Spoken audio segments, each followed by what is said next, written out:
Підтримайте наш канал на канапі. Підпишіться. Дана Олійникова. Таємниця заклятого ставу. Повість. Зачувши крізь сон тривожне іржання свого сокола, Богдан поривався підхопитися, та вже не встиг. Ніж Семена, якого 4 роки вважав вірним побратимом, уп'явся йому у груди. Раз, удруге, втретє. Крізь криваву пелену юнак бачив, як Семен, стискаючи закривавленого ножа, підкрадається до коня і з останніх сил прохрипів: «Будь проклятий ти, виродку, що в дружбі вічній клявся! Ти скарбу гетьманського хотів, та не буде тобі нічого, бо не знаєш ні місця, ні таємного знаку. Відтепер усі, хто сюди приходитиме з жадобою розбагатіти, втрачатимуть розум і блукатимуть у хащах лісових. Тільки той відкриє скарб батька нашого Хмельницького, хто, силкуючись розчути, квапливо нахилився Семен, але пізно було. Таємниця скарбу разом із вірним порадником отамана Сірка вже канула у вічність. А навколо раптом застогнав страшно ліс і завив несамовито вітер, приймаючи прокляття козацьке. 1998 рік. Славкові дуже хотілося спати, але відкараскатись від двоюрідного брата Сашка було нелегкою справою, а тим більше, коли той щось брав собі в голову. От і зараз ніяк рота не закриє, до самісінького ранку потякатиме. Було б кому слухати. — То ти чуєш чи ні? — знову заторсав брата Сашко. — Я серйозно кажу, а він хропе собі, та й годі. Я ж ось про що.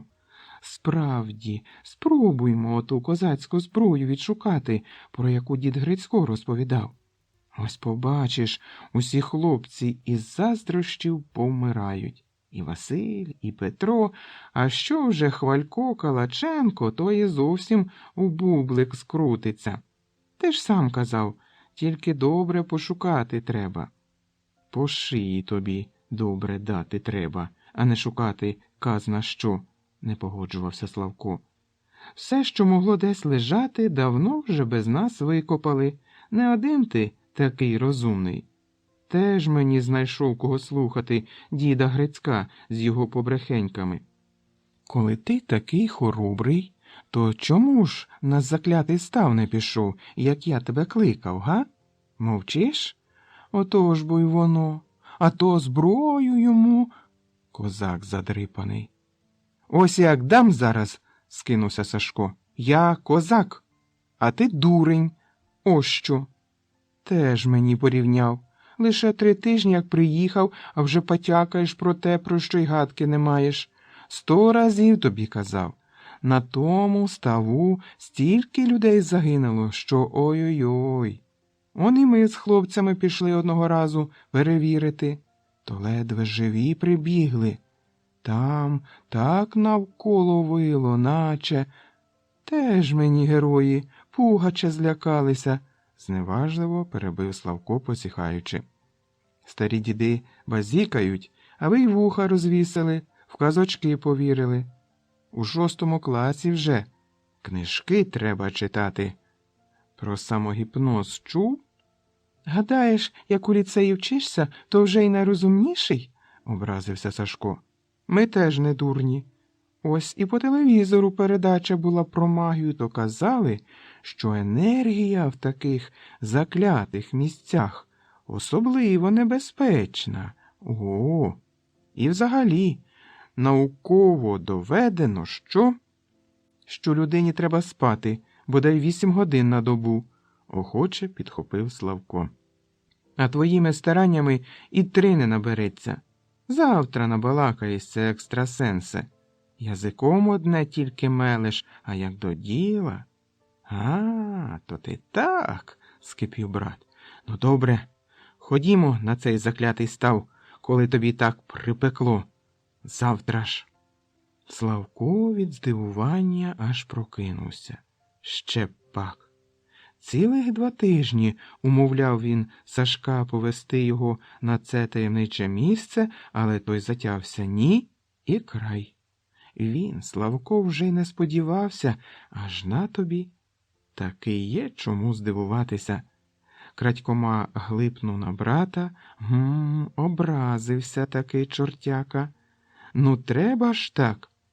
Вперше оце посварилися, та ще й через якусь дурницю. Одразу ж, як приїхав, Славко швидко зійшовся з двоюрідним братом, ніби 100 років одне одного знали. І в селі йому дуже подобалося. Дурний він, Славко, що раніше не приїздив, а запрошував же дядько Віталій. Ну, та про це вже нема чого згадувати. Зараз головне Сашка заспокоїти, бо інакше цілий день супитись буде.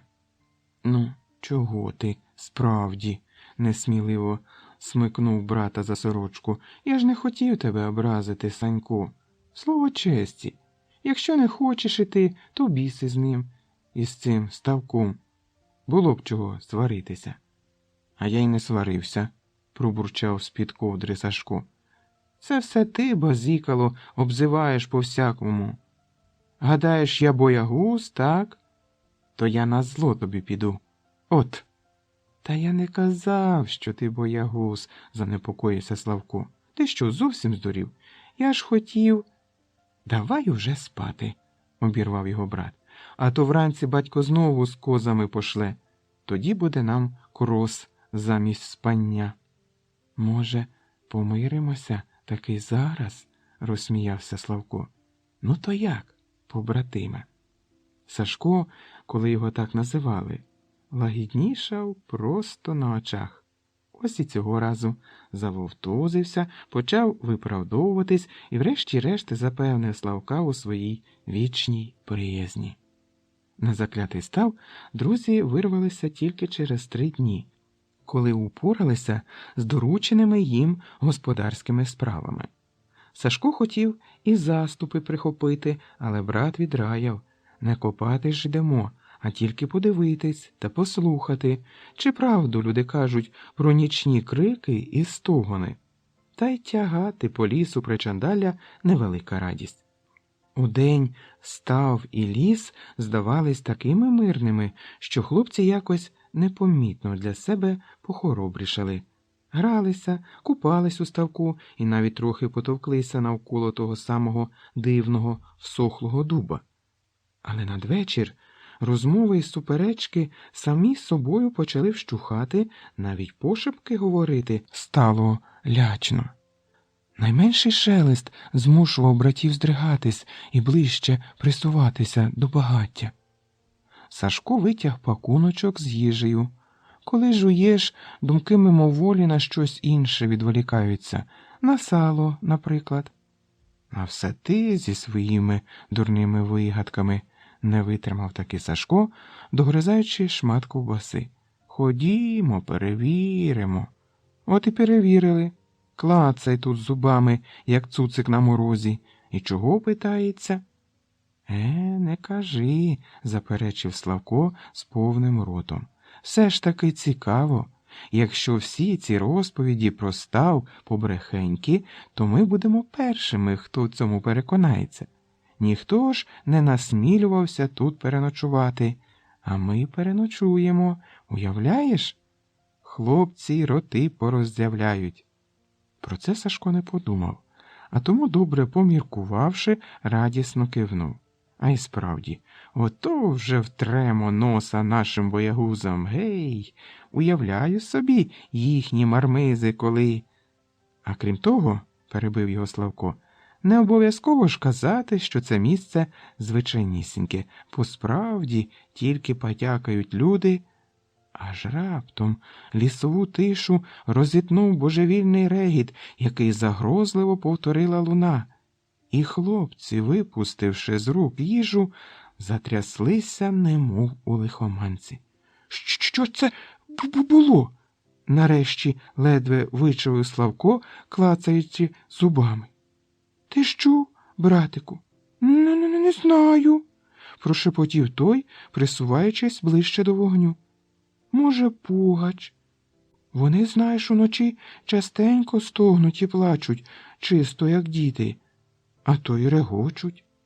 Божевільний регіт знову повторився, і, немов наздоганяючи його, голосно засвистів вітер, ламаючи гілля дерев, і почулося раптом хлопцем у тому страшному гомоні кінське іржання, дзенькіт шабель і чийсь передсмертний крик. Зблідлий, як рейда, Сашко кинувся був утікати, але, на щастя, брат встиг ухопити його за сорочку. «Стій! Стій, телепню, ти що, здурів? Заблудишся в лісі. Тут же поруч болото, сам казав. Краще присунься ближче до багаття. Я чув, нечиста сила вогню боїться. Отож тримайся поруч. Доведеться до ранку вогонь пильнувати, бо в темряві, знаєш, заснеш зараз, а як же?» промурмотів, заспокоюючись Сашко, бо гомін вже потроху вщухав. «Коли б я знав, що тут таке твориться, ти б мене сюди й на мотузку не затяг». «Слухай, Сашко, а ти в чорта віриш?» – раптом спитав зацікавлено брат.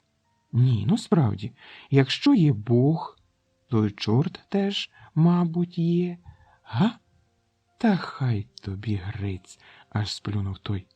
«Тільки стихло все нарешті, ти знов біду накликаєш. І так страшно, а він іще й лякає». «Та ти послухай», – не вгавав Славко. «Ну, хай чорта немає, але звідки вся оця дивина береться, га? І що б то таке було, цікаво мені знати. Слухай, Санько, ти б розказав мені легенду про став, а то тільки торочиш про закляття, а що й до чого, ані мур-мур». «Та тихіше ти», – знову здригнувся брат. «Знайшов, де про це говорити, а головне – вчасно».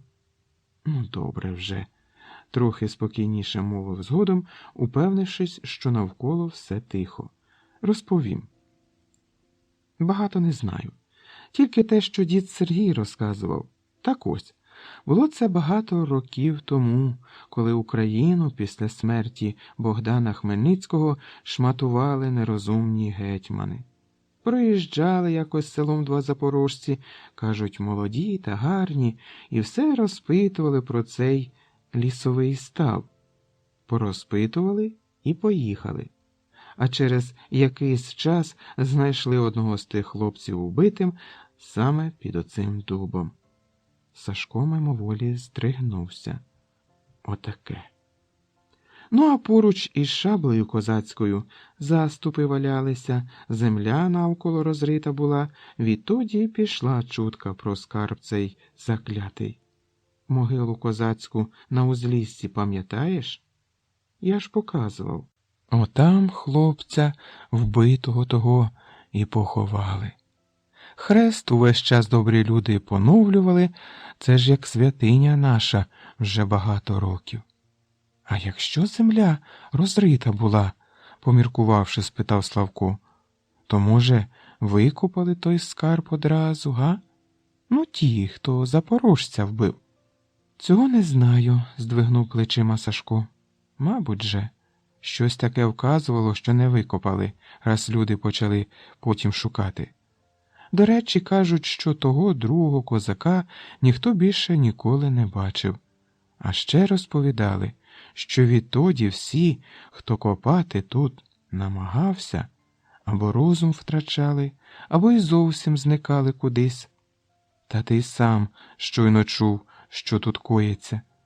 А взагалі, скривився хлопець, чим би це страхіття не було, а я більше на це місце ані ногою. Знаєш, іще при розумі хочеться побути, а як на мене, то ще один такий вибрик зі свистом, і я за свій розум не впевнений. Ти ж казав, що тільки ті розум втрачали, хто скарб шукав, заперечив Славко. А ми ж нічого не шукаємо, хіба не так? Отож, нічого нам не загрожує, досить уже репетувати на весь ліс. Тому, напевне, й цілі, що заступи не взяли, зітхнув Сашко. Добре, хоч послухав тебе, а то, уявляєш. Договорити він не встиг.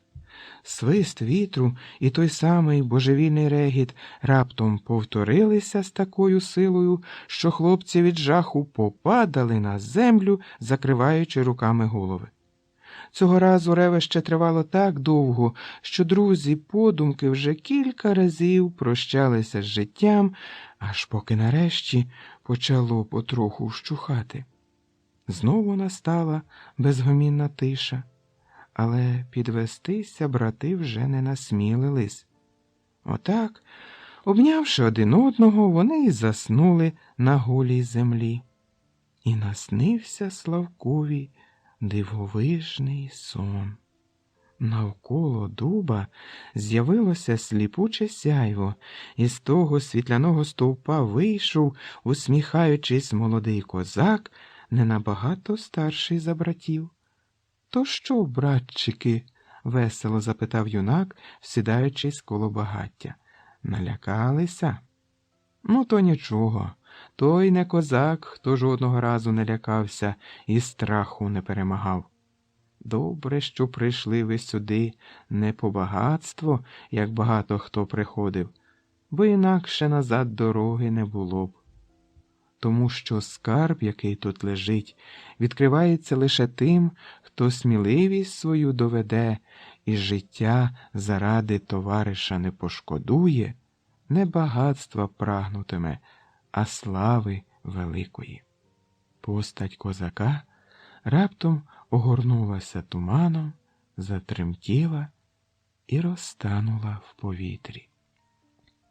Розплющивши очі, Славко довго не міг зрозуміти, де це він опинився.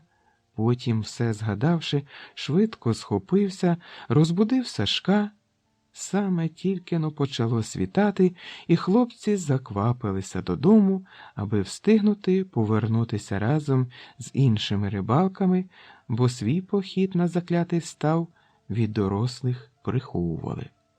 Крокуючи стежкою, Славко все розмірковував, чи варто розповідати другові про той дивовижний сон, з одного боку і мовчати якось нечесно, але з другого ще подумає, що Славко здурів з переляку. Хто зна, скільки б хлопець ламав голову, але несподівано все вирішилося само собою. «Слухай, Славко», – раптом рішуче зупинився брат. «Я ось думав, тільки ти не смійся, добре? Мені тут наснилося щось таке дивне». «Що наснилося?» – аж скрикнув Славко, хапаючи його за руку. «Козак? Еге? Молодий такий, вродливий?» «Так», – розгублено мовив Сашко, кліпаючи очима. «А ти звідки знаєш?» Коли виявилося, що снилося друзям одне й те саме, вони зовсім отетеріли. «Оце то так! Хоч плач, хоч смійся, хоч до лікаря йди. І що з усім цим тепер робити?» «Слухай», – раптом аж підскочив Славко, – «а я гадаю, що з глузду ми не з'їхали. То така справа, що компанії не любить. А коли так, виходить, це нам попередження». «Яке?» – здивувався Сашко. «Що за попередження?» «А пам'ятаєш, що говорив козак? Тільки тому відкривається цей скарб, хто сміливість свою доведе і життя заради товариша не пошкодує», – жваво підхопив Сашко. «То що, ти гадаєш?» «А так», – посміхнувся брат. «Якщо ми зможемо довести свою сміливість, то й таємницю скарбу розкриємо. От тільки як її доводити будемо, не знаю». «Не проблема», – відмахнувся Сашко, повеселівши. «Є 1000 варіантів. Ось ходімо по дорозі і розповім. Ми одного разу з хлопцями, Тільки, Славко, швидше пересувайся, а то батько нам такої риби дасть, що самим у річку пірнати доведеться. 1660 рік. Гей, Джуро, перекриваючи вранішній гомін, розлігся луною бас курінного отамана. Іде ж то лазить оте мале бісеня?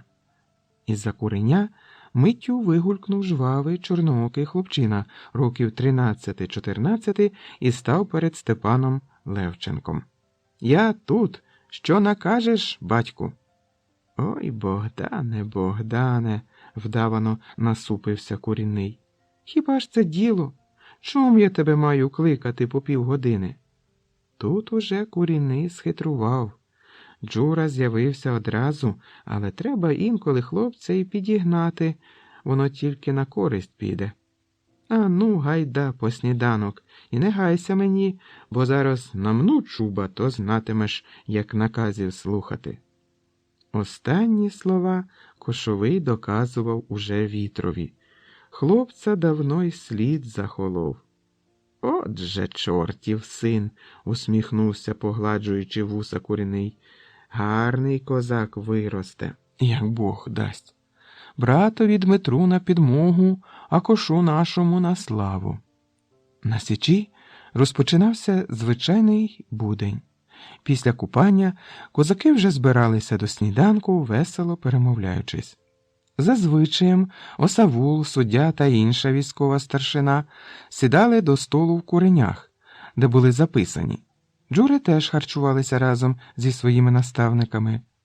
Курінний Степан Левченко, наминаючи ще гарячу соломаху, краєм ока поглядав на свого Джуру.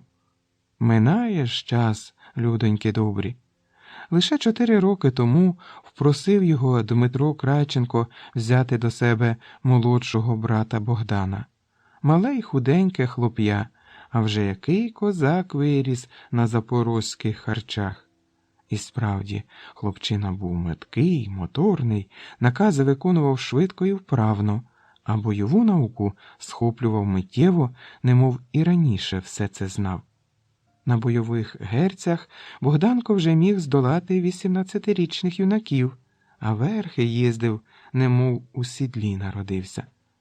Давалася в знаки і наука брата Дмитра, котрий забрав хлопчика на січ ще 10-річним і протягом 4 років кожної вільної хвилини навчав малого військовій справі.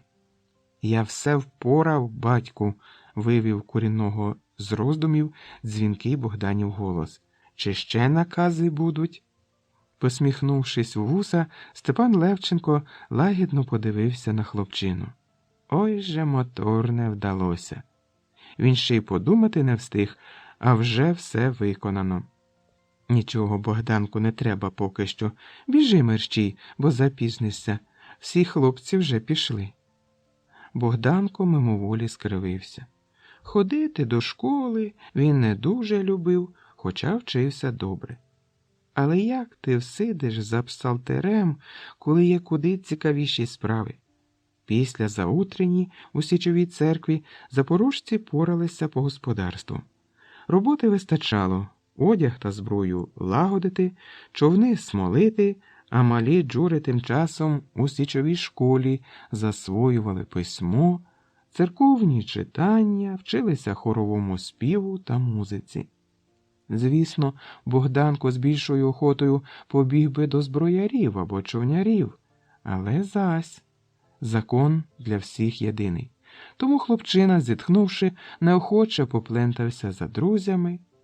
Як би це так придумати, щоб усюди встигати? Адже й дня замало буде, вдвічі більше годин треба. Чи то самому роздвоїтись, та хіба ж це можливо? Гей, козаче! Раптом почув Богданко Дмитрів голос і радісно обернувся. Чого носом землю шкребеш, га? Батько Степан вже вуха нам'яли? Та ні, скривився малий, тупцюючи, зовсім не те. Оце ж до школи треба. А мені так краще до зброярів збігати, більше користі, як на мене.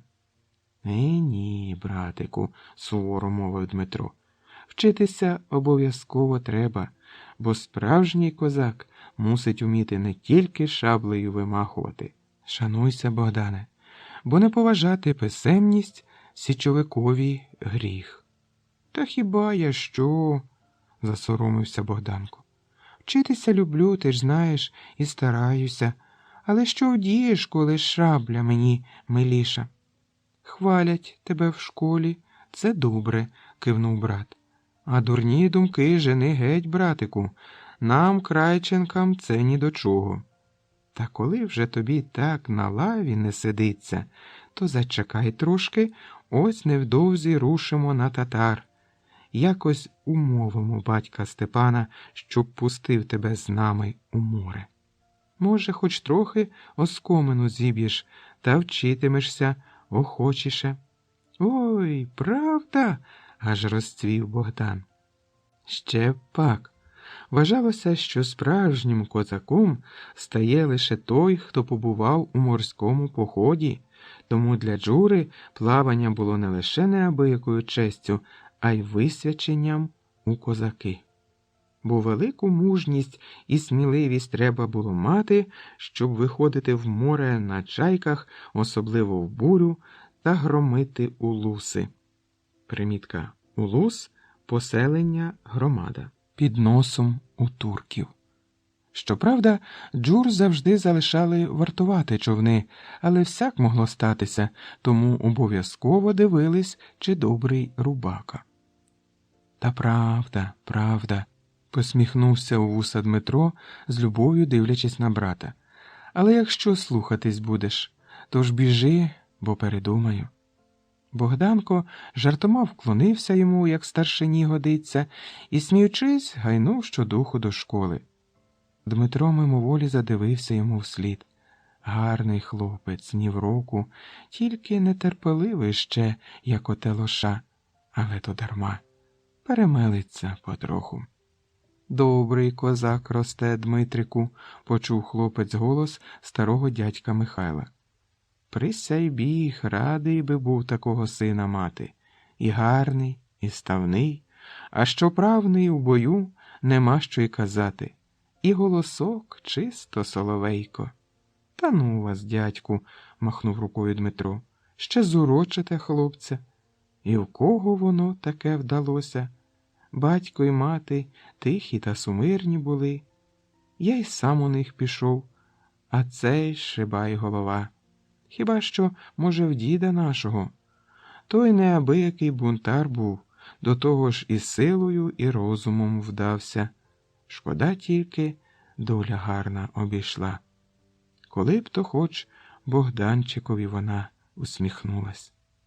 Україна тоді переживала не найкращі часи.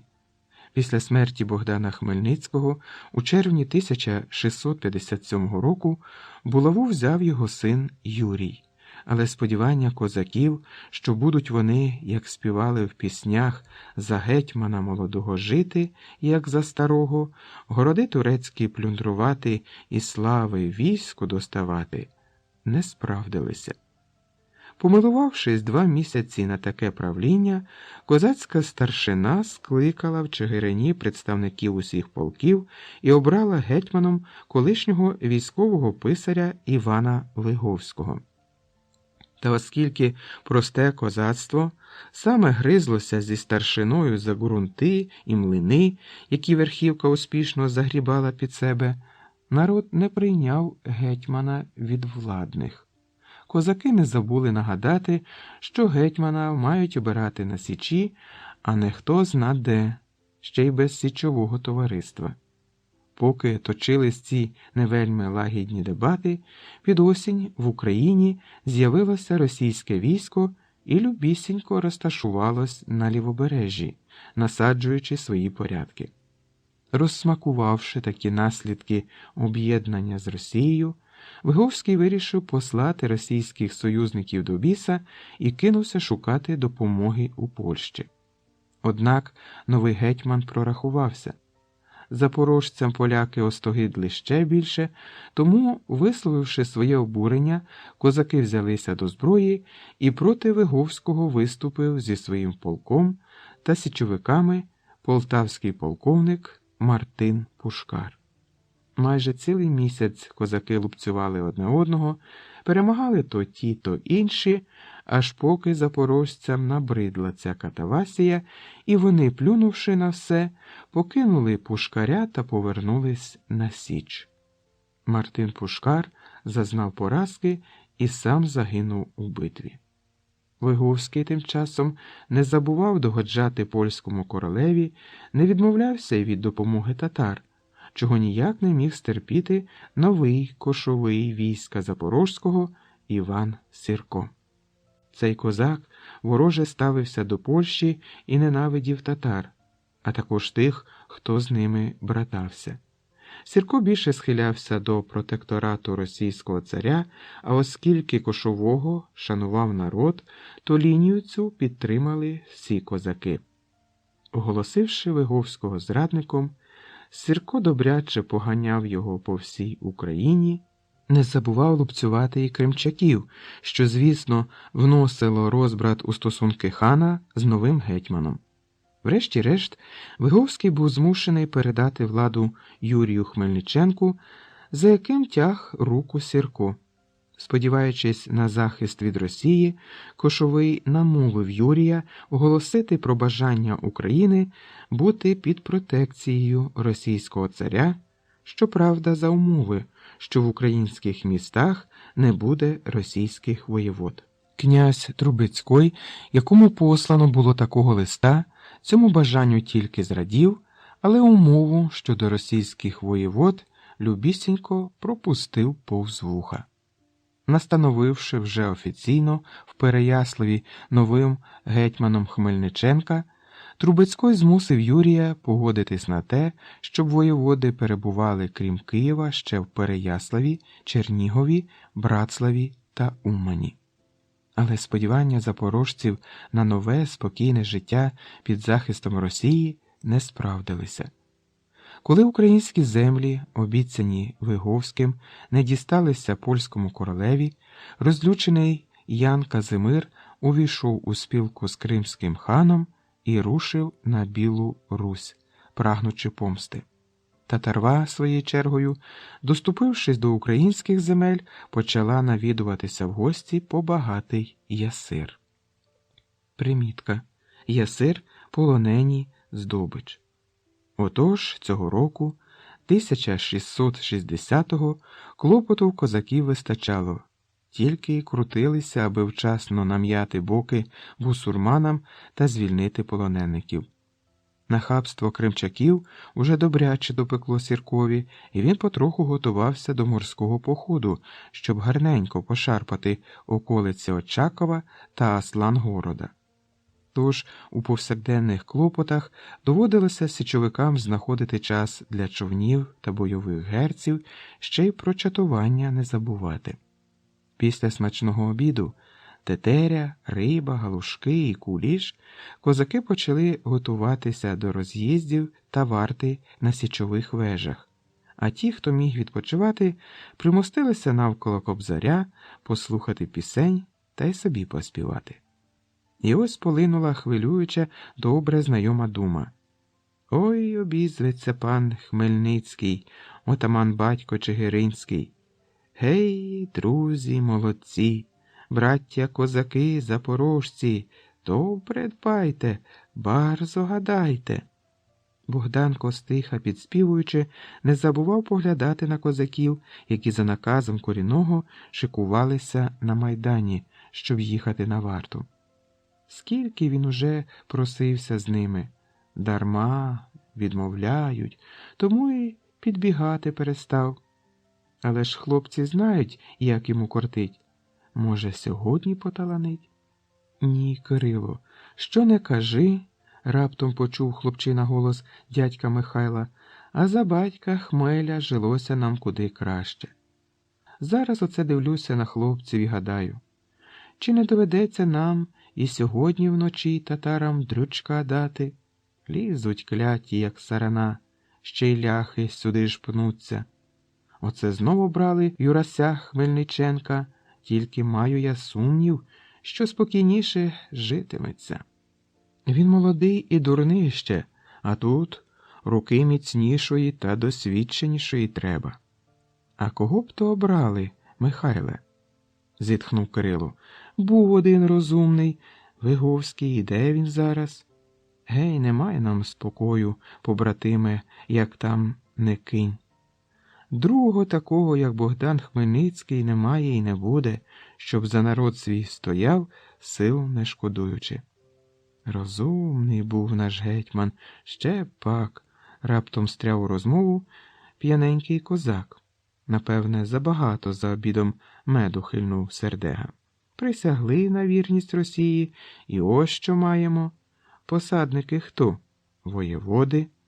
Керувати московити здатні, а воювати дзузьки. Не тобі, задрипанцю, волю хмеля огуджувати, розлютився дядько Михайло. Нажлуктився, бусурман клятий, зараз батько Кошовий побачить, не минути тобі, Київ. А ти не лякай, зневажливо скривився козак, лякані вже. І Київ пробував та не вищав, як деякі. А ти не знаєш, то не потякай. Гетьман же наш Богдан сам із шляхтичів був. І якби пан Чаплинський у Суботові його сина не забив та не зганьбив дружину, то хто зна, чи пішов би Хмельницький проти ляхів. Адже він самого короля Владислава милість мав, та в пошані був, навіть коштовну шаблю в подарунок отримав. Від добра, самі знаєте, добра не шукають. Тільки вже як припекло Хмельницькому добряче. Ах ти ж, виродку, схопився Кирило, щоб тобі язик до зубів присох. Таке потякати смієш, та я тобі і Київ не чекаючи. Стій, перехопив козака розважливий Михайло. Що і ти, Кириле, хочеш Київ скуштувати? Цей дурень нехай ото ляпає собі язиком, добалакається рано чи пізно. А ти, синку, не слухай його. Повернувся він раптом до принишклого Богданка. Батько наш Хмель горою за простий люд стояв, і коли в чому помилявся, то обов'язково виправляв. Так і з Переяславською присягою було б. Чув я, що аж зі Швеції посли приїжджали, кланялися та угоду пропонували. То, виходить, щось таки на думці Хмельницький мав. Ех, зарано помер наш захисник, ой, зарано. А ще подейкували, що без злих рук не обійшлося, прошепотів Кирило. Отрута, знаєте, вона теє. Не потякай, суворо обірвав його Михайло. Бо вже хто знає, як воно було, не нам судити. А те, що кажуть, ніби гетьман тільки за дружину і сина мстився, брехня, Богданку. Біль і образа вони, звичайно, жарини ненависті роздмухують, це так, але ж головне не в цьому. От скажи мені, торохтію, звернувся дядько до п'янички, чи багато було таких ображених і розтоптаних, як Богдан Хмельницький? Мовчиш, бо знаєш багато. А хто з них зумів так народ підняти, як це зробив Хмель? Га? Що не можеш відповісти? Отож бо й воно. Так що помовч, дурню, і краще не шукай клопоту на свою голову. Богданко, розгублено слухаючи, тільки очима кліпав. Щось таке дядьки верзуть, що й купи не тримається. Богдан Хмельницький героєм був, ще й яким, у цьому й сумніву бути не може. А це мурмило п'яне. «Богданку, гей, Богданку!» – почув раптом хлопець голос брата і радісно підхопився. Ану, як цього разу Дмитро зласкавиться і візьме з собою. Тоді треба поспішати, доки не поїхав. І малий щодуху помчав до майдану, тільки вітер у вухах засвистів. Біг, не роззираючись, аж поки налетів, немов вихор, на самого Дмитра. «Та стій же, чортеня!» – ухопив його брат за плече, та так раптово, що хлопчина ледь не загуркотів з торчма головою. «Ти хоч інколи під ноги дивишся, га?» «Ну та вже нехай», – полагіднішав Дмитро. «Не для того тебе кликав, Бігати, гадаю, і без мене навчишся, а зараз на форпост вирушаю. То хотів тебе попрохати, щоб... Ой, братику, перебив його Богдан, візьми мене, ну, будь ласка. А то все тільки обіцяєш та обіцяєш. Я ж там жодного разу не був. Подивитися хочу. Всі хлопці вже їздили, а я як найдурніший. Найдурніший і є, спохмурнів брат. Ти ж у нас хто будеш? Вірно, Джура самого Курінного. Тому маєш при ньому постійно бути і край. Ну, поміркуй сам, м'якше мовив Дмитро, помітивши, як засмутився брат. Хто я такий, щоб волю самого батька отамана порушувати? Богданкові очі налилися слізьми, але хлопець переміг себе і, гордо струснувши головою, повернувся був іти. Аж раптом на його плече лягла чиясь важка рука. Хлопчина сердито озирнувся, збираючись сказати щось різке, але натомість завмер із роззявленим ротом. Перед ним стояв сам отаман Левченко. «Ти ба яке!» – насмішкувато мовив Куріний, розглядаючи свого Джуру. «На форпост йому закортіло, а коневі і зброї хто лад дасть, а вечеря ж як? Мені самому поратися накажеш, Джуро?» «Вибачте, батьку», – знічено прошепотів Богданко, але погляду сміливого не відвів. «Просто я гадав, якщо татари нападуть, то я швидше сюди домчу, ніж...» «Ой, хлопче», – сміючись, перебив його Куріний, – «та не треба сюди мчати. Форпост – це ж тобі...» Не доказав, махнув рукою. «Ну, добре, Дмитре, бери це мале бісеня з собою, покажи, що й чого, бо ще осоромить мене десь». Джура Куріного, а про форпост і уявлення немає. Та й взагалі, посерйознішав отаман. Хто знає, як воно випаде, може, знадобляться ці знання колись, і на одне життя врятує наш Соловейко. «Дякую красно, пане отамане, за ласку і добре слово», – низенько вклонився йому Богдан. «Чи дозволите збиратися?» І ледве встиг Левченко кивнути, як малого і слід захолов. «Отже ж бісеня, га?» Вже вкотре за день здивувався Куріний. «Щодня у мене на очах, а все ніяк не звикну».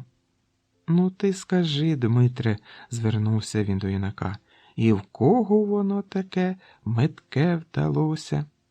«Та ми вже про це сьогодні з дядьком Михайлом говорили», – засміявся хлопець. «Сам у себе, мабуть». «Ой, дивися, козаче, як би малого Крайченка чортом не прозвали. Буде ще грозою бусурманів, хай їм хрець. Та головне, аби не зайцем», – махнув рукою Дмитро, сідлаючи коня. «А що чортом, то не найгірше». На форпост прибули аж надвечір. І Дмитро, не відкладаючи на потім, одразу почав розкривати малому чатові премудрощі. «Оце ж завбачай, Богдане», – неквапливо вів юнак, показуючи все братові, аби знав, що панові Курінному відповідати. «Це ось вишка. Тут спостерігачі чергують. Коли забачать татарву, то одразу запалюють фігури, вогонь помічають на інших вишках та й собі запалюють, і так ланцюжком. Тож за кілька хвилин про напад знають всі на січі та мерщій вирушають лупцювати бусурмана. Тому й сміявся Куріний, коли казав, що їхати тобі нікуди не треба. Чи зрозумів тепер?» «Так», – жваво кивнув Богданко, – «я ж не зовсім дурний. А скажи, це що?» – тицнув пальцем на замкнуте польове укріплення. «Редут наш», – охоче пояснив брат, – «для самооборони. Якщо зненацька татари наскочать, то тут, принаймні, до того, як надійде підмога, можна протриматися». «А діжки навіщо?» – підскочив до них Богдан. Нагору вилазити, еге? Та ні ж бо, перехопив його Дмитро. Не лізь поперед батька у пекло, дурнику.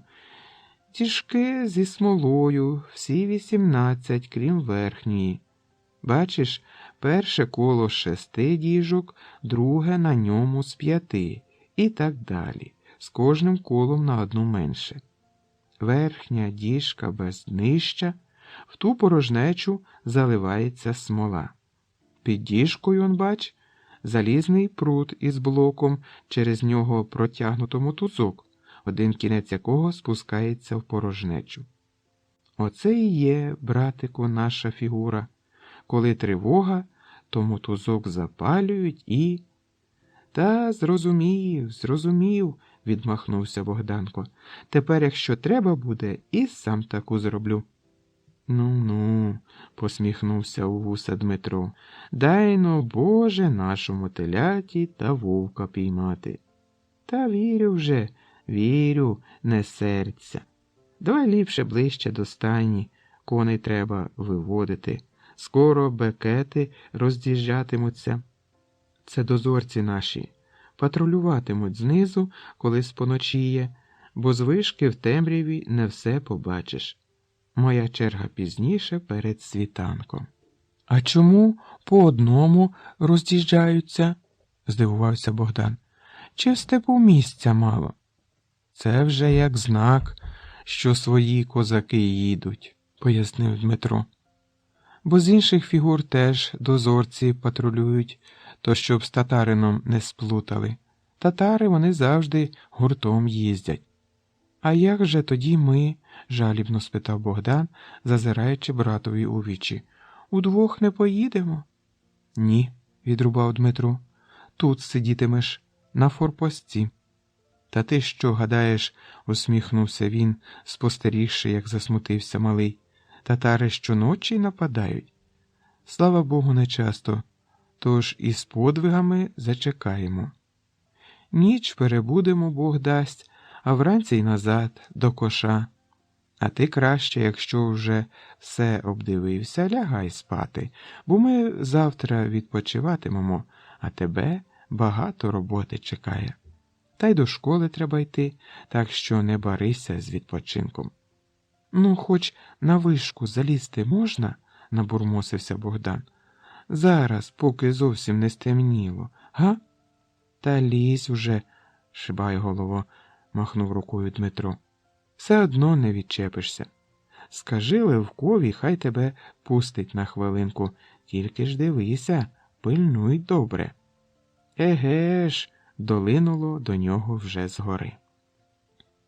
Богдан на своєму соколі з останніх сил прорубувався до брата, але татари стояли міцною стіною, у їхньому «а-ла-ла» тонули страшні прокляття козаків. До брата залишалося лише кілька кроків, коли на шиї Богданка зашморгнувся аркан і його скинули додолу. Коні понесли, хлопця било об землю все дужче й дужче, він, застогнавши, шарпонувся, що було сили, і прокинувся. Кілька хвилин Богдан розгублено кліпав очима, ледве розуміючи, що ніяких татар нема, а трусить його за плече рідний братик Дмитро. Обличчя юнакове було напруженим і тривожним. Що? Що таке? Нарешті, прочумавшись, похопився Богдан, але брат швидко затулив йому рота. Тихіше, тихіше, Богданчику. В степу найменший шелест далеко чути. Справу до тебе маю, тож прокинься і слухай уважно, бо часу в нас обмаль. З дозору не повернулися Лаврін і Омелько, а третім мушу їхати я. Прошу тебе, пильнуй добре, напевне, десь неподалік татари шастають, а вас тут тільки 3. Чи то пак, усміхнувся юнак, 4 залишається. Братику, ледве прошепотів Богданко, бо горло стисло, мов лещатами. Братику, не їдь. Або давай уже вдвох. Мені ось і сон наснився. Заспокойся, брате, і не перебивай, спохмурнів Дмитро. Не їхати я не можу, сам розумієш. Тому облиш ці розмови. Маю я, Богданчику, відкрити тобі таємницю святу. Бо якщо сьогодні загину, то піде вона у безвість, а цього ніяк не можна допустити. Коли живий повернуся, то що ж зберігатимемо її разом, а як ні? Принаймні спокійний буду, що не знехтував наказом і як міг виконав. Присягнися ж, Богдане, кров'ю, що відкриєш таємницю тільки тому, хто справжнім гетьманом буде для України. Таким був заповіт батька нашого Хмеля. Не зводячи очей з блідого, урочистого обличчя брата, Богдан мовчки кивнув і квапливо потягся до шаблі. А тепер слухай уважно, братику. Знову заговорив Дмитро.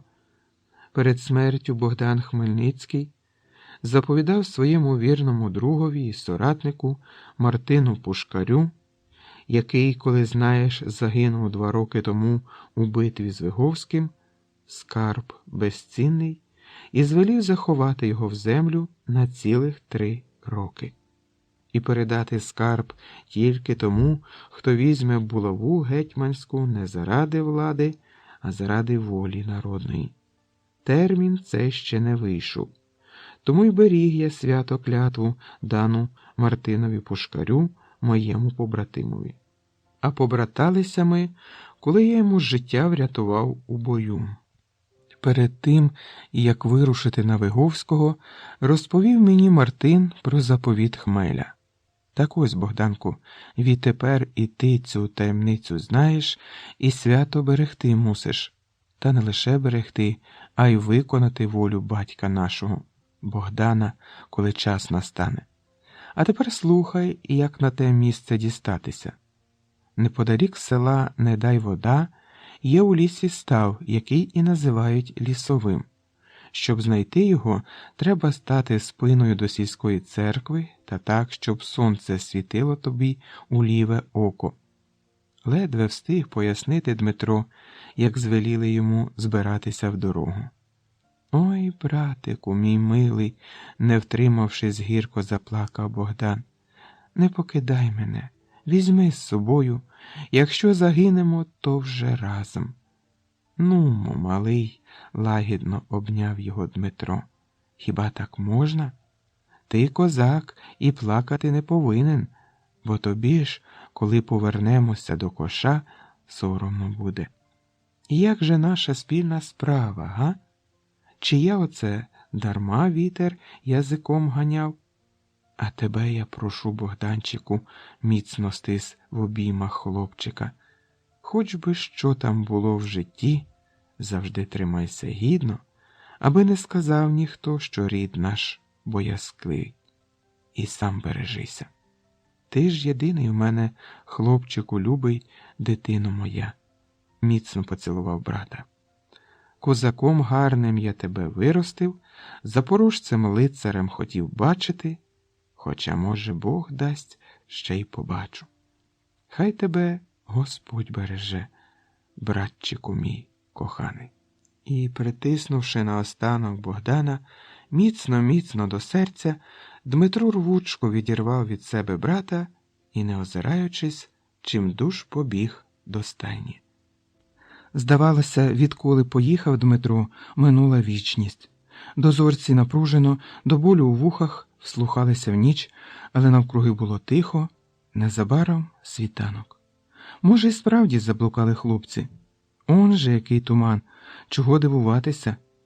Богданко не спав, як і інші козаки, хоча ті не раз лагідно умовляли малого хоч трошки відпочити. І тільки вдосвіта здолав таки Богданка той самий жахливий сон, брязкіт шабель, крики козаків «Алла, Алла, татар». Чи пак? То не сон уже. Немов опечений, підхопився хлопець. З усіх боків сунула на форпост сила селен ворогів, побачити яких завадив клятий туман. Богданко кинувся було до друзів, але перечепився через щось і впав. На землі із стрілою в горлі ледь хрипів Левко, дозорець з вишки. «Синку, прошу тебе, чуєш?» – ледве розібрав Крайченко. «Вогонь! Тривога! Запали швидше!» Я ж бо не встиг.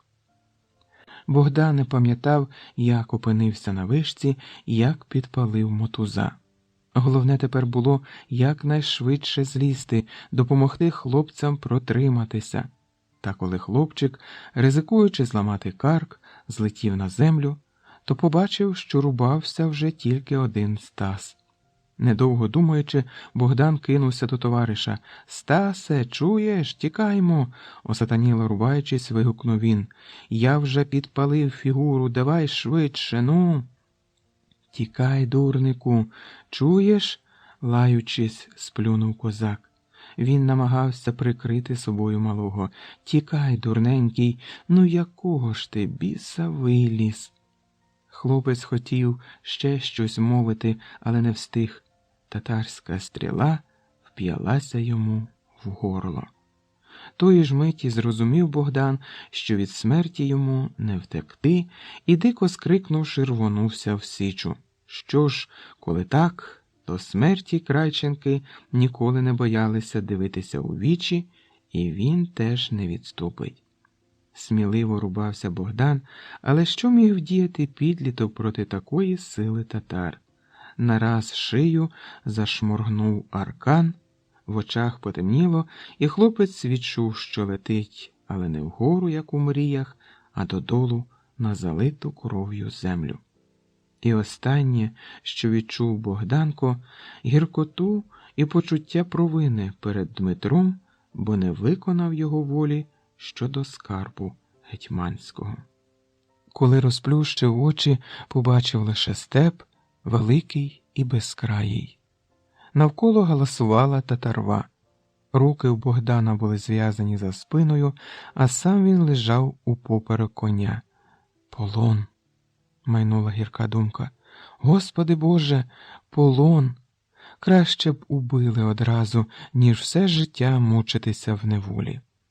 Від спеки і болю паморочилося в голові, нестерпно хотілося пити.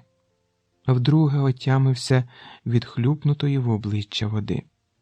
Хлопець лежав на землі, а навколо глузливо реготали, джеркочучи татари. А коли він зовсім оговтався, то почув і інший лемент, від якого боляче стислося серце. Крики і плач захопленого ясиру. Аж ось хлопця силою поставили на ноги, і один з татар, кривенький та миршавий, щосили хльоснув Богдана канчуком, загрозливо щось гукаючи. Раз, вдруге, втретє. Канчук боляче обпікав тіло, і хлопець, не стримавшись, рвучко відхилився і плюнув татаринові в обличчя. На мить усі завмерли, але тільки на мить. Вороги злісно загули, Богданів кат, бризкаючи слиною, розлючено замахнувся ятаганом. Примітка. Ятаган – холодна зброя, середня між шаблею і кинджалом, що має фігурний вигін, увігнуте лезо. І коли хлопець уже подумки прощався з життям, раптом руку кривдника перехопив невисокий, опецькуватий турок. Він був одягнений значно краще, ніж інші, і тримався впевненіше. «Відійди, Махмуде!» – пручався татарин. «Кажу, відійди! Це щеня билося, як скажений лев. Через нього ми взяли так мало ясиру, бо він здійняв тривогу. Цей клятий Геур плюнув мені у вічі». Примітка. Геур – іновірець-безбожник. «Мені, воїнові Алі? Хай іде до шайтана, там йому місце. Цей хлопчисько моя здобич, тож не втручайся». «Я купую в тебе, козака», – рішуче мовив захисник Богданка. «Чуєш? Купую. Скільки ти за нього хочеш? Або що?» Торгувалися довго і затято, але врешті-решт дійшли таки згоди.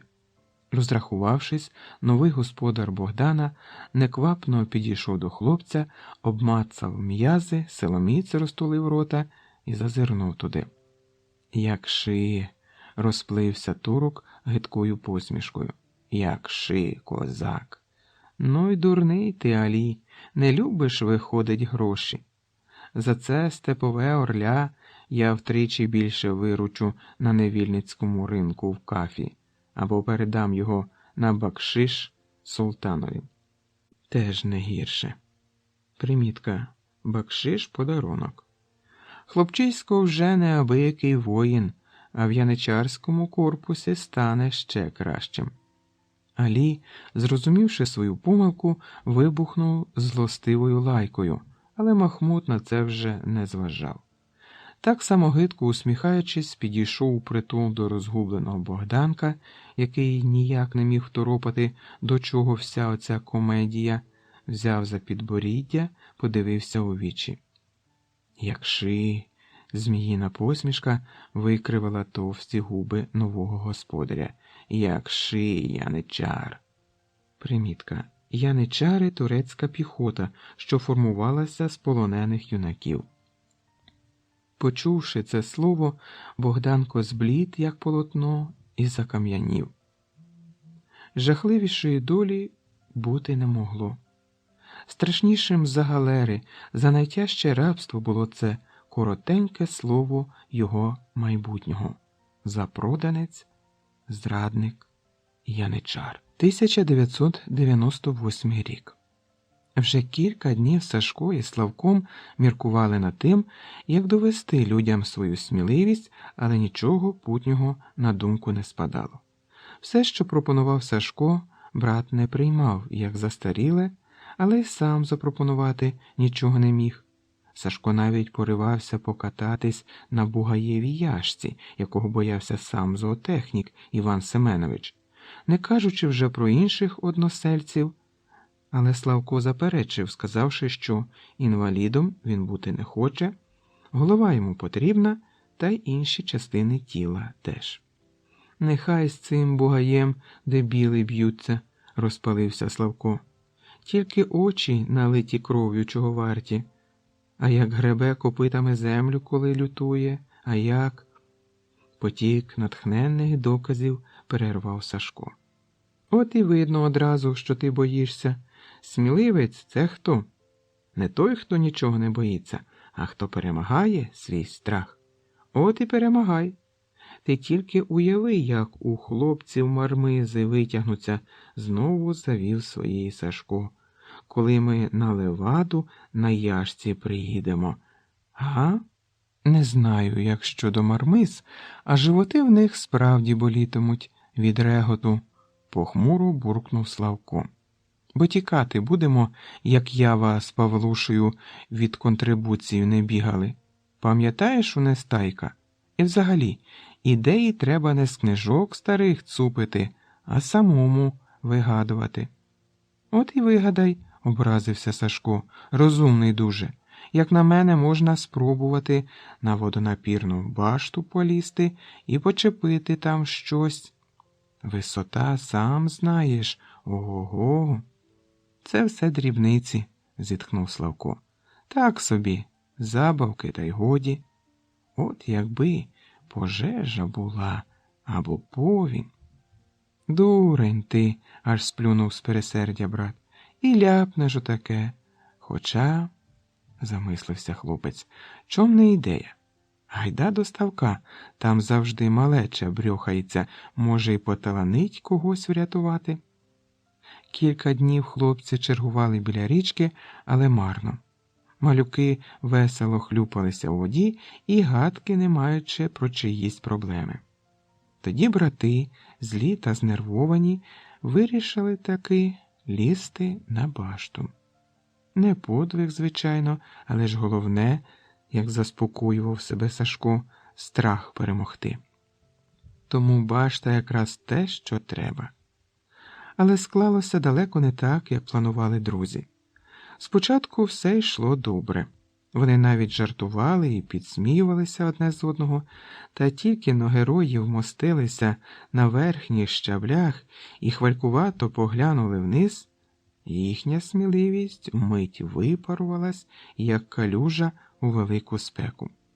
Руки самі прикипіли до поручнів, хоч плач, хоч на допомогу гукай. Але ж соромно.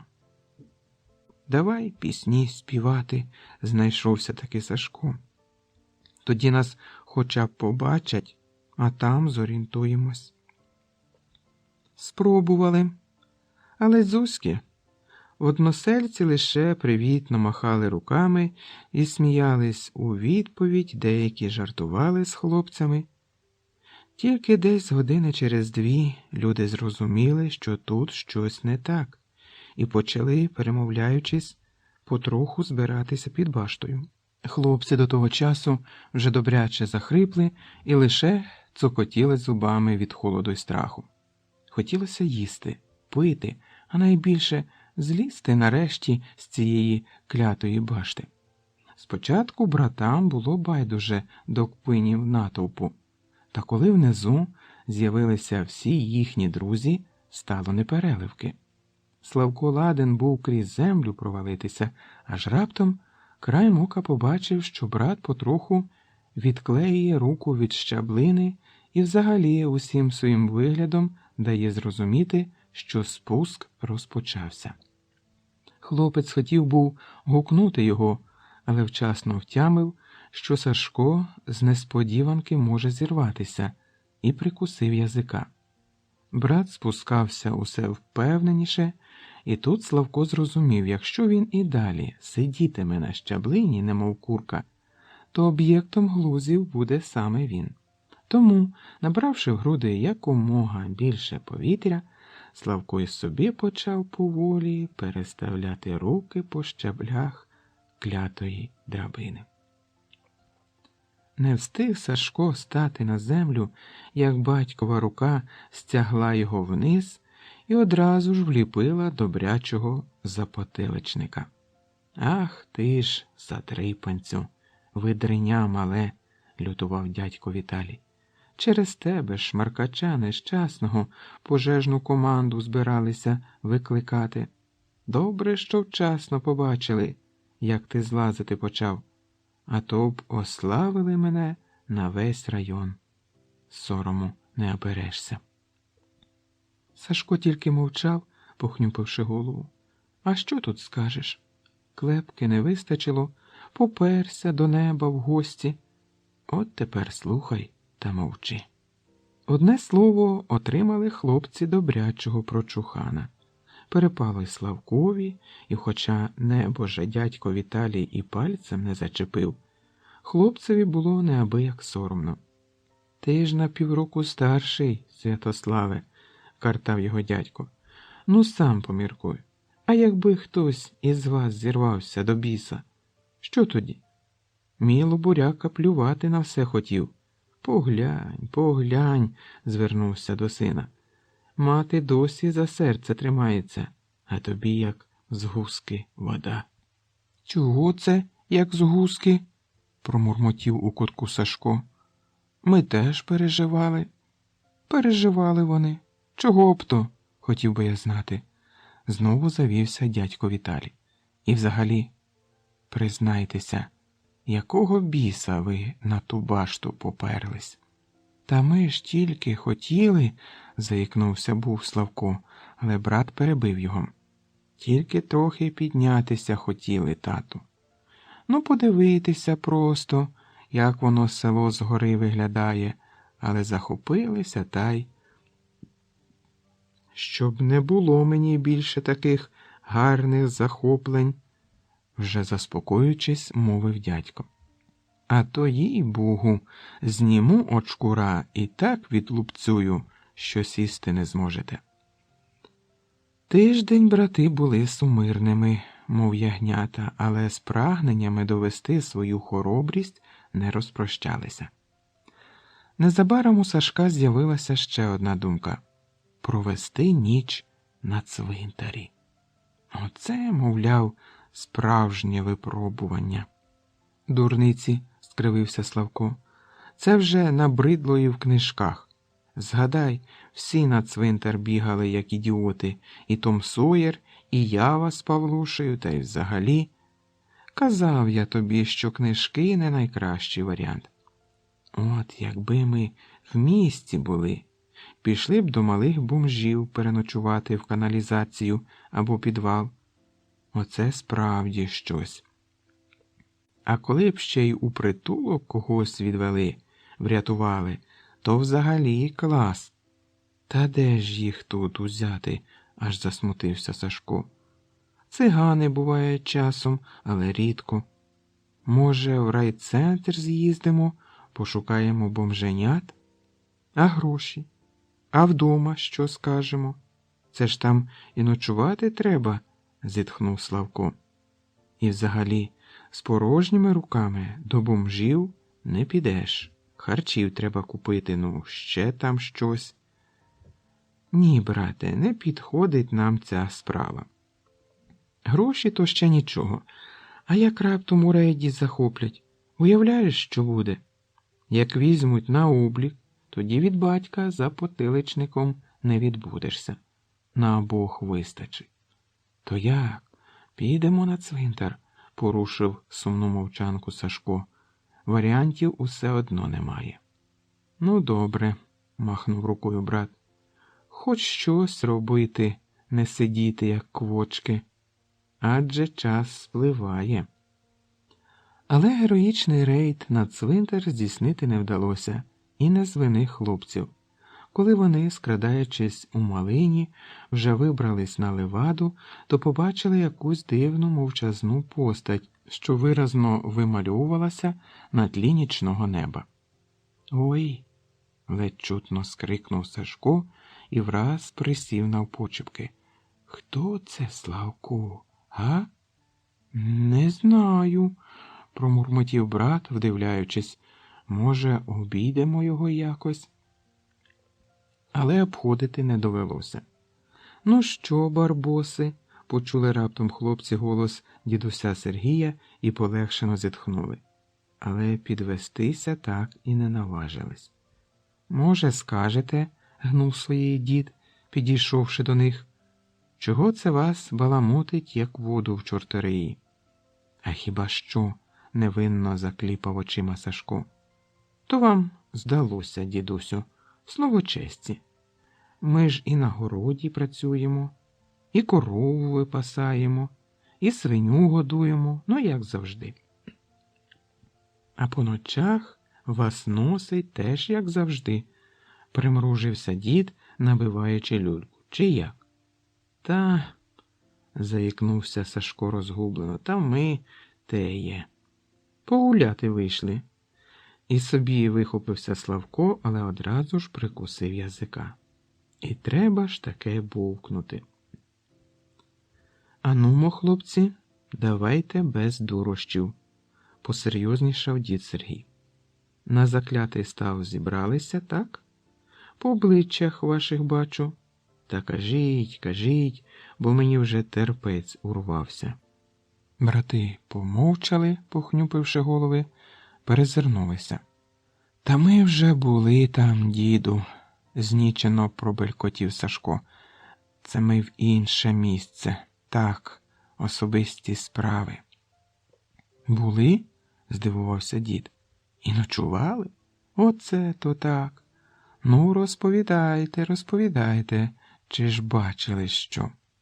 Сівши кружка, брати, затинаючись і підштовхуючи одне одного, почали розповідати. Дід слухав мовчки, уважно. «Ну, ось що, онучки», – сказав нарешті дідусь, коли хлопці замовкли. «Цікаву річ ви розповіли. Ви ж, виходить, єдині, хто козака у вісні бачив, хоча ходило туди чималенько люду. І я з друзями, коли малий був, ходив». «І що?» – аж скрикнули брати, подавшись уперед. «А нічого», – спокійно здвигнув плечима дід Сергій. «Вило і верещало так, що ми з хлопцями заступи покидали і кинулися втікати світ за очі. Хто руку зламав, хто ногу. Один трохи в ставу не втопився. По заступи так і не наважились прийти. Такого прочухана потім батьки дали, що ой-ой-ой. Але нам ще пощастило, не заблукав ніхто. Всі до галявини добігли, там і ночували. А чи правда, дідусю, що всі, хто ходив по скарб на заклятий став, з глузду з'їхали? Не втримався Сашко. Чув, що так, кивнув той. Принаймні сам бачив, що сталося у 27-му році. А мені тоді 9 років було з нашими комсомольцями, які на ставу ночували. Ішли вони туди веселі, пісні співали, а вранці повернулися тихі та сумирні. Мовчали, все очі ховали, ходили, озираючись. Згодом пити, гуляти почали, казали люди, таке верзли на підпитку, що й купи не трималося. А десь через місяць ті запеклі атеїсти і зовсім зникли кудись. Чи то до району їх перевели, чи то... Одне слово, не знаю.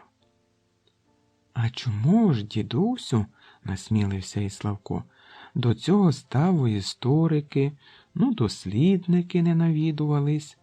Адже я читав, що спеціальні групи приїжджають у такі місця. Ой, синку, зітхнув дід, кому це потрібно? Були, щоправда, якось одні. Ходили та розпитували. Тільки ж хто там, що до ладу знає. Все перекази та й ті з побрехеньками.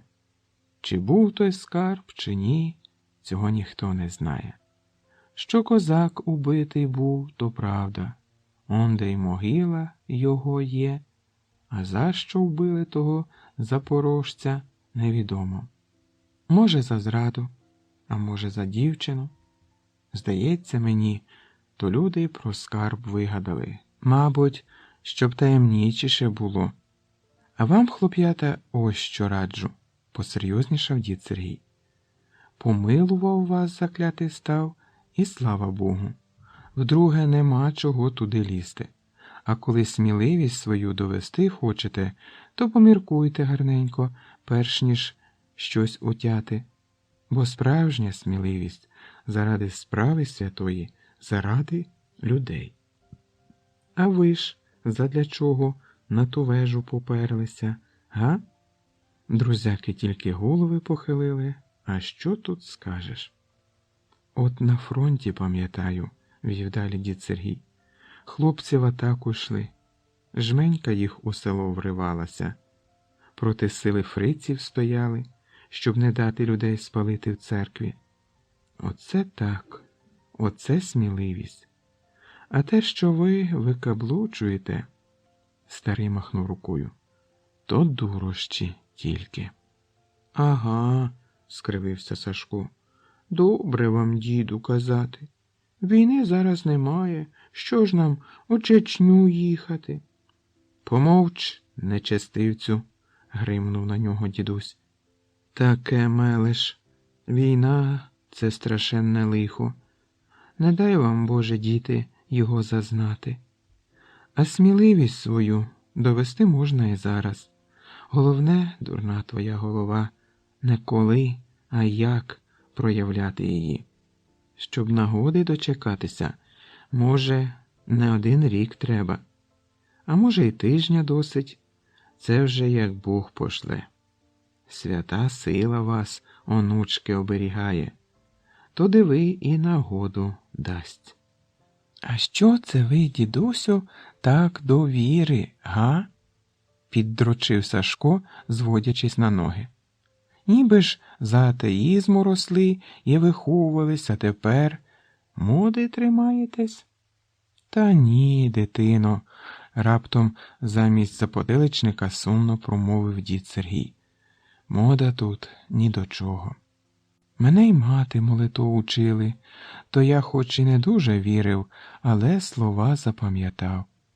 А коли спіймали мене німці в 43-му, як партизанив під Ковелем, і після допитів розстрілювати повезли, то повірте мені, хлоп'ята, молився, як дитина. Просив Бога не стільки мене врятувати, скільки тих мирних людей, що поруч зі мною на смерть їхали. І почув мене Господь.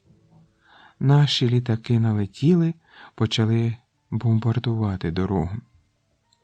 Фашисти врозтіч, ну ми, звісно, теж. Потім уже розбралися хто куди, декотрі з нами до лісу пішли, декотрі назад у село до жінок та дітей. Але вціліли тоді всі.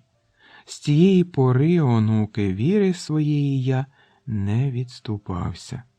Приховував, так, до церкви не ходив, бо парквиток мав. Ікон у хаті також не вішав, але ж головне, як заповідав Ісус, молитися не в храмі, а в серці своєму. Вони довго мовчали, замислено вдивляючись у чисте зоряне небо, потім так само мовчки, немов боячись порушити те хистке взаєморозуміння, що раптово виникло, поволі рушили до хати. 1660 рік. Коли пливли морем, Богдан раз по раз до болю в очах вдивлявся у блакитну далечінь. Чи не пливуть рідні чайки, чи не з'являться братове козаки? Але дарма, порожньо було на морі. І радий був би з торчма головою в ту солону воду кинутись, та добре пильнували султанів бахшиш-охоронці. Богдан погано пам'ятав, як дістався до галери. Немов у тумані бачив хлопець, як ділили ясир яничари, як відбирали найкращих бакшиш для султана. Мубашир охоче згодився взяти Богданка. Примітка. Мубашир – судовий виконавець. І хлопець помітив, як недавній рятівник-господар задоволено погладжував бороду. Ще кілька хвилин, і окремо відібраний гурт хлопчаків уже заганяли до фортечної брами.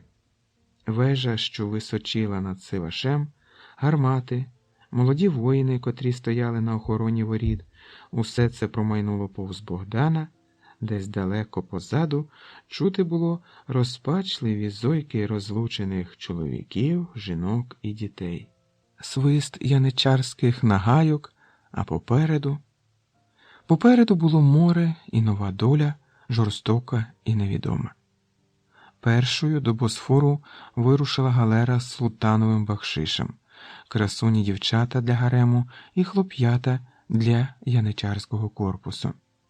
Дітей цінували найбільше, тому їх добре одягали і годували, часто навідував Мубашир. Але тримати постійно під охороною. Потроху хлопці звикли, перезнайомились і навіть з цікавістю розглядали чужий край. Один тільки Богдан, забившись у куток, похмуро ковзав поглядом по шпилях мінаретів, вежах і дивовижних цитрусових садках. Все це чуже, чуже. Навіщо ятрити собі душу, адже його везуть на смерть, бо яничаром він, Джура Курінного Левченка, ніколи не буде. Тримався Богдан осторонь інших дітей, нічого не їв, і Мубашир все частіше зупинявся біля хлопця, докірливо похитуючи головою. Через 3 дні плавання до Богдана підсів русявий караокий хлопчина і поволеньки, ніби з нічев'я, завів розмову. Слово за слово, і хлопці мало не побилися. «Яничаром я не був і ніколи не буду», – розпалившись, кричав Богдан. «Чуєш? Не буду, і ніхто мене не примусить». «Дурень ти, зрозумів?» – вигукнув новий знайомець, вириваючись із рук хлопців, які намагалися вгамувати забіяк. «Ти ще нічого не знаєш». Через деякий час Богдан заспокоївся і вже картав себе за те, що так необачливо повівся з тим хлопцем. До того ж розбирала цікавість, Що він хотів сказати? Поміркувавши, Крайченко змусив себе першим піти на Мирову, і на його щастя білявий хлопчина не відмовився. Незабаром вони добре роззнайомились, і білявий, якого звали Семеном, усе докладно пояснив. «Не раджу тобі впиратися, Богданку», – важко зітхав Семен, – «бо тут не вдома, жаліти не будуть. Впертих на галери віддають, або ще гірше у євнухи». «А що таке євнухи?» – роззявив рота Крайченко. «Чим вони гірші за галери? Хіба це що?» «Хіба це що?» – перекривив його Семен. «Євнух – це коли тобі…» і зашепотів на вухо. Майже одразу рипнули двері, і до хлопців увійшов Мубашир, тож друзям довелося швидко відскочити один від одного і вдати нудьгуючих. Та головне, Семен усе ж таки встиг сказати. Звичайно, спочатку Богдан не повірив йому, ще пак. Хіба можуть так з людини знущатися? Напевне, все це побрехеньки, щоб їх малих залякати. Але, поміркувавши, вирішив ще розпитати інших полонеників.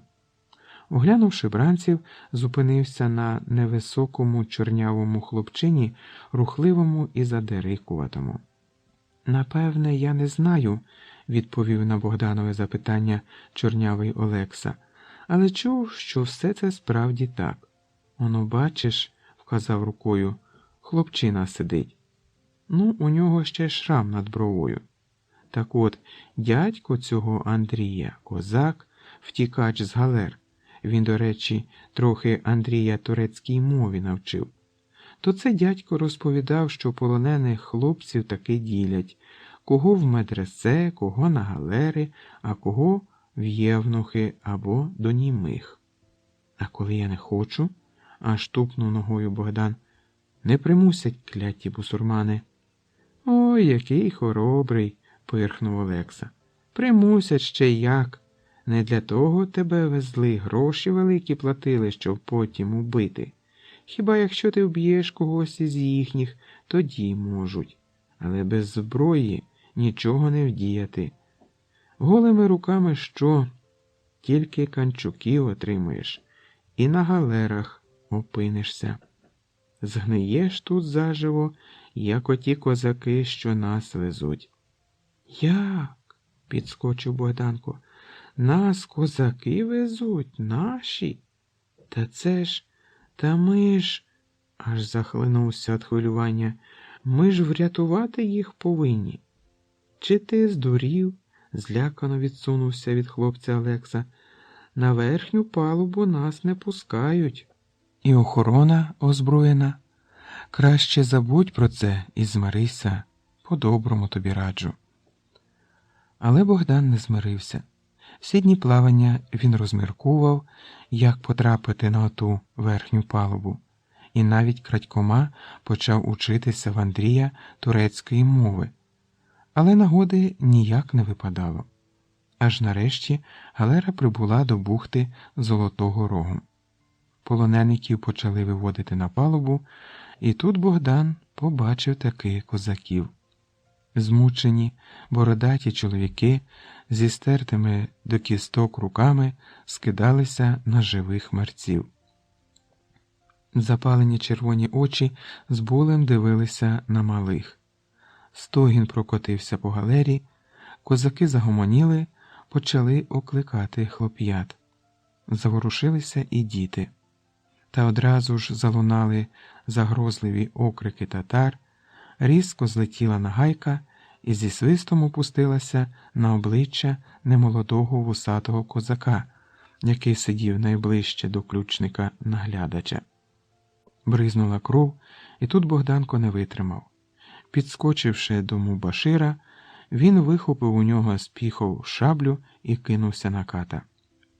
Ніхто і отямитись не встиг, як хлопчик розмахнувся, і рука ворога опинилась на палубі, а за кілька секунд упав і залитий кров'ю ключник. Всі на мить заніміли, але тільки на мить. Наступної хвилини охоронці кинулись до хлопця, намагаючись схопити, але дарма. Закриваючи собою козака, Богдан завзято рубався. Скоро примудрився вибити ще одну шаблю і почав битися обома руками. Козаки, рвучися з ланцюгів, підбадьорювали свого захисника, навіть щось підказували, маленькі полоненики теж намагалися його підтримати, але після жорстоких ударів Мубашира швидко стихли. Тим часом Богданові вдалося втиснутись між лавами, де сиділи веслярі, і тепер підібратися до нього з боків вороги не могли, а спереду не давав малий козак. Тим часом Січу і страшну Веремію на галері побачили з берега, і туди вже бігли озброєні ногайці. Засвистів аркан, обплітаючи Богданкові плечі. Через мить ще два обвелися довкола його ноги та шиї, і хлопець, впустивши шаблі, упав на палубу. Його миттю оточили розлючені татари. «Тримайся, орлятко!» – вигукнув чорновусий козак, за якого заступився Богдан, і цей крик дружно підхопили інші веслярі.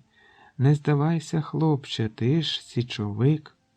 Знову засвистіли нагайки, але крик навпаки все дужчав. Коли над головою малого сміливця зблиснув ятаган, крик миттю переріс у дике ревище, та раптом руку Мубашира перехопив ногаєць за наказом багато вдягненого сивобородого старця, що стояв в оточенні євнухів. Забачивши його, всі присутні низько вклонилися, мов сам Великий візир піднявся на галеру. Примітка. Візир – головний міністр у султана. Чого ніколи не бувало раніше. Опустилися на гайки, стих і шалений гомін, немов за порухом чарівної палички. «Це султанів бакшиш», – суворо мовив старець, пильно розглядаючи малого. «Тому вирішувати його долю буде сам султан».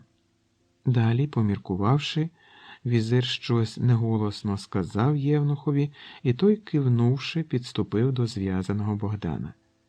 «Скільки років тобі, козаче?» – спитав. Хлопець презирливо хитнув головою, відмовляючись говорити, але вороги зрозуміли його по-своєму. Швидко зняли з шиї аркан. Євнух повторив запитання візира. Богдан хотів знову мотнути головою, та, зустрівшись поглядом з чорновусим козаком, раптом передумав. «Мені 14 років», – голосно сказав він, аби чули і найвіддаленіші лави веслярів. «А звуть Богданом. Я Джура корінного Степана Левченка». І одразу ж, не чекаючи перекладу євнуха, повторив свої слова турецькою мовою. Брови візира поповзли вгору. Він хотів щось сказати, але тут знову загомоніли козаки й татари, і голос його потонув у гаморі. Візир роздратовано скинув руку, що скрикнув, і враз запала тиша. «Звідки ти знаєш турецьку мову?» – спокійно спитав у малого. «Вивчив у дорозі», – ухильно відповів Богдан. Виказувати Андрія не хотілося, адже хто зна, чим це обернеться для хлопця. Візир здивувався ще більше і хотів щось запитати, але стримався. Окинувши оком галеру та людей на березі, він зрозумів, що дуже скоро про події на галері знатиме султан, якщо вже не знає. Тож треба поквапитись. «Товар на берег», – наказав візир Мубаширові. «Розпочинайте торгівлю, як завжди, а я навідаюсь пізніше, а поки залишаю замість себе Салех-бея. Цього козака», – вказав візир на Богданка, – «ведіть за мною і швидко». Процесія рушила, аж тут знову обізвався врятований Крайченком невільник. «Як же тебе кличуть, соколику?» – гукнув він. «Батька як величають?» «Батька Василем звали», – обернувся Богдан, «а прізвище наше…» Але доказати йому не дали. Вдарили по голові, і потягли на берег. Та непритомнюючи, хлопець ще чув останні слова веслярів. «Тримайся, синку, не здавайся, соколе, про тебе Україна пісні співатиме». Головний візир заклопотано метався з кутка в куток, не знаючи, до якої думки пристати. А поміркувати було над чим. Найлегше, звичайно, стратити цього малого Геура, та й по всьому.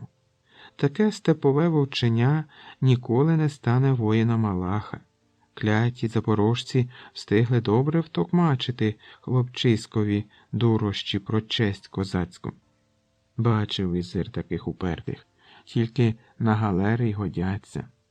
Але ж з іншого боку, візир зупинився, розмірковуючи, гарний яничар вийшов без цього малюка. За кілька років можна чудового Чорбаджі виховати. Примітка: Чорбаджі – командир загону яничарів. Якщо взятися як слід. Воїн з нього вже непоганий, до того ж меткий і розумний, як швидко чужу мову засвоїв. Чи дійсно спробувати? Вік у хлопця такий, що за доброго вчителя забуде ту кляту Україну. Ні, краще все-таки порадитися із самим султаном. Втім, якщо володар не передумав щодо тієї особливої орти султанського полку, примітка, орта, загін, рота, хлопчисько буде справді безцінною знахідкою. А так це, мабуть, непоганий хід. І задоволено посміхаючись у бороду, візир почав збиратися до палацу. Богданко, сидячи у ямі, вже подумки молився, чекаючи на смерть, коли його несподівано витягли нагору і, не розв'язуючи рук, кудись повели. Хлопець встиг звикнути до думки про страту, тому йшов гордо й незалежно, тамуючи в собі отой гидкий страх, і тільки дивувався, чому його страчують так потаємно, вночі, а не серед білого дня, всім на пострах. Замислившись, Богдан не помітив, як опинився в яскраво освітленій залі і примружився, бо після темряви різало очі. Коли звик до світла, побачив немолодого, але ще молодцюватого татарина, одягненого досить ошатно. Поруч з ним стояв, глузливо посміхаючись, той самий сивобородий старий, якого бачив Богдан на галері, і якого всі називали візиром. Помітивши збентеженість хлопця, татарин, а це був сам яничар Ага, скривив рота і повільно, розтягуючи слова, щоб полоненому було зрозуміліше, заговорив до Богдана. «Чи знаєш ти, Геуре, що чекає на того, хто насмілився підняти руку на воїнів Аллаха? Невже тобі смерть миліша за життя?» Богдан чужою мовою володів не так добре, як хотів показати, але слова татарина хоч із напругою зрозумів. Зрозумів і подумки пирхнув. Знайшов чим погрожувати. І взагалі цікаво знати, навіщо його сюди притягли. Чекають, що він помилування проситиме. А дзузьки, козаки смерті не бояться, тож хай запам'ятають це кляті нехристі. Тому вголос сказав: «Козаки не боягузи, а я козак запорожський. Предок наш Байда 3 дні на гаку висів, але помилування не просив і вас не злякався». «А чи справді ти володієш зброєю, Геуре?» Незадоволено скривившись, знову спитав яничар Ага. «Чи то мені неправду кажуть? Втім, це ми зараз перевіримо». Він сплеснув у долоні і віддав охоронцям якийсь наказ. Богданко обдивився шаблю і розчаровано зітхнув. Затуплена іграшка, та й годі. Такою брат Дмитро вчив його битися ще в 11 років. Але таки бояться гадюки, задоволено подумав хлопець. Добре, хай знають козаків. Доведу, коли так закортіло бусурманам. І сміливо виступив уперед. Коли Богданко, упрілий і задиханий, примудрився вибити шаблю у третього сеймена, примітка, сеймен – військовий чин, яничар Ага нарешті сплеснув у долоні. Хлопець завмер і з-під лоба позирнув на татар. Що? Невже все? Страта? Але, придивившись до яничара Аги, розгубився ще більше. На обличчі ворога сяяла задоволена посмішка, очі поблискували, мов у хижака. «Чудово, чудово, шановний візире!» – кивнув начальник яничар. «Справді цінний подарунок султанові. Тепер бажання володаря щодо тієї орти нарешті...» «Тихіше!» – обірвав його візир, кинувши погляд на Богданка. «Не треба при цьому Геурові. Потім. Є про що поговорити. Я саме сьогодні мав розмову з султаном». «Добре», – задоволено кивнув яничар Ага. «Одна тільки халепа. Сім'ю на виховання хлопчиська не можна віддавати, бо втече. Вчити військовим премудрощам теж складно, битися він добре вміє, не те, що інші малі полоненики. Отож доведеться самому ним займатися. Але якщо такий наказ султана...» Татарин покірно схилив голову та через мить уже підібрався і помахом руки звелів сейменам підвести до себе вкрай розгубленого Богданка. «Як звати тебе, козаче?» – спитав. «Богданом», – гордо відповідав малий, презирливо дивлячись у вічі ворогові. «Богдан Крайченко я». «Як ши?» – подумавши, кивнув начальник яничарів. «Забудь це ім'я, Геуре. Відтепер ти будеш Хасаном, воїном Аллаха. Ми даруємо тобі життя і...» «Ні!» – якось дико закричав Богданко, щосили пручаючись. «Ні, ні, ніколи!» Наступної миті сеймени враз скрутили хлопця і, затуливши йому рота, витягли за двері. Але на цьому дивна зустріч владних султанського двору не завершилася. «То як, яничаре, Ага?» – неквапно поцікавився візир. «Чи візьмешся ти виточити діамант для війська володаря? Султан тобі довіряє, тому зваж усе як слід». «Я не відмовляюся», – знизав плечима яничар Ага. «І наказ султанів виконаю. Я так розумію, що малих геурів для особливої султанської орти вже привезено?» «Можна сказати, що так», – обережно хитнув головою візир, непомітно озираючись на всі боки. «Але роботи з ними ще багато, особливо з цим Хасаном. Та то вже дрібниці. Головне, ми маємо невільника, який може розповісти нам про таємниці козаків. Цей хлопчисько Хасан ще дурне ягня, тому вивідати у нього, звідки в запорожців така сила, буде легко, бо кому ж знати, як не вам, яничаре Ага». Вклонився візир. «Що ніхто не може встояти проти яничарів. А чому? Бо вони роксолани». Примітка. Роксолани – група кочових сарматських племен. Але захисники вже не України, ні. Вони воїни ісламу і султана, а ті, кого очолить через кілька років цей Хасан, переможуть будь-якого ворога. Тож відтепер, Ага, ви вчитимете своїх вихованців не лише тому, що вміємо і знаємо ми, а й тому, що ви відаєте у малого Хасана. Минав час, а сподівання владоможних ніяк не справджувалися. Богданко твердо тримався свого. Краще вмерти, ніж бути яничаром. І вперто уникав занять. Не допомагали ні лайка яничара Аги, ні покарання, ні канчуки. Вже не раз начальник яничарів ладен був умовити візира стратити цього клятого Геура. Але щоразу його зупиняла гордість. Як? Хлопчисько, малий козак, сильніший за нього, воїна Аллаха? Не бувати цьому. Він ще виб'є з проклятого Хасана непокірність, примусить бути слухняним.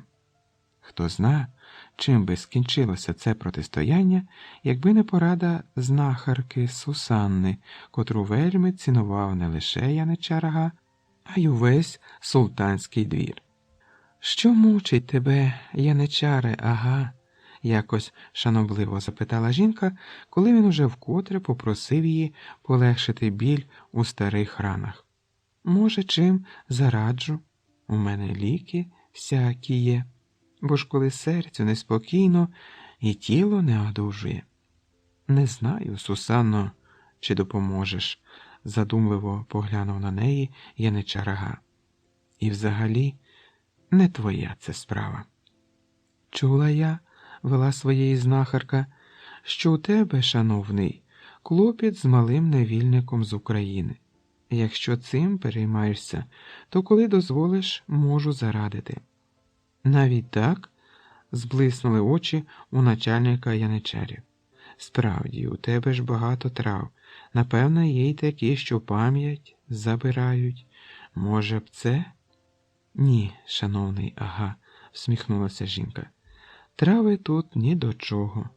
Ти забув, що цей хлопець ще дитина і шабля йому за іграшку. Не тримай малого окремо. Випусти до інших полонеників. Вони впертого умовлять. І є ж у тебе вихованці, які охоче вчаться і задоволені долею. От такі нехай і постараються». «Та цей Хасан утричі кращий у бою за тих ягнят», – спохмурнів Ага. «Тому вчити його слід окремо, інакше тільки розлінується». «А знання Корану?» – заперечила Сусанна. «Та й чимало інших наук. Отут ти, хлопця, й перехитриш. Він вважає себе найпершим, то прагнутиме триматися попереду усьому. Головне – почати». Так і сталося. Не стерпів Богданко. То вмінням битися на шаблях похвалився, то став доводити, що не гірше сури Корану знає. Крім того, самотність йому обридла, і, спілкуючись із хлопцями, інколи навіть забував, де він перебуває і навіщо вчиться. Хоча дружбу між малими яничарами не тільки не схвалювали, а навіть карали за це, Богданкові вдалося близько заприятелювати із Семеном. Удавати байдужих один до одного було важко, і хлопці мимоволі трималися разом. Спостерігаючи за ними, яничар Ага задоволено посміхався в бороду, і було з чого. Тягнучись за Хасаном, малі невільники показували чудові результати. Крім того, забуваючись, Хасан часом демонстрував якісь нові хитрощі у веденні бою на шаблях або стрілянні з лука, що одразу ж брав до уваги і використовував начальник яничарів. Але він рано заспокоївся. Недбалість Ода Баші, начальника яничарської казарми, вмить перекреслила усі досягнення. Відбираючи стрілків на живу мішень, так хлопців привчали до ворожої крові, Ода Баша забув про попередження щодо Хасана і теж вивів його на плац. Як угледів Богдан, що стріли малих яничарів летять у зв'язаного козака, кинув луком в землю і сміливо рвонувся вперед. «Стій, стій, Хасане!» – схопив був його за руку Семен. «Козакові все одно не допоможеш, а сам...» «Замовч, Іудо!» – відштовхнув Семена білявий Олекса. «Це ми можемо повз мішені стріляти, а Богдан – ні. Тобі все одно улюбленець Ода Баші, як Богданчик, не такий. Хоч і казали йому, щоб тобі не вірив, але ти всіх нас обрехав, що і Євнухові поскаржився. Ти першим кланятися почав і з Селімом назвався. Можеш тепер доносити, іди. Ну, я тебе не боюся. Розгорілася сварка, але на свій жаль Богдан не чув слів Олексиних. Затуливши собою козака, він несамовито шарпав ланцюги смертника, хоч і розумів, що голими руками нічого не вдіє. Кілька вже пущених стріл уп'ялося в Богдана, але він не відступив. Звісно, хлопці, розгубившись, упустили луки, навчання було зірване. За наказом розлюдженого яничара Аги непокірного скрутили, хоч він і вперто захищався. Тої хвилини Богдан проклинав усе на світі, і неволю турецьку, і гарячий свій норов, хитрістю приспаний. Тож, коли підійшов до нього Ага, тільки зиркнув ненависно. Тоді і усвідомив начальник яничарів, що відтепер ніякі хитрощі не змусять Хасана взятися до зброї, і вкрай осатанів від усвідомлення власного безсилля. Недбалі були жорстоко покарані, отримали канчуків за сварку на плацу і Олекса з Семеном. Але це не заспокоїло начальника яничарів. Усі зусилля звелися на нівець. Малий Хасан затявся, відмовився навіть від їжі, і ніякі примуси не допомагали. Ось тоді і зголосилася поговорити з хлопцем знахарка Сусанна. Не міг яничар Ага піти проти султанової волі, тому, зціпивши зуби, дозволив жінці лікувати малого козака. «Козаче, соколику», – почув раптом знесилений катуванням та ранами від стріл Богдан, і, здригнувшись, розплющив очі. Чи то сон, чи то марево, схилилося над ним жіноче обличчя, ще молоде і вродливе. «Напевне, то матінка перед смертю моєю прийшла», – знесилено подумав хлопець, але одразу ж відчув на собі лагідні теплі руки і зрозумів – ні, це не сон. Підвівшись на лікті, придивився пильно. «Сусанна, я», – знову заговорила жінка, – «знахарка султанського двору. Колись Соломією була, дружиною сотника Дмитра Перебийноса. Така ж бранка, як і ти, хлопче». «А чому ж?» – і не доказав Богдан, зніяковівши. «Так, служу цим нелюдам», – зрозуміла його жінка і гірко зітхнула. «Продала їм себе, але не свою душу. Пригнали мене 10 років тому з донечкою маленькою в Кафу, теж сльози лила, з білим світом прощалася. А ще, як на гріх, захворіла в дорозі моя Настуня. Думала, не відраю від смерті. Та Бог помилував нас, видужала донька, а знахарство моє уздрів Мубашир і пообіцяв, що не розлучить мене з Настею, коли його давню хворобу вилікую. А дитині лише 2 рочки було. Загинула б без мене. Погодилася. А там, мало-помалу, і оцінили вміння моє, ще пак, усі в роду нашому знахарями були відомими. Мене і бабуся, і мати вчили хвороби різні лікувати. Так і служила Алі-Паші. Відтоді, сину, і повелося, тихенько вела далі Сусанна, обробляючи хлопцеві рани. А через 5 років важко поранило нашого яничара Агу. Ледь живого привезли. Лікували, а отруту вивести не могли. Послали по мене, бо похвалився був Алі-Паша, що його рабиня на ліках добре знається. Так одразу й сказали, як не вилікую, смерть і мені, і доньці.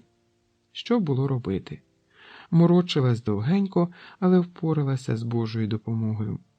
Відтоді довіряють мені, весь султанський двір лікую, хоч якусь шану та маю.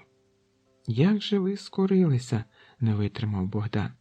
Отруїли б цих нехристів, господарів своїх, і втекли з донькою.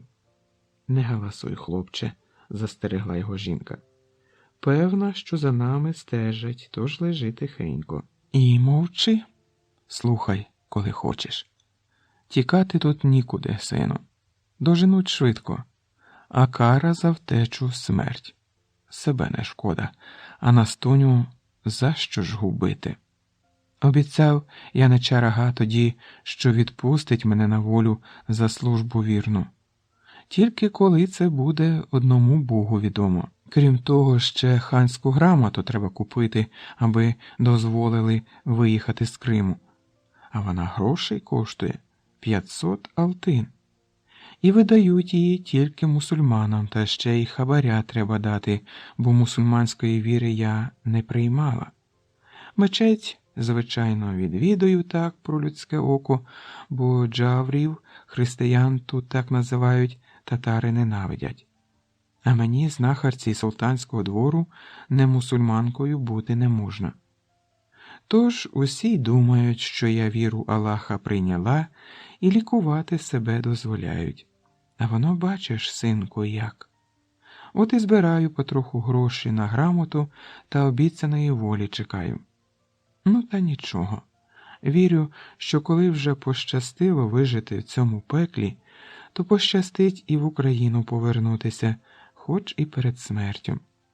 А тобі, сину, присіла Сусанна біля Богданка, ось що скажу. Це я порадила начальникові яничарів тебе до хлопців пустити. Мусила, бо замордував би тебе дитину. І тепер раджу, затамуй свою гордість до слушного часу. Скорися, Богдане. Порятунок у тебе один – обдурити їх, ягням прикинутись, а як випаде нагода – втекти. Чула я, що навідуються зараз у Крим чайки козацькі. Громлять татар, то, може, коли і стрінешся, або перед боєм перейдеш до своїх, це вже як Бог дасть. Перед боєм? То що ж, тітонько Сусанно, своїх убивати? Аж жахнувся Богдан. Ні, ніколи я на це не піду. Дурненький, лагідно промовила знахарка. І не кричи, кажу ж тобі. Поки вивчишся тут, багато часу спливе. А в бій тебе кинуть дуже нескоро, роки минуть. Головне, соколику, в пеклі цьому не забути, хто ти є, не зрадити в душі вірі християнській. Змушуватимуть іслам приймати, відмовляйся, кажи, що не дійшов ще до мусульманської віри, не гідний поки що прийняти Аллаха. А от після першого бою, одне слово, говори що завгодно, аби до ладу було. Чи зрозумів, сину? Ну, а як уже зовсім припече, скажеш, що прийняв іслам у душі своїй, в гордій самотині, і поклянешся цьому на Корані. Оскільки ти не мусульманин, клятвопорушенням це не буде. І ще таке, Богдане, спохмурніла раптом Сусанна. Дивися пильно, бо щось недобре проти тебе Ага замислив. Іншого на твоєму місці вбили б давно. Це вже ти, повір мені, хлопче. Чомусь не чіпають тебе, бережуть. Тільки для чого? Не розумію. Тому прислухайся до всього і міркуй добре, перш ніж щось вчинити. Мене вже сюди навряд чи пустять, зітхнула жінка, підвівшись. Тож лікуватимешся сам, я всі трави й мазі залишу. На щастя, не дуже тебе стрілами зачепило, а на шкірі то заживе потроху. Що ж, щасти тобі, синку, поцілувала його Сусанна. Може, колись і знайдеш мене, може, ще зустрінемось. Важко зітхнув Богдан, тамуючи сльози, і поривчисто припав губами до знахарчиної руки. 1998 рік. Після розмови з дідом Сергієм Сашко зі Славком припинили свою героїчну діяльність і навіть стали обминати в розмовах заклятий став. але думка про скарб їх не полишала. Мимоволі гадалося, а що б то його знайти, але де та як? І врешті Славко не витримав. «Знаєш що?» – обережно мовив він, коли брати старанно обривали вишні на варення. Сашко називав ці дні мавп'ячим сезоном. «Я ось що надумав. Ну, щодо скарбу цього. Та не перебивай, ну, їж собі вишні і помовчи трохи. Так от, читав я в одній книжці, як ченці сховали своє золото у ставку. Глибокий такий був. Як ти гадаєш, могли таке козаки зробити? У ставу ніхто і не шукав ніколи, всі навколо того дуба товклися. А що як подивитися, га?» Запала мовчанка. Потім Сашко, проковтнувши кілька вишень, кивнув головою. «А що? Непогана ідея. Перевірити можна. Тільки як ти пірнатимеш? Став же глибоченький, а акваланга в нас нема». «Ну, акваланга немає. Але маску й ласти я прихопив», – усміхнувся Славко, зрадівши, що брат погодився. «Ми ж від вас на море поїдемо, то я одразу і взяв. Батько пірнати не любить, то може й забути це причандаля, а мені без пірнання і море не море». «Що ж ти мовчав?» – аж підскочив на гілці Сашко, ризикуючи загуркотіти вниз головою. «Ми б з хлопцями поплавали з маскою на річці, все-таки веселіше?» «Жаднюга нещасний». «Та я забув», – знизав плечима Славко. «Якщо хочеш, бери, будь ласка, тільки річка – це не море. Нема на що під водою дивитися. Але ти мені зуби не замовляй, одразу кажи, підеш на заклятий став чи ні?» Другого дня хлопці вирушили до ставу. Звісно, завидно, щоб не так лячно було. Але хоробрості вистачило тільки на дорогу. Не встигли до берега дійти, як куди вона вся й поділася. «Ну, що, герой?» – підштовхнув Сашко брата. «Пірнати будеш чи з берега дивитимешся? Крізь воду на 6 метрів». «Та йди до біса», – буркнув той, знімаючи штани. «Що вже й поміркувати не можна». «Ну, і які ваші пропозиції, адмірале?» – не заспокоювався Сашко. «Як проводитиме операцію підводний десант?» Славко хотів був дати братові щигля, але передумав і, показавши язика, швидко натяг підводне причандалля і шубовснув у воду. Та майже одразу випірнув на поверхню і, відпльовуючись, замахав обома руками. «Зверху нічого не видно. Треба нижче спускатися», – гукнув братові. «А там тиск, знаєш? Але я спробую зверху подивитися. Вода прозора. Отож так. Я пливтиму вздовж ставу, а ти керуй з берега, щоб я його смугами перетинав, а не товкся на одному місці». Друзі досліджували ставок більше 2 годин. Але марно. Славко нічого не знаходив. Врешті-решт Сашко не витримав. «Телепні ми. Та за 400 років будь-який скарб так затягло б мулом, що і з аквалангом не знайти», – сплюнув він з пересердя. «Ох і дурень я, хоч би трохи поміркував, перш ніж сюди пертися. Так що вилазь, бо вже посинів, дивитися страшно».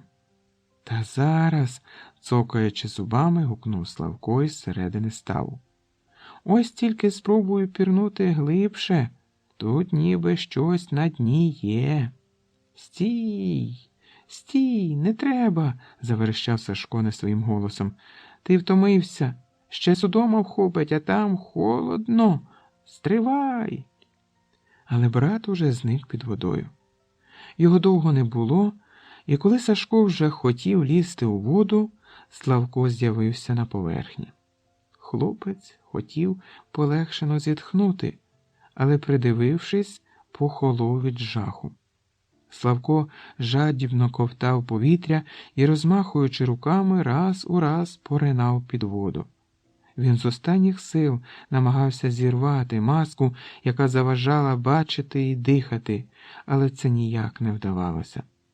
І коли хлопець учетверте зник під водою, Сашко прямо в одязі шубовснув устав.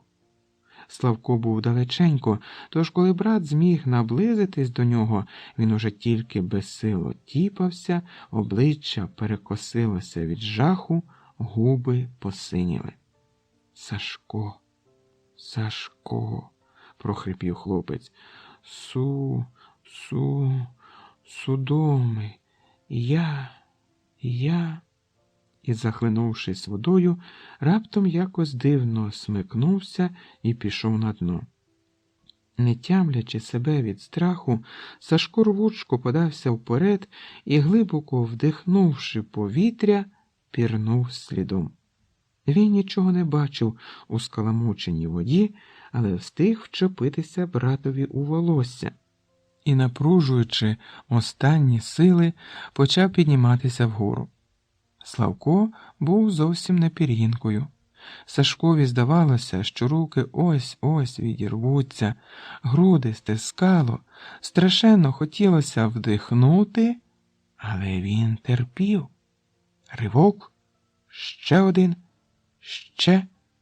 Нарешті хлопець виринув на поверхню і, жадібно ковтаючи повітря, примудрився трохи підняти братову голову над водою. Зрозумівши, що Славко знепритомнів, Сашко, що було сили, поплив до берега і, напевне, з переляку домчав за лічені хвилини. Квапливо витяг брата на берег, зняв маску. Славко був блідий, як смерть, і, здавалося, вже не дихав, тому Сашко, пригадавши батькові уроки, почав робити йому штучне дихання. «Ну й налякав ти мене, Іхтіандр доморощений», – сердито бурчав Сашко, підкидаючи хмизу в багаття. «Я вже подумки теж із життям прощався. Убили б батьки за такий подвиг, не інакше. Як же ти примудрився, спеціаліст-підводник?» «Та як?» – знічено посміхнувся Славко. «Судома вхопила, та ще й обидві ноги одразу. Коли б хоч одну, я б виплив. Все здавалося, що на дні щось таке лежить, тягся, але де там? Вже й повітря бракувало, у вухах дзвеніло, а я замість того, щоб плюнути на це діло, все одно ліз, бо боявся, що вдруге на те місце не втраплю». «Так що ж там було на дні?» – зацікавився Сашко. «Може, і справді скарб?» «Та який там скарб?» – втомлено махнув рукою Славко. «Чи то залізяка, чи то дровеняка якась, і здорова, як акула». «Слухай, то, може, це бомба?» – злякано мовив брат, відсуваючись від берега. «Бо ніхто тут не буває, не рибалить. То що ж це може бути?» «А бомбардували село у війну, знаєш як? Ого-го!» «Та хто його знає?» – скривився Славко. «Але якщо й бомба, я з місця не зрушу, так і знай. Ноги не тримають після цієї підводної екскурсії. І взагалі, що нам з того? Лежала стільки років, і ще полежить біс із нею». «А як вибухне раптом?» – засовувався Сашко, краєм ока позираючи на став. «Ти ж ту рахубу не чіпав, ні?» «Де б то?» – усміхнувся брат. «Не дістав до неї навіть. Ледве встиг трохи роздивитися. Тиск дуже великий, важко пірнати. Добре ще не забув, що спливати треба повільно, бо інакше було б справді погано». «Брррр!» – аж здригнувся він. «До речі, а крові у мене не було, га?» «Якої крові?» – злякався Сашко. Ти що, поранився? Та ні, не те. Просто коли швидко піднімаєшся з глибини на поверхню, може йти кров носом чи ротом. У мене все в порядку було. Та ніби все нормально, подумавши, кивнув Сашко. Принаймні, коли я тебе на берег витяг, кров не йшла, це точно. Ну і добре, повеселішав Славко. Вже легше. Еге ж, легше, знову забурчав брат. Ото ще мені Кусто знайшовся. Ні, ну це додуматися треба. У намолі шукати скарб 400-річної давнини, га? А сам що, дуже розумний? Не залишився в боргу Славко. 2 години мовчав, поки я чесно рекорди ставив з плавання. Слухай, раптом пожвавішав Сашко, а може то не бомба, а шабля була? Тут же й козаки ворогів били, і то не раз. Ага ж, кому що, покрутив пальцем біля скроні Славко. Яка там шабля? З мене розміром. Ну, може, й менша. Не встиг роздивитись, чого кривишся. Не брешу. То вже добня гарна. Якщо хочеш, пірни сам, переконаєшся. Буде тобі замість ятагана. Хлопці із заздрощів помруть, перекривив він Сашка. Тільки позич Наутилус у капітана Немо. Ні, я вже краще у тебе Калісто позичу, показав язика Сашко. Чи Каліпсо, як там корабель у Кусто називався? Ото ще мені знавець, закотив очі під лоба брат. Краще суши свої штани і не перекручуй геніальні ідеї. До речі, сонечко вже сідає, а ми тут як на святі розсілися. Мерщій, а то скоро стемніє, і будемо ми крос давати поза нормами, особливо біг на довгій дистанції. Минулого разу так звідси чухрали, що думав я, і до Києва не загальмуємо.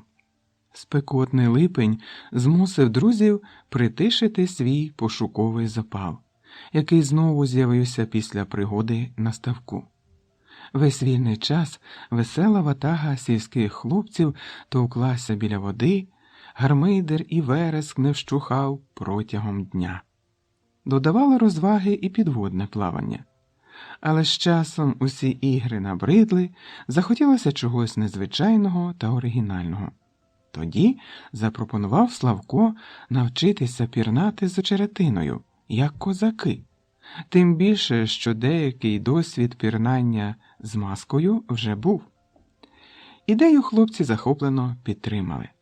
Але дуже скоро з'ясувалося, що очеретина і маска зовсім різні речі. Треба було стискати губами очеретину так, щоб її не зламати, але водночас і не захлинутися.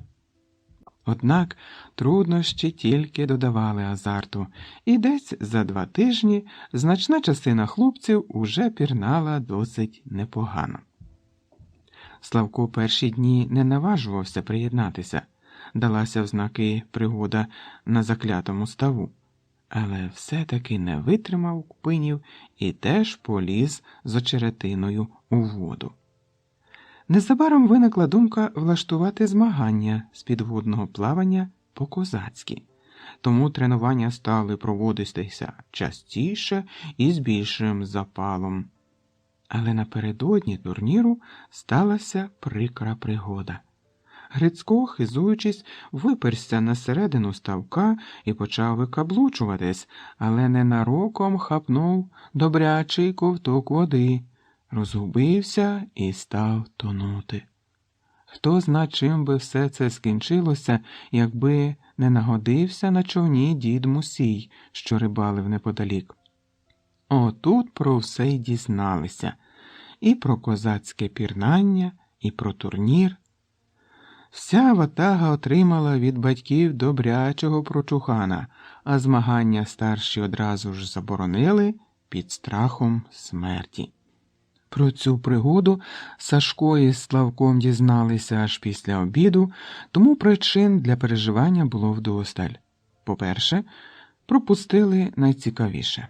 А по-друге, прогавили нагоду довести усьому селу свою сміливість, врятувавши потопаючого. Зрозуміло, що заспокоїтись хлопці не могли й далеко за північ. «Ні, ти тільки подумай», – трохи не плакав Сашко. «Така була нагода і на тобі, а все через цю кляту козу. І треба ж було їй влізти у шкоду саме вранці. Поки ловили, от і маєш...» Ех, тільки рукою махнув. «Сам винен», – буркнув не менш засмучений Славко. «Треба було припиначку добру знайти. Ти ж прив'язав Маньку гнилим мотузком. Коза мекнула, вона й обірвалася». «Це ж ти припиначку до коловороту старого колодязя вчора примостив. А воно не близький світ, на леваду по неї бігти. Хто ж знав, що цій бісовій доїльні не сидітиметься, а? Думав, поснідаємо та й збігаємо по мотузок, а ця дурепа...» «Та годі вже, набридло», – відмахнувся брат. «Що зроблено, те зроблено. Тож заспокойся і лягай краще спати». «А чого тебе в той колодязь понесло?» – не заспокоювався Сашко. «Степан наплів, що в ньому партизани зброю ховали, а ти й поперся, телепню, не міг у мене спитати, ще й припиначку забрав». «А що ж мені було, припиначку разом з козою прив'язувати, чи що?» – спалахнув Славко. «І потім ти ж із батьком поїхав, а я не знав, що з колодязя самому вилізти неможливо, бо коловорот крутиться. Якщо вже такий розумний, то чому мотузок не відчепив, коли мене витягав?» «Тільки про нього було й думки», – поірхнув Сашко. «Коли ти дременув з левади, мов опечений, я вирішив, що щось трапилось, і побіг за тобою». «А чому, до речі, ти так тікав, га?» «Та відчепися вже, реп'ях», – спалахнув Славко. «Весь день лізеш. Чому? Не знаю я. Тікав, та й годі». «А, то це я, реп'ях», – скипів Сашко. «А ти тоді?» «Гей, друзяки», – раптом долинув знизу голос діда Сергія, який почув зовсім нелагідний тон братових дебатів. «І не набридло вам гристися, га?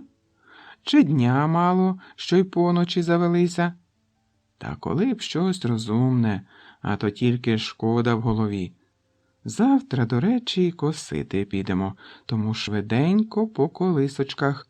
Підніму рано, і як собі хочете».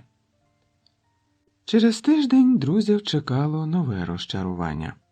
Ще одна можливість продемонструвати героїзм промайнула, показавши язика. А шанс був ще кращий. Маленька Артемкова сестричка Наталя вирішила спекти для ляльки на іграшковій плиті справжній пиріг. А оскільки трісочки були сухі, мов порох, спалахнуло не тільки вогнище, а й стіна хліва, біля якого гралася мала. Добре, що нагодилася мати, і з переляку вихлюпнула на вогонь відро помиїв, які, звісно, не зробили підпалену стінку гарнішою. Сусідки півдня гомоніли про недолуге молоде покоління, а Сашко й тут не втримався та вставив своє слово. «І що б вам було, тітко Олено, зачекати хвилинку?» – невдоволено бурчав він. «Так ні ж, прибігли. Ото вже ні собі, ні людям». «Ах ти ж, Анциболе!» – ляснула тітка хлопця мокрою ганчіркою, яка потрапила під руку. «Ти б хотів, аби в мене вся худоба живцем попеклася, га?» «А чим погано?» – промимрив Сашко, потираючи забите місце. «Про обід клопотатися не довелося б». Сусідки в один голос загомоніли, що, мовляв, молодь тепер зовсім знахабніла, тож братам довелося якнайшвидше шукати прихистку в малині. Ну що ти, Сашко, за людина? Аж сплюнув з пересердя Славко, відхекуючись. Ніяк не заткнеш вчасно пельки. От тепер тітка Олена батькам поскаржиться. Чухатимеш не тільки спину, а й сідниці. Еге ж, жалібно проскімлив Сашко. А як воно само з язика злетіло? Знаєш, як мені шкода, що вже вдруге таку можливість прогавили? Слухай, а може, ну його до біса, той скарб, га? Помовчавши, раптом сказав Славко. Вже стільки клопоту набралися, що у мене і за рік не було. Результат нульовий, а проблеми вже є, та ще й які. Це тому, що нас випереджають, авторитетно заявив Сашко. Нам, бач, як щастить, нагода за нагодою, одна краща від іншої. Попереду ще 2 місяці канікул щось обов'язково та станеться, будь певен. Мені вже ніяких подвигів не хочеться, жалібно скривився Славко. Наївся по саме нікуди, і десерту не треба. А десертом зараз батько почастує, кисло промовив Сашко, визираючи з кущів. Бач, із тіткою Оленою балакає. І треба ж таке, га? Тільки раз на місяць пообідати додому виривається, і випало саме сьогодні. А ти кажеш, щастить, усміхнувся Славко. Добре, ходімо вдвох. При мені дядько запотиличників не даватиме. А вже ж, одразу повеселішав Сашко, бо, бач, не педагогічно давати по шиї одному, коли обидва винні. А тобі не можна давати. Ти гість. Знав би, краще до тебе в гості поїхав. Ото б воленька була. Розігнався, пирхнув Славко. У мене, татко, коли треба, теж шию може добряче намилити. Бити не б'є, але якусь педагогічну гедоту обов'язково вигадає з виховною метою. Так що не дуже поривайся. Ну, ходімо вже, Матросов. Сьогодні я грудьми на амбразуру кидатимусь, а ти походиш у дублерах. Хлопці поволі виповзли з малини і знехотя раз по раз озираючись, поплентали до хати. А знаєш, Славку, раптом проказав брат, мабуть, твоя правда. Хай йому грець тому скарбові, лежав стільки років і ще полежить, інші розумники знайдуться. Розваги ми і без того гарні маємо. А цей скарб. Морочимось, а було б у діло, як дід каже. Виходить, що робимо так, аби бігати не хотілося. 1663 рік. 3 роки минуло відтоді, як Богданко опинився в татарській неволі. З гінкого хлопчини він став сильним, широкоплечим юнаком, і не було йому рівних ні в стрільбі, ні в рубанні на шаблях, ні в шалених перегонах на ат-майдані. Примітка. Ат – кінь. Богдан хотів стати воїном, але не яничаром. І тепер, коли майстерності вже досяг, з нетерпінням чекав нагоди повернутися в Україну.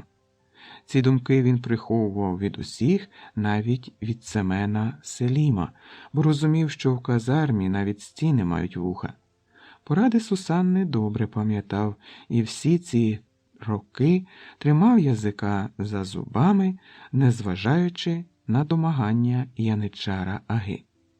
Втім, хоча вивідати всі козацькі секрети начальникові яничарів не вдалося, дещо він таки встиг перейняти. Одне бачив сам, спостерігаючи за тренуваннями Хасана на Майдані, інше переповідав Хасанів друг Селім, який сумлінно виконував обов'язки, покладені на нього Агою. І султанську орту яничар Ага таки зумів створити, настав день, коли молодих яничарів вишукували перед казармою, і імам після молитви звернувся до юнаків. «Тепер ви гвардія султана і повинні бути гідними гордого звання єнічері». Примітка. Яничар. Віднині ви гроза невірних, ким би вони не були – гайдамаки, серби чи козаки. Навіть при цих словах обличчя Богдана не здригнулося. Він таки навчився володіти собою за ці 3 роки. І коли оголосили, що його і Семена зараховано до особливої султанської орди, і післязавтра, за наказом султана, вони мають вирушати до Сиваської фортеці, Богдан також зумів стриматись, хоча всередині йому щось аж обпікало радісно. Нарешті він зможе перебігти до своїх. Навіть якщо загине в бою, цього не боїться, бо боротиметься поруч з людьми, рідними по крові і духу.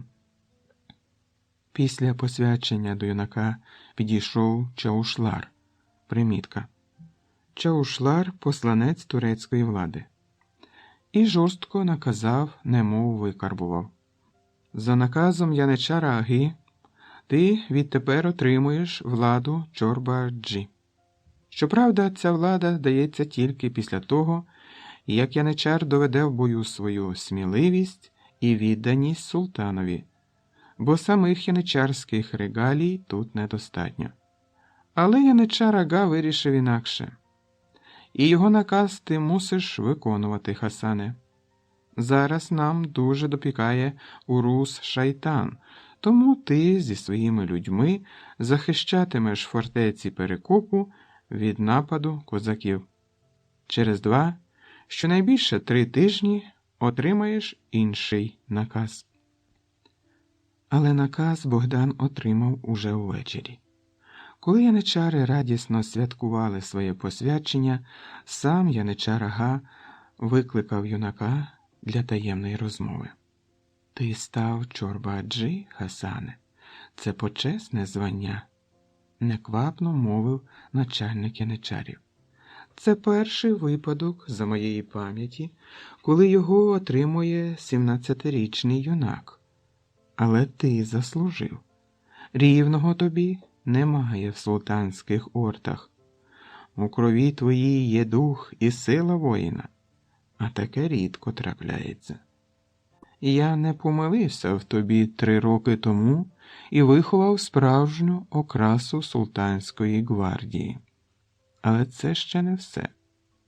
3 роки тому ми дарували тобі життя, і не раз, хоча мали б стратити за твої ганебні вчинки. Чи пам'ятаєш?» Богдан мовчав. Обличчя його було байдужим і незворушним, лише згідно кивнув. «А знаєш чому?» – ледь помітно усміхнувся яничар Ага. «Бо ти єдиний серед яничарів, хто знає, як ведуть бій козаки, та що вони вміють. І поки ти вчився, вчилися й ми. Але цього замало. Ти повинен розгромити перші козацькі застави і розчистити шлях на Серединбею. Після цього всі українські села і ясир ваші. Я розумію, ділитися здобиччю не дуже хочеться». По-своєму витлумачив яничар Ага раптову блідість Богданову. «Але запевняю, там вистачить на всіх. Поки що твоя орда стоятиме у фортеці над Сивашем, а потім я пришлю наказ, коли виступати в похід на села України. Все зрозумів? Чи, може, хочеш щось запитати?» «Так», – спокійно і начебто байдуже мовив Богдан. «Наскільки я знаю, яничари – охорона імперії. Тоді чому ми виїжджаємо на Перекоп? Вашу орду створено для розгрому козацьких знайд», – гостро відрубав яничар Ага. «Ось у чому наш секрет, Хасане. І ще. За вами стежитиме Мохамед Паша, А потім доповість мені, як ви поводилися в першій битві, тож попередь своїх людей, аби добре трималися. Звичайно, краще було перевірити вас у бою, але я не хочу ризикувати людьми особливої орти, так важко створеної. Втім, щодо тебе, замислився раптом Ага, як відомо, Чорба-Аджі має довести свою вірність султанові кров'ю ворога. Це закон. Тому ти ось що зробиш. Блідий, мов крейда Богдан, судомливо стискав ятагана, не в змозі навіть поворухнутися. Йому, яничарові, наказано вбити ворога. І кого? Дівчину. 15-річна красуня сміливо і презирливо дивилася йому у вічі, загортаючись у біле фередже. Ця Геурка вбила свого господаря, який хотів зблизитися з нею, почув юнак голос яничара Аги. Тому ти маєш стратити її зараз, у мене на очах. Інакше, Ага хвильку помовчав, інакше поруч з нею ляжеш мертвим і ти, Хасане, як зрадник імперії. Поки начальник яничарів віддавав наказ, Богдан гарячково намагався знайти хоч якийсь вихід. Якщо він уб'є дівчину, не буде йому прощення ні на землі, ні перед Богом. Козаки не приймуть його ніколи, а якщо відмовиться, тоді кануть марно затрачені зусилля і роки, віддані татарському пеклу, як і всі намагання попередити своїх. Адже козаки не знають про цю кляту особливу орту, яка має сплюндрувати міста і села України. Боже милостивий, що ж йому робити? Я чекаю, Хасане, гострим лезом різонув по серцю голос Аги. Чи ти боїшся вбити ворога ісламу? Повільно піднялася рука з ятаганом. Погляди Богдана і полонянки зустрілися, очі дівчини, чорні й палаючі, чомусь нагадали йому брата Дмитра.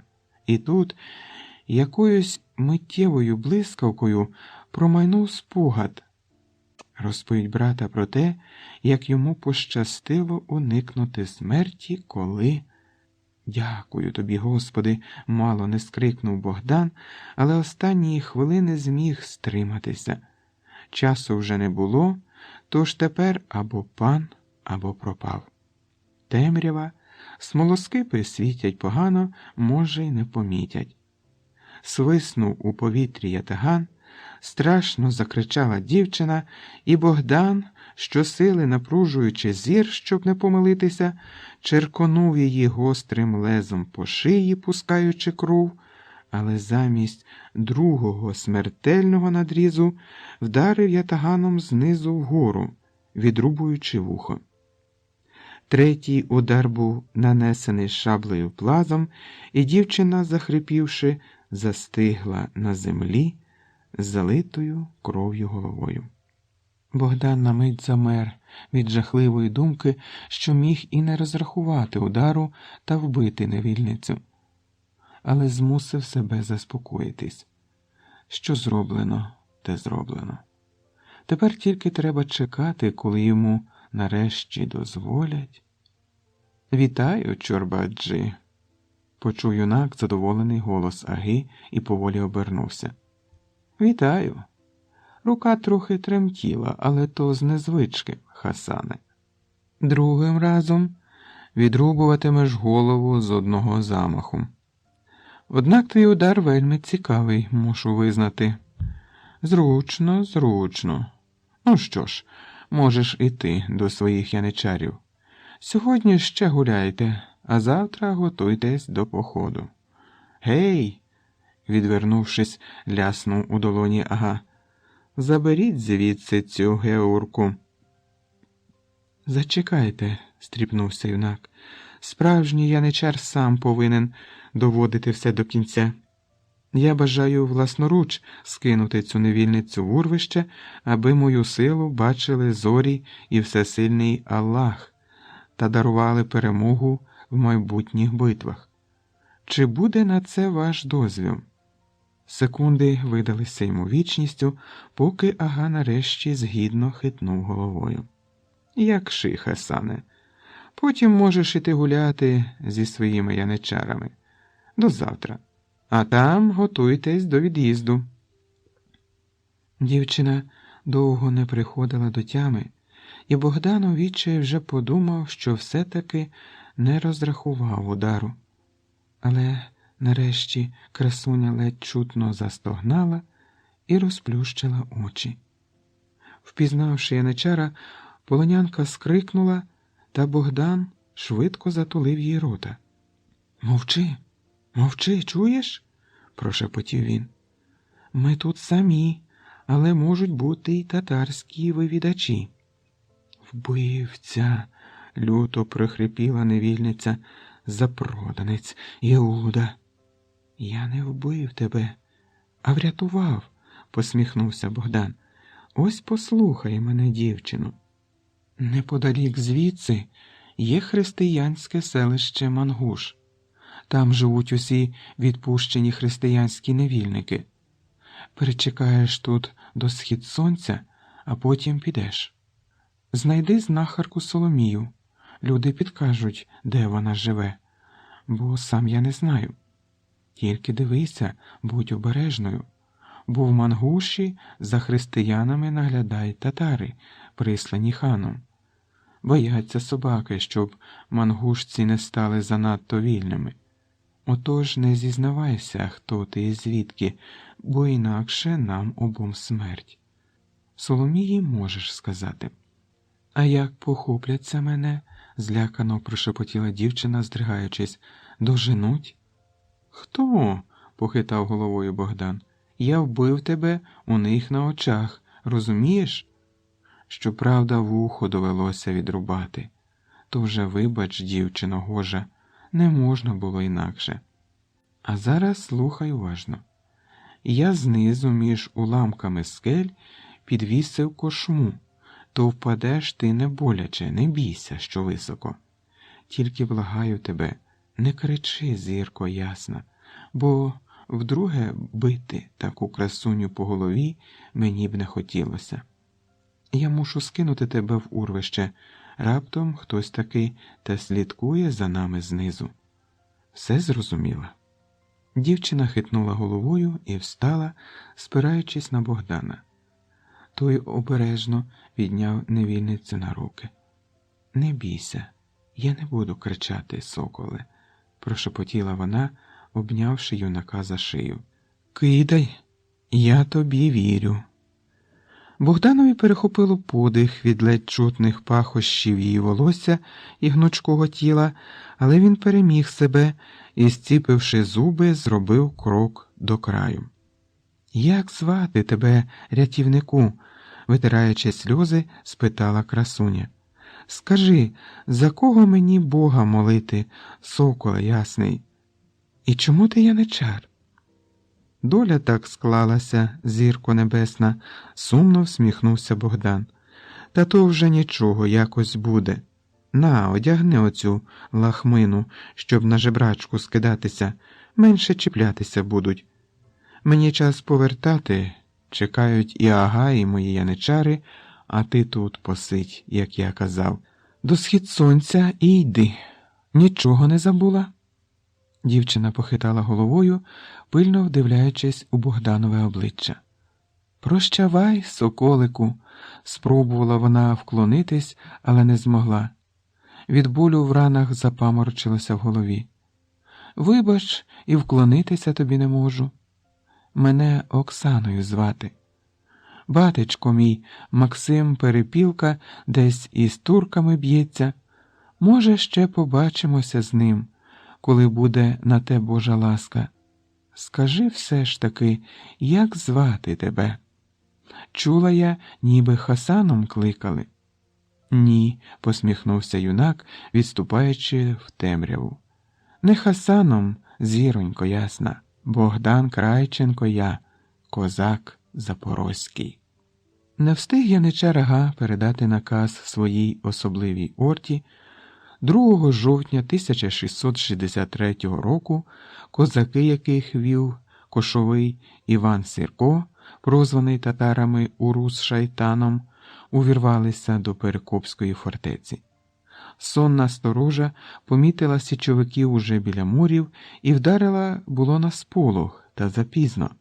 Запорожці увірвались у велике місто, наче вихор мчали вони, рубаючись до малого міста, яке штурмував російський боярин Косагов.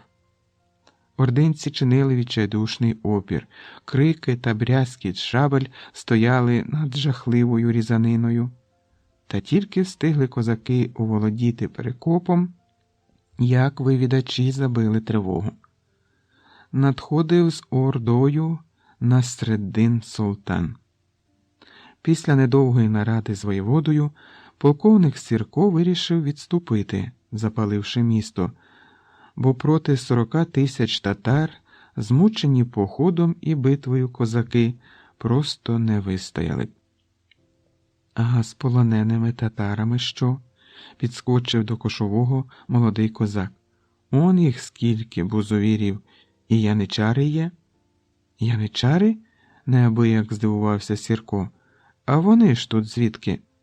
Анумо, Васильку, приведи мені когось із них, побалакаємо. Та ось же вони вже є, батьку. Пролунав поруч голос вивідача Грицька Перепащенка.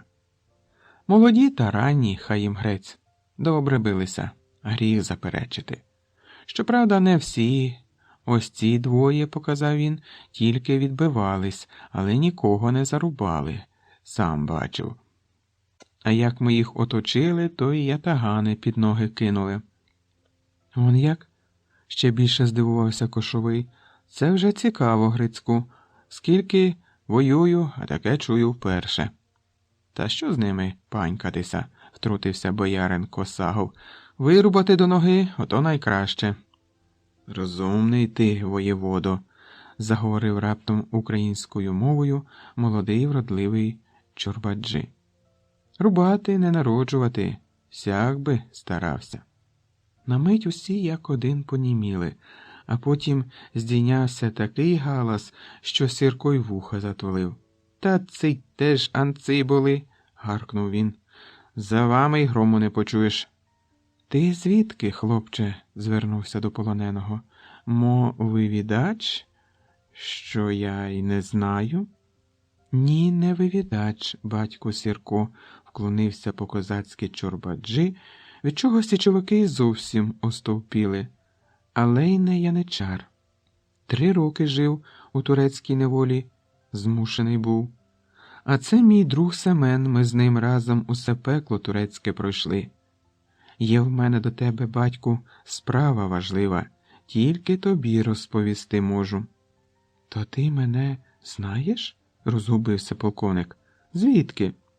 Як же ж не знати, батьку, коли на Січі 4 роки жив перед тим, як... Немає часу на розмови, отамане, підбіг до Сірка захеканий козак. Татари вже близько, треба відступати якнайшвидше. Ех, почухав би ханові боки, та змоги немає, аж крякнув з досади Кошовий. Ну та що ж, нехай іншим разом.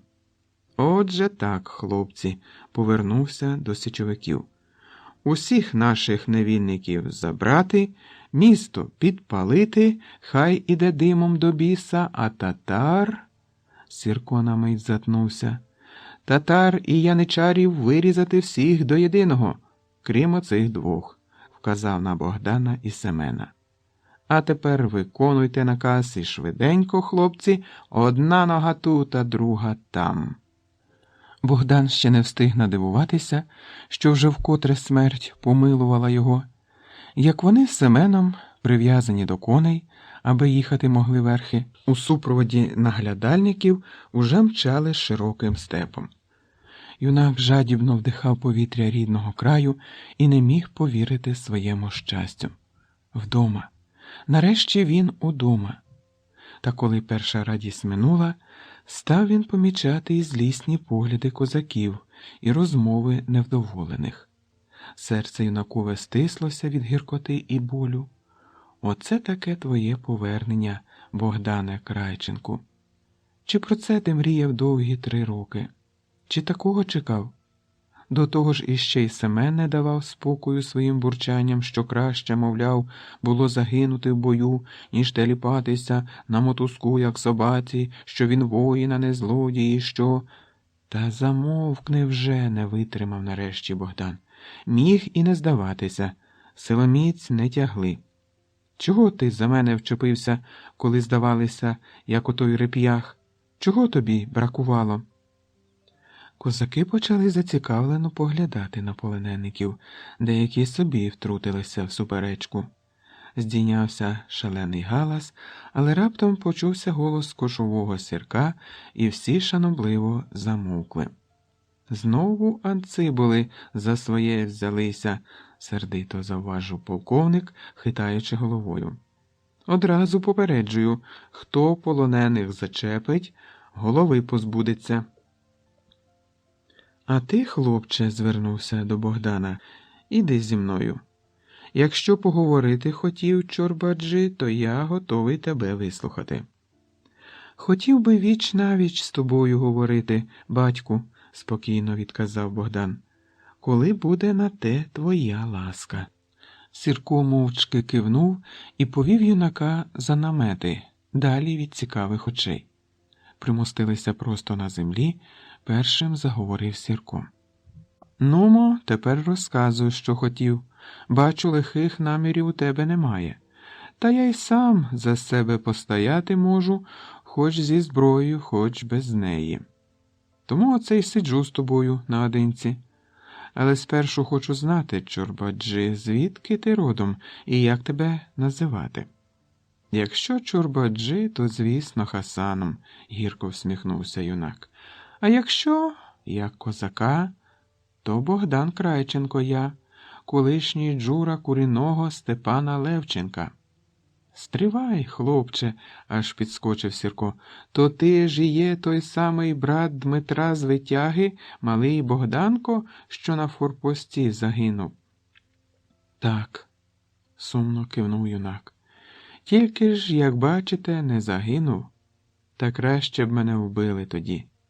Богданові аж горло перехопило, одразу згадалося все, і нічне чатування, і довге чекання Дмитра з роз'їзду, і напад татар, і жахлива січа. Ну ж бо заспокойся, хлопче, поклав йому руку на плече Кошовий. Неволя є неволя, а тим більше така страшна. Розповідай спочатку, як тоді все трапилося, бо ми тільки забитих на форпості знайшли, та ще в степу кількох підібрали. Ви, молодці, що встигли тривогу здійняти, не дали татарам багато ясиру захопити. Хлопці помчали, були наздогін, та, на жаль, не встигли. А Дмитро ж тоді як? Наважився спитати Богдан. Він теж загинув? Брат твій, Богдане, єдиний, хто тоді вижив. Тільки важко поранений був. Коли дізнався, що тебе татари забрали, побивався дуже. До останнього дня свого розпитував колишніх невільників, чи не бачив хто такого і такого хлопчика в татарському полоні.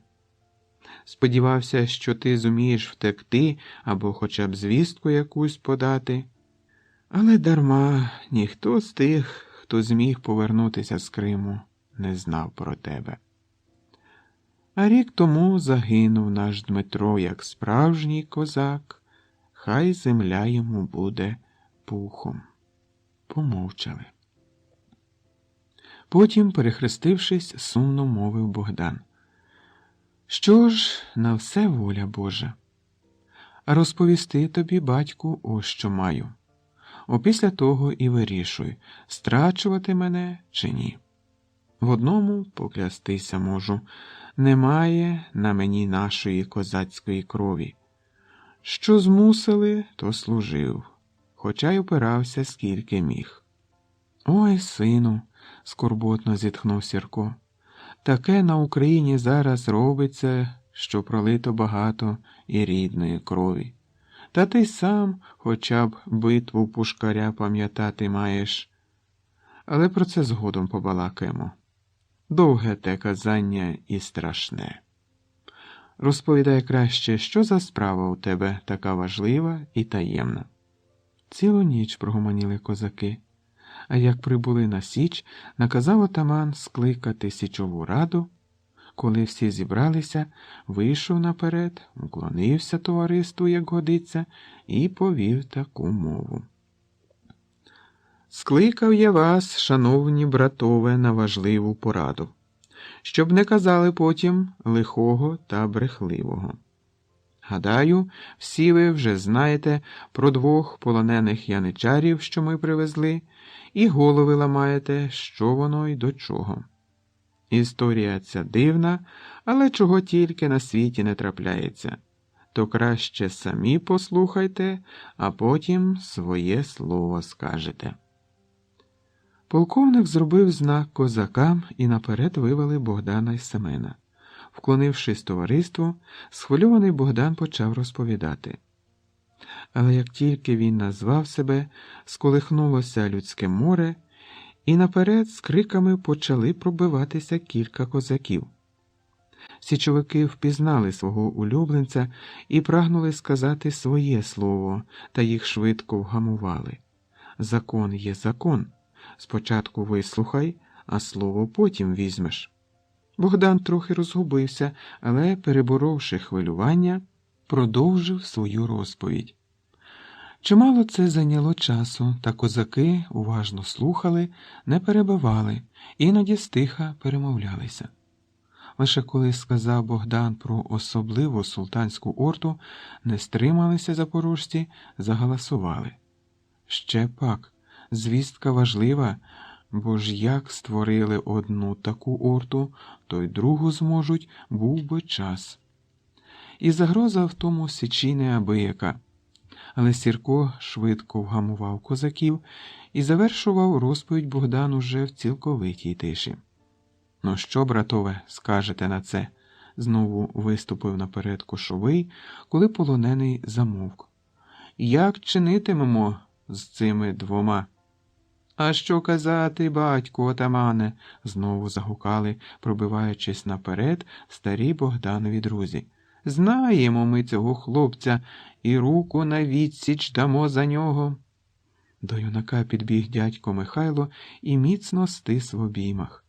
Поки чоломкалися, наспіли Грицько, Нестор і Андрій, пішли палкі привітання та спогади, але радісну розмову одразу перебило схвильоване товариство. «Зачекайте, браття, хвильку. Цього хлопця ви знали, це так, але було то давно. Зараз він уже не ваш малий Крайченко. Хлопець яничаром був. І не місяць, не 2, а цілих 3 роки. А те, що наш Богданко вижив у тому пеклі і важливу звістку нам приніс, це так дрібниця?» – огризнувся дядько Михайло. «Ти б не чіпоре вже 2-го дня хвіст підібгав і замовк десь під лавою». «А він хіба не замовк?» – не вгавав язикатий Нечипір. «Що, боявся битим бути, то й служив бусурманам?» Битим бути він не боявся, не витримав Семен, який досі мовчки стояв біля Богдана. «Били його? Ще й як били!»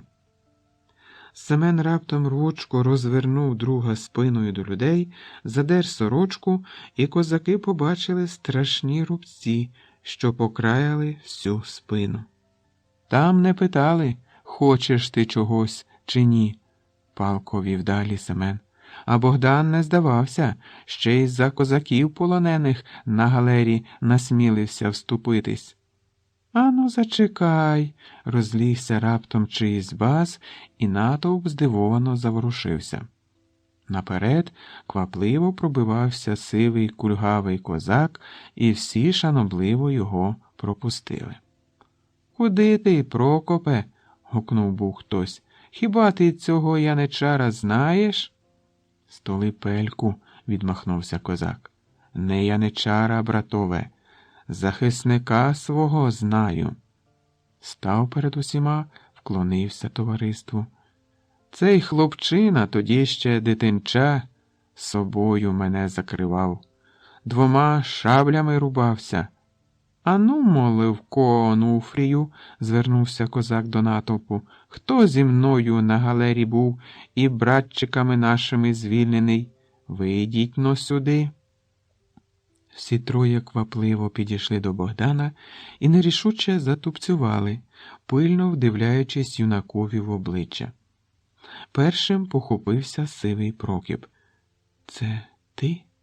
Ти, синку, міцно обняв за плечі полоненого. Той самий Богдан, соколику? А так, дядьку, ледве вимовив хлопець, від хвилювання горло стисло, немов лещатами. Той самий. Не гадав навіть, що зустрінуся з вами, а бачте ж, ось як воно вийшло. А то ж, сину, змахнув сльозу старий, вічна дяка тобі велика, порятував нас від того катюги-ключника, бодай його чорти в пеклі смажили. Оце дивлюся на тебе, що вже виріс і не впізнати. А може, почулися раптом непевні голоси, може, це не той хлопець, браття, малого, що за вас бився, як прізвище було? От цього не встиг він сказати, скрушно похитав головою Прокіп. Чого не знаю, того не знаю. Брехати не буду. А якщо ти той самий Богдан, раптом втрутився один із колишніх веслярів-полонеників, то нагадай нам, що ми гукнули, коли татари тягли тебе на берег. Запала напружена тиша. Очі всіх присутніх прикипіли до Богдана. Той помовчав хвильку, вичікуючи, потім усміхнувся невесело і дзвінко заговорив. А гукнули ви мені, панове браття, таке. Тримайся, соколику, про тебе Україна пісні співатиме. Він, не своїм голосом скрикнув Прокіп і кинувся з обіймами до Богданка. Він, братове, таки правда. Всі радісно загомоніли, але раптом наперед виступив сивий Кобзар, і січовики знову насторожено стихли. Що б то воно означало? Знаєте перебіжчика, дідусю? Шанобливо спитав старого молодий козак. Зустрічалися в кафі? Саме його не знаю, похитав головою Кобзар, але дещо хочу спитати у цього яничара. Думається мені, шановне товариство, що все це пастка татарська. Бо ж дивіться самі. Якщо цей юнак насмілився на ординців руку підняти, його мали стратити одразу ж іншим на пострах. А воно ж ні. Хай і розповість тепер нам, звідки така милість. Цього я не знаю, відповів, помовчавши, зблідлий Богдан. Але підозрюю, що яничар Ага хотів у мене таємниці козацькі вивідати, та не дуже й розжився, бо я брехав і прикидався, як міг. Крім того, напевно, й гроші за мене чималі сплачені були. Мой так, згідно хитнув головою старий, якось дивно всміхаючись у бороду. Тоді скажи нам, ось що, яничаре. Кобзар на хвильку замовк. Краєм ока помітив Сірко, як здригнувся Богдан і мимоволі насупив брови. Чи то кривдно хлопцеві від того слова, чи, може, дійсно щось тут не те? Не хотілося б вірити, ой, не хотілося б. То скажи ж нам, провадив далі старий Кобзар, тебе призначено було Чорба-Аджи, чи не так? Так, розгублено, нічого не розуміючи, ствердив Богдан. Я вже казав про це. І казав, що крові нашої на тобі немає, було таке, не вгамовувався старий. А коли так, То брешеш ти, Іудо, бо братчики наші не знають, а я добре знаю, що чорбаджи призначає тільки того, хто кров ворожу пролив у бою. Чого мовчиш, собако? Кажи вже правду, коли на брехні піймали. Білий, мов крейда, мовчав Богдан. Що їм казати? Як довести? Не вбивав він красуню Оксану, але хто тому повірить? Далеко зараз Оксана, в Криму чужинському. Ну, загрозливо загув натовп, побачивши розгубленість юнака. Кажи, запроданцю, коли питають. Богдан обвів поглядом друзів. Злякані, розгублені обличчя. Коли навіть вони повірили, то навіщо взагалі щось доводити? «Напалю його, напалю!» – заревіли козаки. «Негайно!» «Ні!» – хитнувся вперед Семен. «Нас одразу ж у перекоп послали. Не були ми в бою, не були!» «Брешеш!» – осатаніло вирував натовп. «Кари їм! Кари!» Дужі руки схопили Богдана, але він, немов прокинувшись, почав із силою вириватися. «Не вбивав я! Послухайте!» – вигукнув Крайченко. «Так, я мав стратити дівчину, полонянку, але не зробив цього. Я відпустив її. Чуєте? Відпустив!» Та його слова потонули в ревищі. Хлопцям скрутили руки і потягли на майдан страти. Роззирався у відчаї Богдан, але друзів давно відтерли, навколо були тільки чужі перекошені ненавистю обличчя. «Боже мій милий!» – гірко подумав юнак. «Чи ж варто мені було виживати, щоб померти отак, зраднику?» А коли дужі руки вже підняли Богдана у повітря, раптом, мов грім, пролунав грізний голос отамана Сірка. «Стійте! Стійте, кажу, хай вам 100 чортів, зупиніться!» Богдана опустили на землю. Ущух трохи гамір, і Сірко знову виступив наперед, звертаючись до січовиків. «Без вироку страчувати ми не можемо. А я свого рішення ще не сказав, як, до речі, і багато інших козаків. Порядок забули, панове браття? Гнів не найкращий порадник. Хай Крайченко спершу розкаже, що там у нього з дівчиною-невільницею трапилося. Адже якби не повернулося, а знати таки треба. Ви, певне, за своїм ревищем і не дочули, що він казав, га? Отож би й воно. Бачу, що мармизи здивовані. Ну, то починай, Крайченку, а ми послухаємо». Богдан спочатку й слова не міг мовити. В горлі пересохло так, що язиком не повернеш. Але, усвідомивши, що від цього залежить його і Семенове життя, зібрався на силі і хрипко почав розповідати. Січовики вислухали, чухаючи потилиці.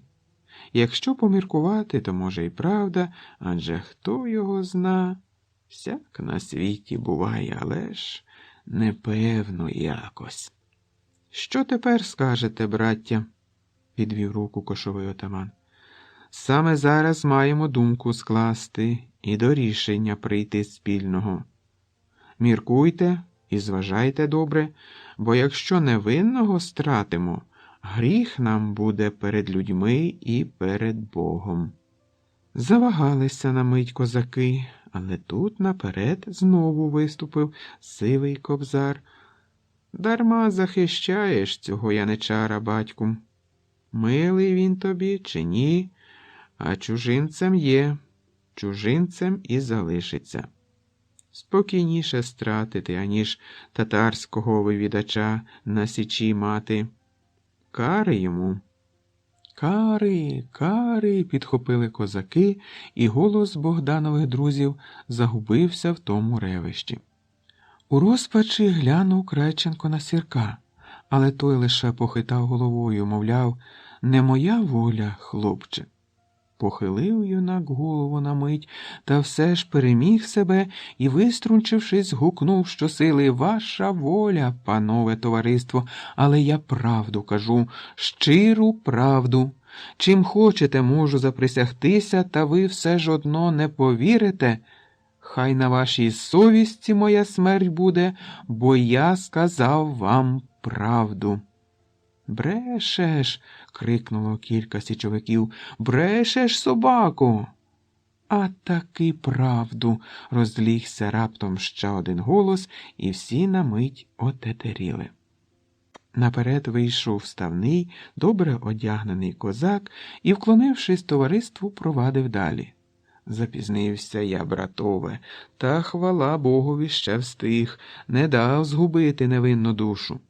Все, що казав зараз цей яничар, чув і підтверджую, таки правда. А тобі щира дяка, лицарю», – низько вклонився занімілому від подиву Богданові, «за те, що доньку єдину врятував, не допустив безчестя і смерті, життям своїм ризикуючи». «Це ще не доведено», – вигукнув хтось. «Сказати можна все, що завгодно». «А що треба доводити?» – легко всміхнувся козак, погладжуючи вуса. «Що ж, браття, доводити, коли донечка моя Оксана жива та здорова, Богу дякувати. Визволилася таки з пекла бусурманського. Всі вуха мені ці жінки протуркотіли про Богдана Крайченка». «Як?» – не своїм голосом скрикнув Богдан. «Жива Оксана? Де ж вона? Де?» «Береже тебе Бог, хлопче», – повернувся до нього козак. «У сорочці народився, не інакше, бо ж стільки від тебе смерть відступала, що ой-ой».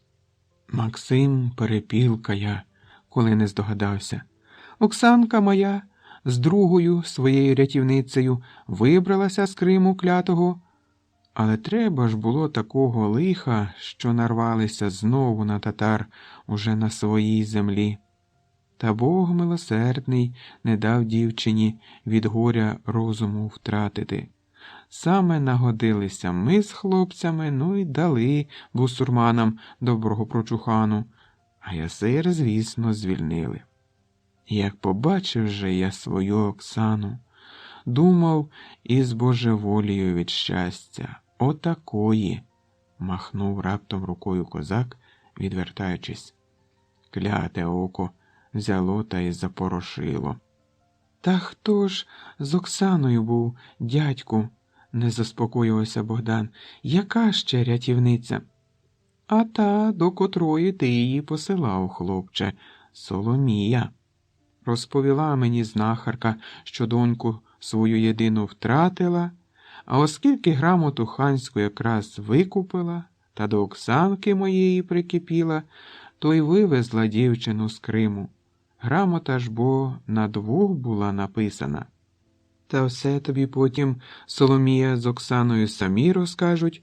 Головне, Богдане, нагодився я вчасно. Почув бо, що ви, братчики, привезли двох полонених яничарів, ну і вирішив поглянути на нових гостей. Втім, що гріха таїти, сам би не зібрався і навіть не подумав би нічого. Але доня моя, як дізналася про те, одразу криком закричала, в ноги кинулась: «Їдь туди, таточку, бо козаки яничарів уб'ють, а це ж він, мій рятівник». Затялася дівка, і все тут. «Тому за порятунок Оксанці дякуватимеш», – підморгнув Максим Перепілка Богданові. «І взагалі, якщо подумати, мусиш тепер її за жінку взяти, бо хто ж дівчину з відрубаним з твоєї ласки вухом за себе візьме, га?» Козаки вибухнули реготом, тим легким реготом, який завжди з'являється після страшної напруги. Посміхнувся й Сірко. «Ну, Вухо не голова, Максиме, тут головне була б голівонька ціла. А то так, згодився Перепілка, задоволено усміхаючись. Важко заперечити, та й не буду. Ну що, панове браття, знову взяв слово Кошовий. Що тепер скажете, як нам чинити з цими полонениками? Та що чинити, батьку, втрутився дядько Михайло. Всі вже зрозуміли, що й до чого. Сумніву немає, геройський хлопець. А за те, що вижив таки і до нас незаплямованим повернувся, удвічі честь йому і слава, низько вклонився юнакові.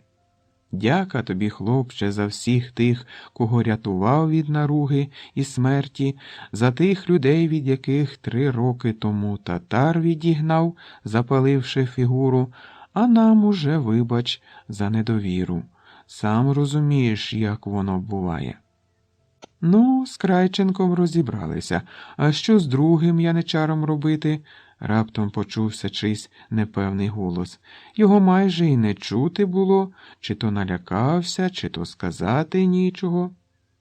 Семен мій друг, похопився Богдан. Ми з ним разом усе пекло яничарське пройшли. Він мене пораненого відвідував, їжу приносив, захищав, де треба було. За Семена я ручаюся, він не підведе. Ну, коли так, хлопче, усміхнувся Сірко, то хай воно все залишається, як є. А тепер, браття, звернувся до товариства, помолімося, подякуймо Господу Богу нашому за те, що відвернув від жахливої помилки, не дав стратити невинну душу. І все товариство, як один, дружно рушили до Січової церкви. Багато чого змінилося за 3 роки в Україні. Це скоро зрозумів Богдан. На Україну зазіхали і поляки, і турки, ще й російські воєводи, а гетьмани тим часом чубилися, булаву один в одного видираючи. Козацька ж старшина захоплювала ґрунти і млини, забувши й думати про бідний люд. Батьку, отамане, не стерпів одного разу Богдан, доки ж ця веремія триватиме, скільки можна рідну кров проливати, га? Ой, синку, скорботно зітхнув полковник, коли б знаття. Ось краще я тобі гарненько все поясню, щоб розібрався трохи, що воно зараз діється. Тож слухай. Пам'ятаєш, 3 роки тому, коли ти в полон потрапив, збиралися ми нам'яти боки туркам, бо вони вже зовсім знахабніли.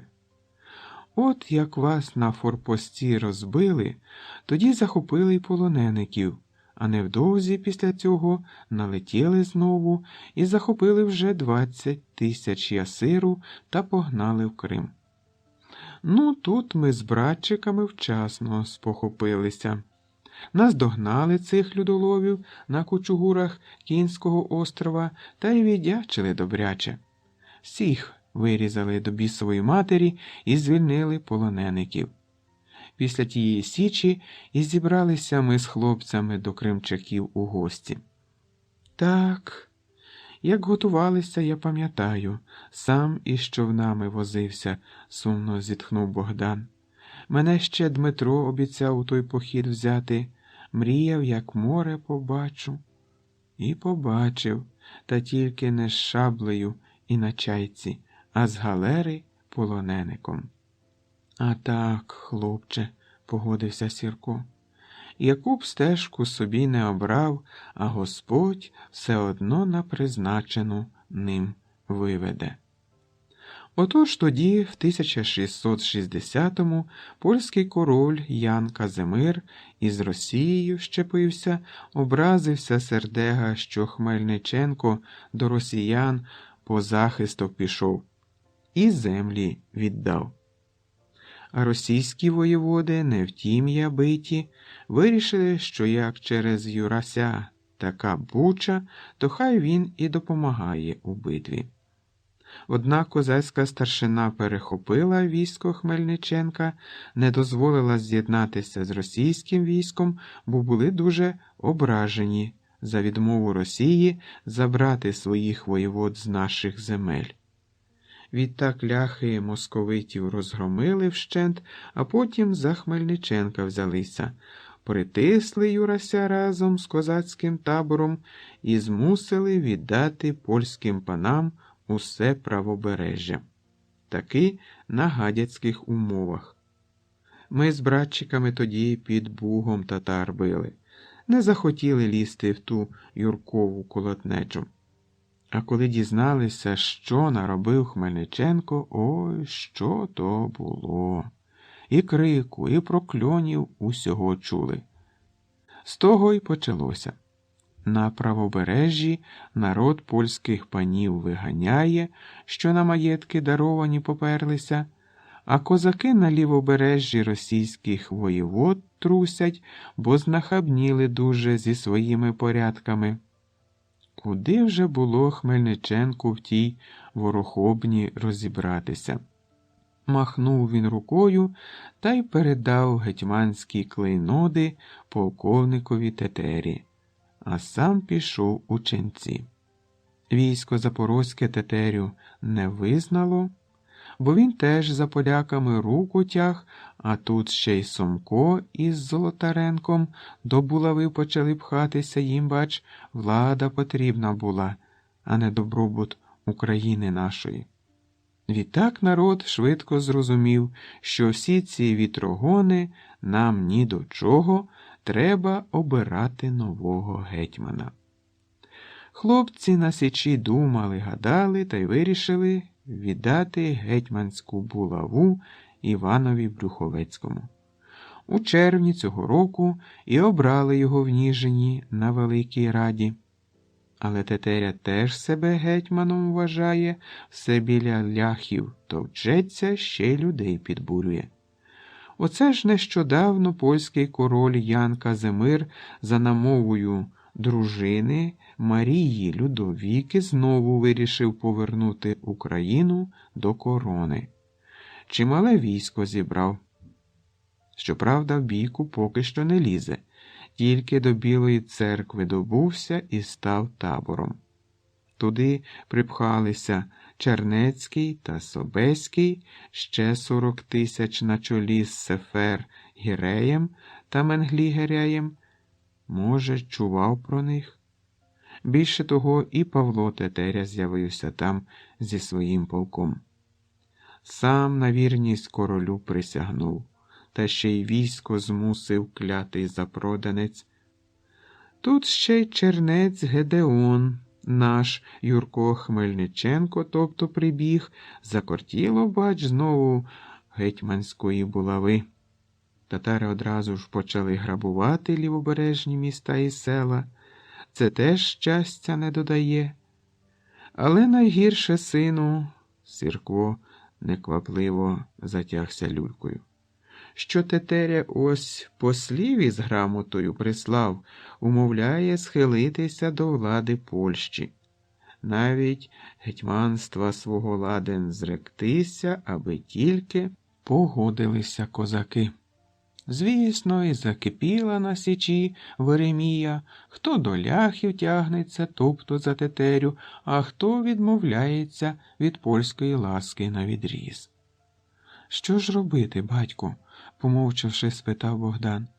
«Знову Україну до Речі Посполитої тягнуть, щоб частиною її стала, як князівство Литовське. Не бути тому ніколи». «А так, сину», – хитнув головою кошовий Сірко. «В цьому я згоден. Але якось так діяти треба, аби зайвої крові уникнути». Договорити він не встиг. До них, захекавшись від бігу, підлетів Сірків Джура Василько. «Батьку, отамане», – шанобливо вклонився хлопець, – «втікачі з Криму прибули. Вони зараз у боярина Косагова, тож просять і тебе туди». Вісті, принесені втікачами, були невтішними. Кримський хан звелів усій орді збиратися під Перекопом, щоб звідти йти на задніпровські міста до ляхів, а попереду вислав до Осламгородка гармати з Чапаш-Агою. Сірко, не вагаючись, вирушив у похід під Перекоп, до нього приєдналися союзники, вояки боярина Косагова і калмики Мурзи Еркета Атукая. У поході Богдан якось під'їхав до полковника Сірка. «Вибач, батьку, за сміливість», – вклонився хлопець, – «але дозволь сказати тобі дещо. В Орди кілька десятків тисяч людей, а в нас і 200 не набереться. Крім того, ординці вал і рів Перекопу стережуть зараз пильніше, ніж у жовтні. Чи не краще було, батьку, пройтися узбережжям і дати татарським улусам доброго прочухана?» «Мой так», – замислився Сірко, – «слушна думка. А ти, Богданку, ось що скажи. Чи не можна хитрістю взяти Перекоп?» «Зараз не знаю, батьку», – здвигнув плечима юнак. «Напевне, багато чого нового з'явилося у фортеці, що в пастку потрапимо. Не хочу брати гріха на душу. Але якщо ми добряче поколошкаємо улуси, то хан зрозуміє, що без нього ми і Бахчисарай рознесемо, і, можливо, в похід не вибереться». Поміркувавши, Сірко ствердно кивнув і, пришпоривши коня, помчав до боярина Косагова та Мурзи Атукая. Татарські улуси були розгромлені вщент, калмики не шкодували нікого, ні старих, ні жінок, ні дітей. Козаки намагалися захистити людей, але калмики пригрозили повернути назад, і запорожцям довелося відступитися. Та не встигли козаки відійти у степ, як раптом задвигтіла земля, і вивідачі сповістили про наближення татарської орди.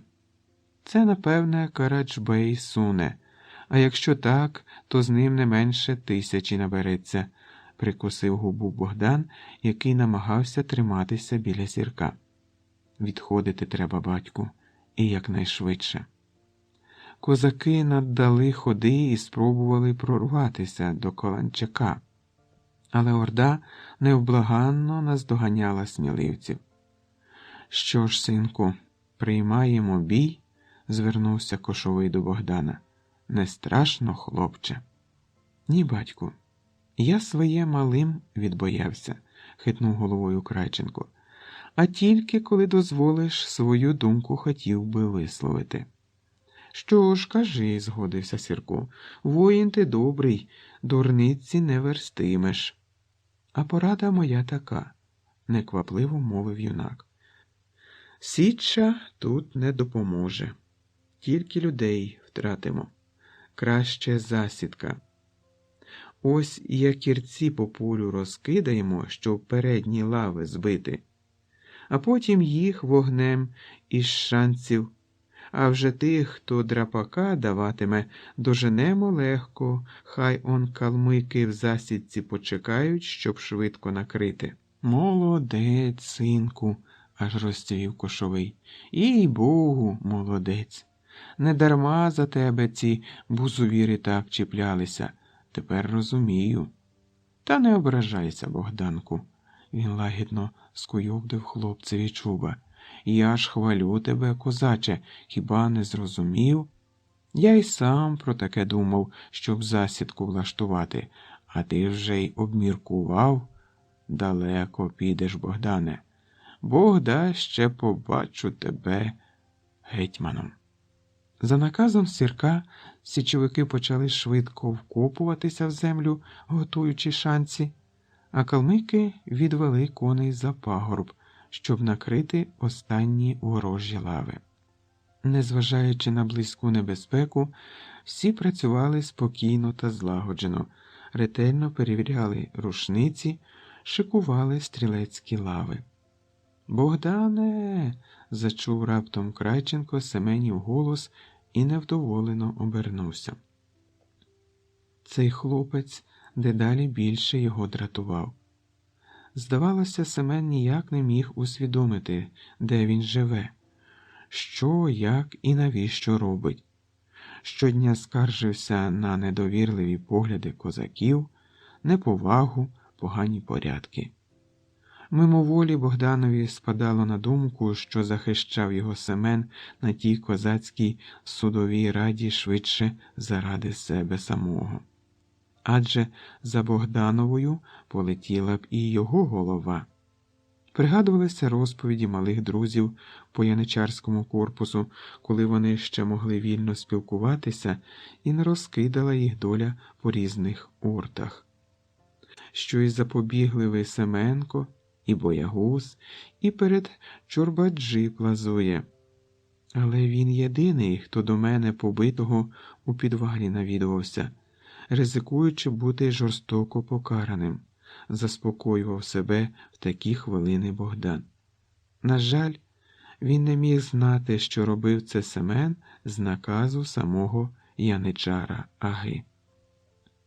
«Чи ти оглух, Богдане?» – смикнув Семен Крайченка за рукав, і той, отямившись, повернув голову.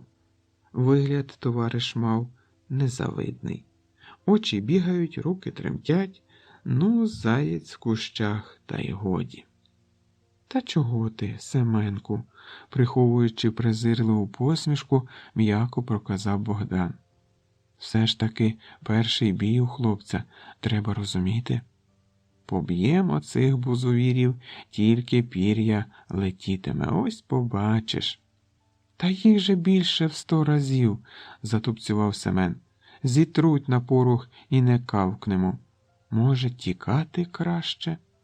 «От і тікай», – раптом смачно сплюнув високий козак Гаврило на прізвище Довбня. «Дивись-но, піймають у полі, знову до яничарів запроторять, тобі не первина». «Ах ти ж!» – ураз скипів Семен, але його руку швидко перехопив Крайченко. «Заспокойся. Чуєш?» – розважливо мовив до товариша. «Теж мені знайшов час для бійки. Якби таким сміливим у бою з турками був. Іди краще шанці копати, бо з лівого боку щось погано просувається.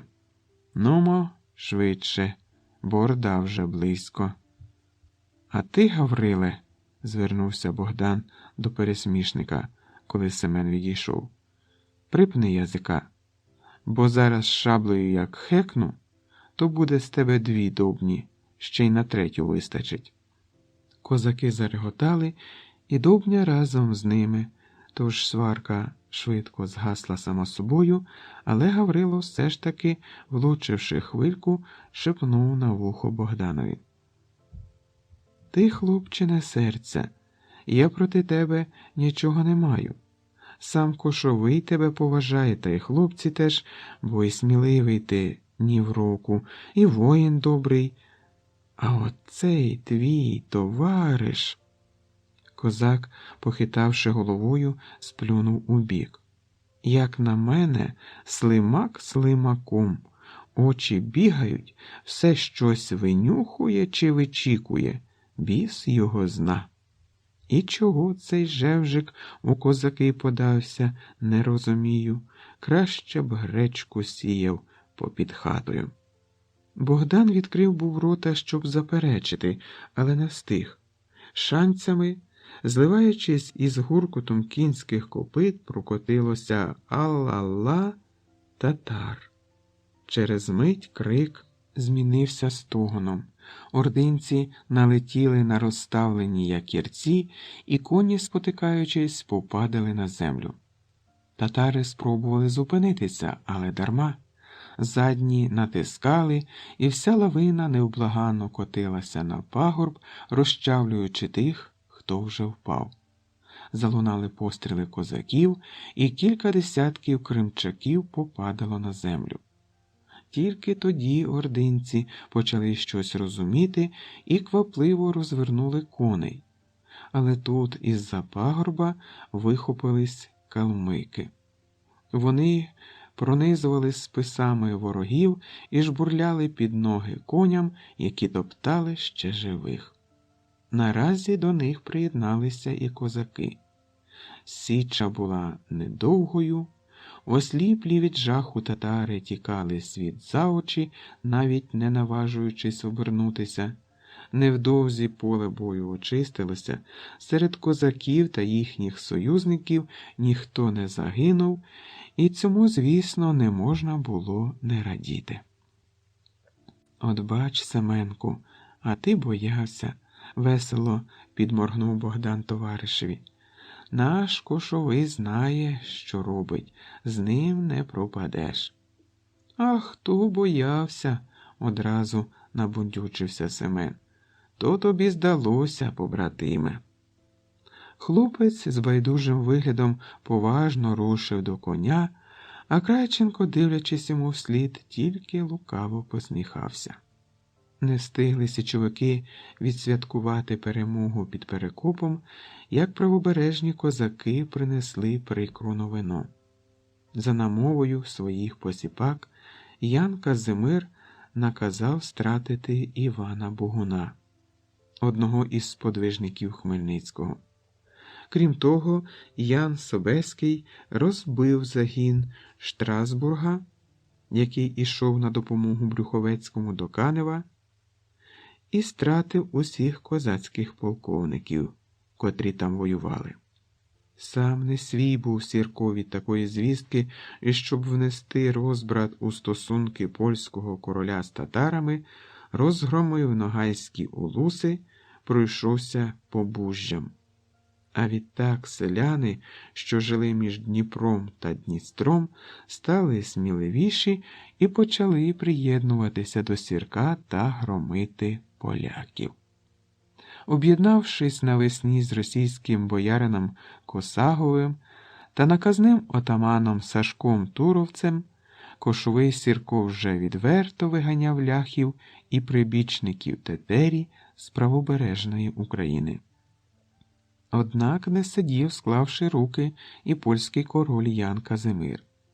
Кров'ю і вогнем наказав він душити повстання, і тут особливою жорстокістю уславився пан Стефан Чарнецький. Цей нелюд випалив сотні українських сіл, залишив тисячі вдів і сиріт. Ріки крові лилися по Україні.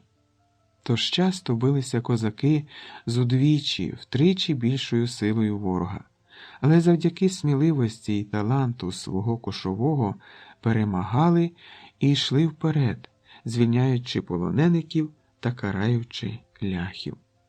І поранений Богдан був не раз, і бився нерідко 1 проти 3, але долею своєю був задоволений, бо воював таки, як і мріяв, за рідний край, за неньку Україну. Козаки обрали його сотником, а згодом і тисячником, визнавши сміливість і розум Крайченка. Чи не вперше на Січі був такий молодий тисячник, у неповних 18 років. Але юнак на те заслуговував, і все було б добре, та тільки непокоїв Богдана Семен. Хоч він уже трохи призвичаївся на Січі, але тримався осторонь, розмовляв мало, часто сумував чомусь. Злі язики плескали, що Семен шалено заздрить Богданові, але Крайченко тому не вірив. Не раз намагався поговорити з другом, але варто йому було завести розмову, як Семен одразу ж ставав тим усміхненим, товариським хлопцем, якого пам'ятав Богдан. І Крайченко заспокоювався до наступного випадку. Та одного разу, після добрячої гулянки в шинку, Богдан зумів таки заглянути в душу свого побратима. «Всі оце дивуються з мене», – ледве ворушачи язиком, мурмотів осоловілий Семен. «А чому? Бо не такий, як вони? Бо джурою не був, а в козаки подався». «Ні, ти скажи мені, Богдане, я ж нічого не боюся. Ну, раз тільки було. та й то трохи. А з бою ніколи не тікав. Імені козацького жодного разу не осоромив. Звідки ж отаке ставлення, га? Через те, що хочу досягти чогось у житті, так хіба це погано? Я так розумію, що про себе подбати треба. І гроші мати про чорний день, і зброю та коня гарного. Бо без грошей і одружитися важко. Весілля ж треба справити та жінку забезпечити. А ти теж якийсь дивний, Богдане, похитав головою Семен. Ні про що не дбаєш, а хіба так можна? А як занедужаєш раптом, чи ще щось, хто тобі зарадить? Зарадять мені ті, з ким поруч за рідний край б'юся, різко відповів трохи тверезіший Богдан. А ти, Семене, занадто гроші полюбляєш, зайве це, побратиме. Січовики такого не шанують затям. Все добре в міру, а ти міри не знаєш. Чи тебе так батьки привчили, чи хтось пізніше погане нарадив? А що ти про мене знаєш? Що? Аж скипів раптом Семен і встав, похитуючись. Тільки й те, що прізвище моє Майстренко, і родом я з Гнатівки. А далі що? Що я тебе питаю? Отож бо й воно.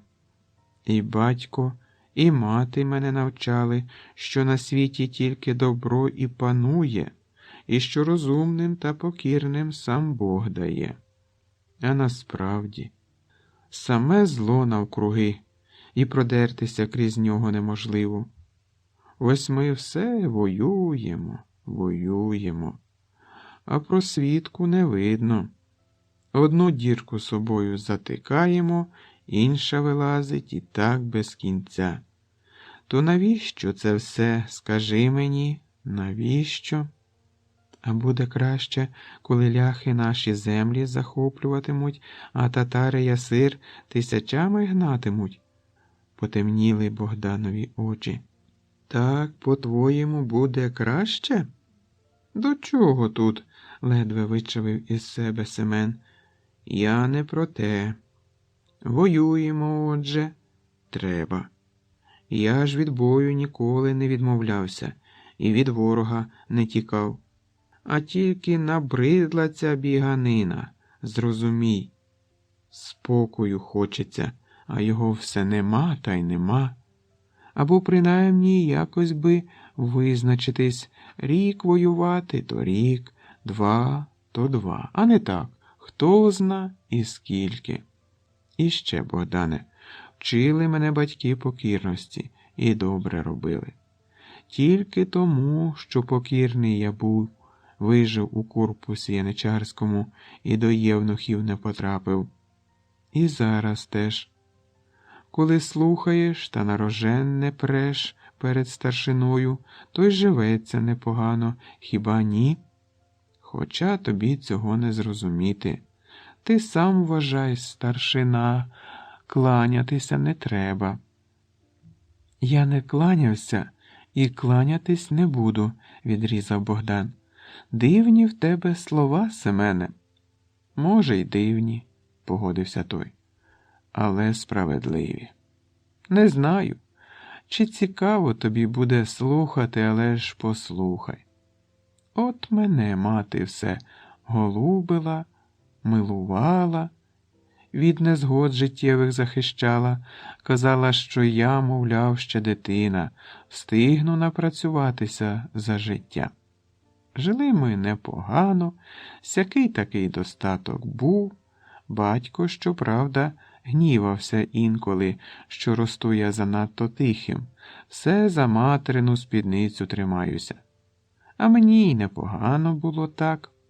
Це тільки коли в полон потрапив, зрозумів, що ніхто за мене вже не вирішуватиме і не захищатиме. Самому й тільки самому треба про себе дбати. Відтак і поради мамині знадобилися. Мати твоя, жінка, Їй можна вибачити, похитав головою Богдан. А ти чоловік, і сам думати повинен своєю головою. Негідно це козака жіночою слабкістю жити. Хіба я тоді, коли мені 13 було, думав, що гідно, а що ні, вищирився Майстренко. У мене на очах батька й матір убили, а самого потягли на аркані, як цуценя. Чи знаєш ти, що це таке? Коли я, за сльозами світу, не бачачи, смерті шукав і подумки у мами про бачення просив, хіба думав про щось? Махнув головою, пізно про це балакати тепер. Тож годі язиком молоти. Ні, не годі, жорстко мовив Крайченко.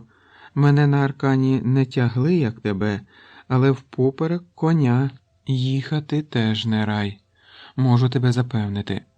Я перед полоном брата єдину рідну душу втратив. І сам бився до останнього, гадав, що смерть уже в обличчя дихає. Ось вона, ось. І теж, як і ти, чекав на неї і просив забрати. Чи ти не пам'ятаєш? Пам'ятаю, вже спокійніше і тверезіше вимовив Семен, підводячи голову. І пам'ятаю ще, Богдане, як оберігати тебе намагався і захищав перед пашею. Зачекай, застережливо підняв руку хлопець, це я не для того, щоб ти мені дякував, ні. Просто ти забув, побратиме, що ти на час полону вже звик до бою та смерті, а я поцвірінком був, дурним і полохливим, який тіні власної боявся. Так, Семенку, тихим, зміненим голосом заговорив Богдан. Не мені тебе судити. Живи, як знаєш. Тільки прошу тебе, не забувай, де ти живеш і з ким. Краще справді складай гроші, осідай на землі та одружуйся, коли бажання маєш. Дівчину собі, гадаю, вже знайшов.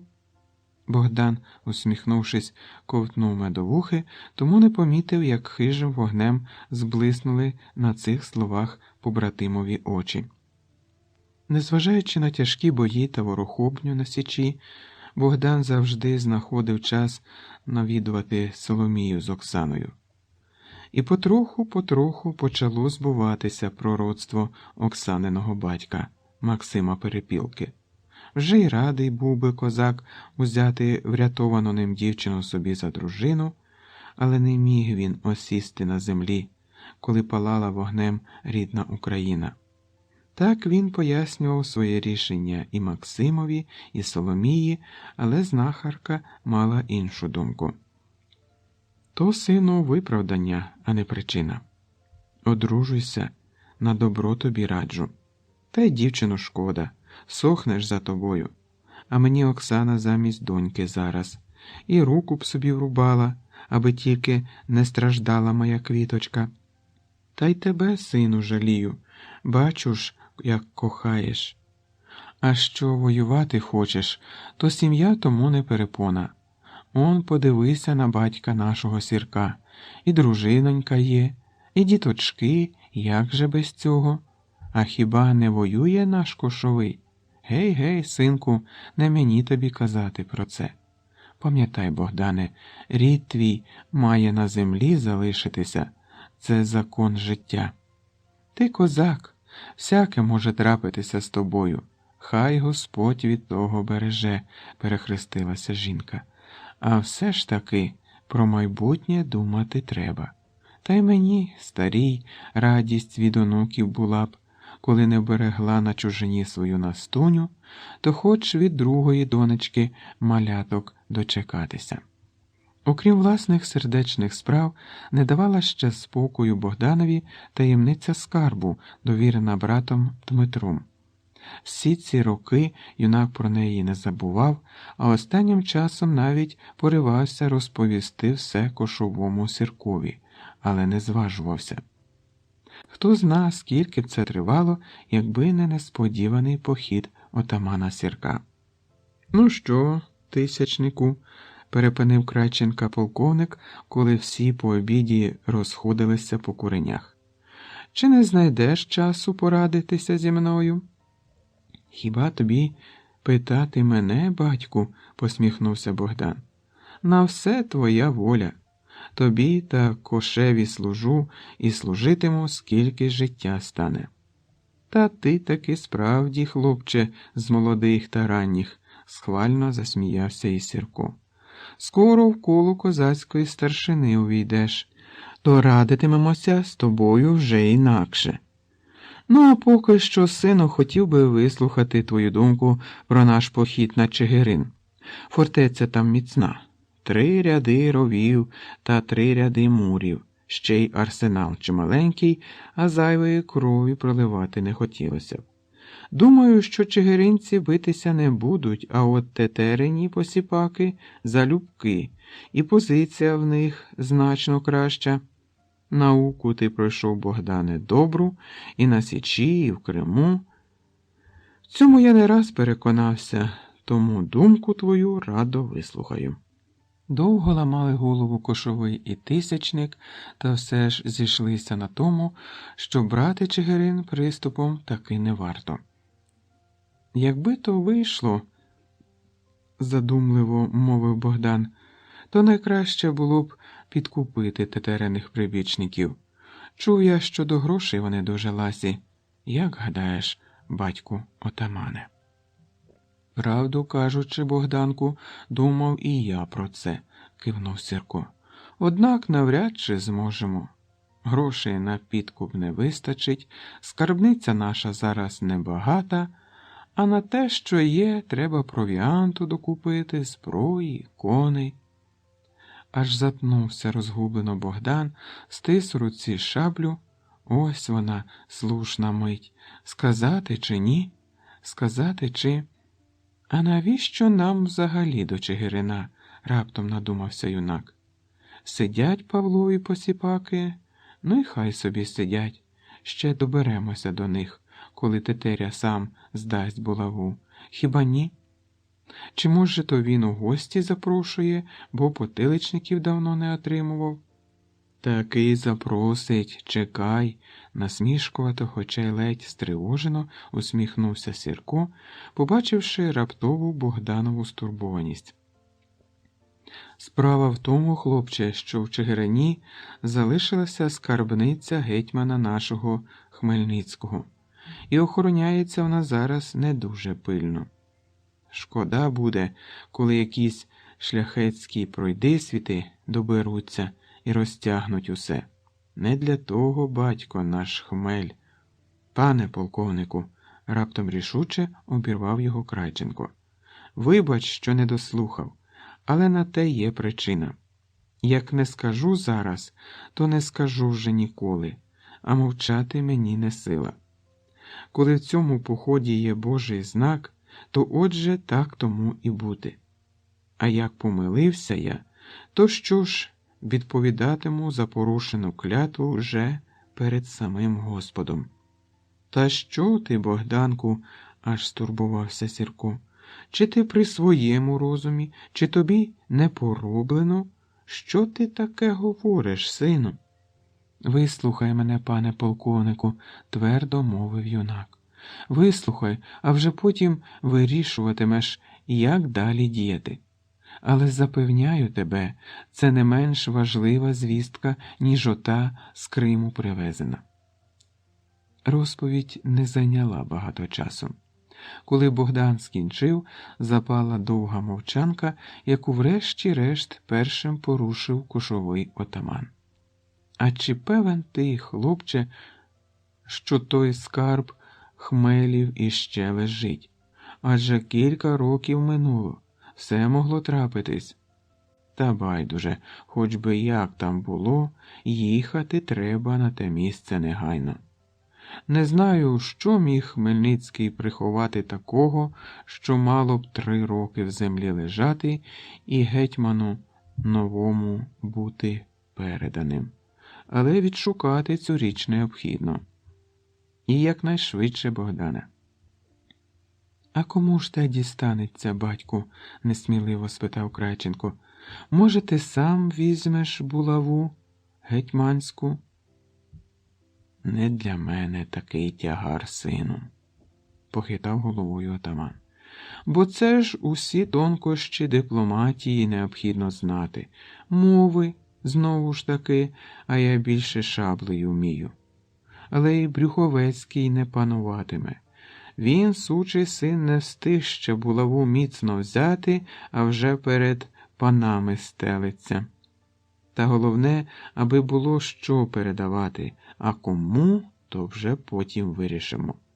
Тільки дивися, Богдане, нікому ані слова. А як же, запевнив Крайченко, не дурний ще, розум маю. Отож, підвівся Сірко, на цьому й порішимо. А вже як повернешся, то сам сватом твоїм буду до Оксани Перепілкової. Та не червоній, як дівчина. Про твою красуню вже всі знають, шила в мішку не сховаєш. Гадаю, Максим Перепілка такому зятеві радий буде. По всій Україні слава Крайченкова гримить, кожний за честь би мав. А як же війна, батьку? Розгублено спитав Богдан, не піднімаючи очей. Як честь козацька? Біля жінки я сидіти не хочу. А це вже як сам вирішиш, хлопче. Я ось, наприклад, сім'ю 4 роки не бачив. Хоч і згадую щодня, а написати не можу. Не хочу. Хай уже потім, як приїду, то набалакаємось. У козачки, Богдане, доля така, милого виглядати та синів соколів ростити. Петро в мене вже козарлюга виріс ні в року, задоволено мовив полковник. Скоро батька дожене. В академії зараз вчиться. Та й доньки не гірші. Мене час онучків гарних мені подарують. Тож, Богдане, не сумнівайся, рід твій мусить на землі залишитися. О, тітка Соломія мені, слово в слово те ж саме казала, аж здивувався Крайченко, наче ви змовилися. А ти не дивуйся, чомусь зітхнув Сірко, вдивляючись у небесну блакить. Багато ми прожили, той досвід схожий маємо. А ти, козаче, слухай та роби, що старі люди радять. Та хіба ж ви старий, пане полковнику, розсміявся юнак.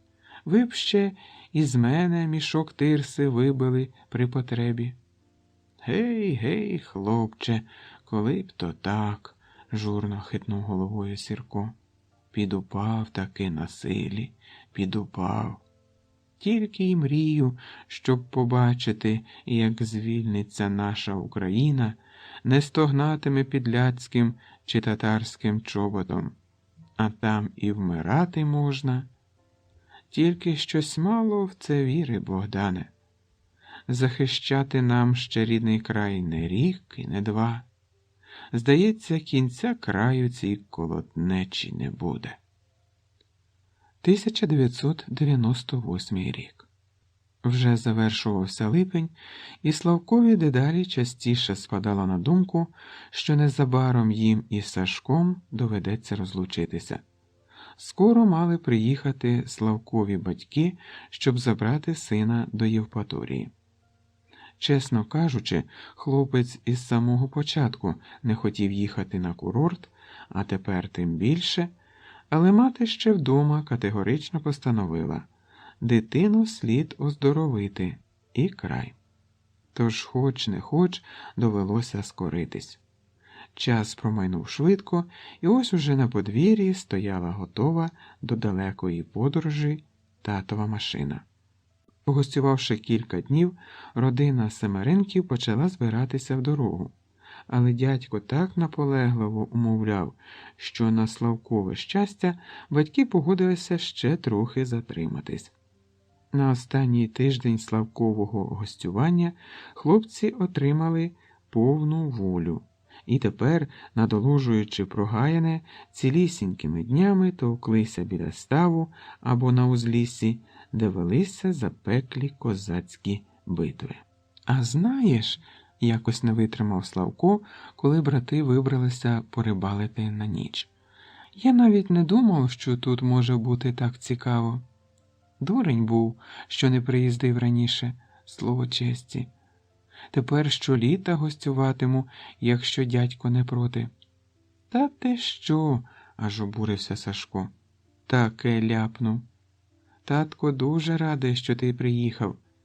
Він взагалі каже, що ти на всіх наших хлопців, ну і на мене оце, ну. Впливаю добре, чи що? Усміхнувся Славко. От так видав. А що? Гарячкував брат. Скільки ігор цікавих вигадав. Навчив і шанці, і фортеці будувати, та й битви оці. Взагалі, чомусь усі міські гадають, що в селі нудьга страшенна, бо ні театрів, ні музеїв. А якщо поміркувати, то і ви ж туди не щодня ходите, чи не так? А хати в нас не гірші за ваші квартири. До того ж усе своє.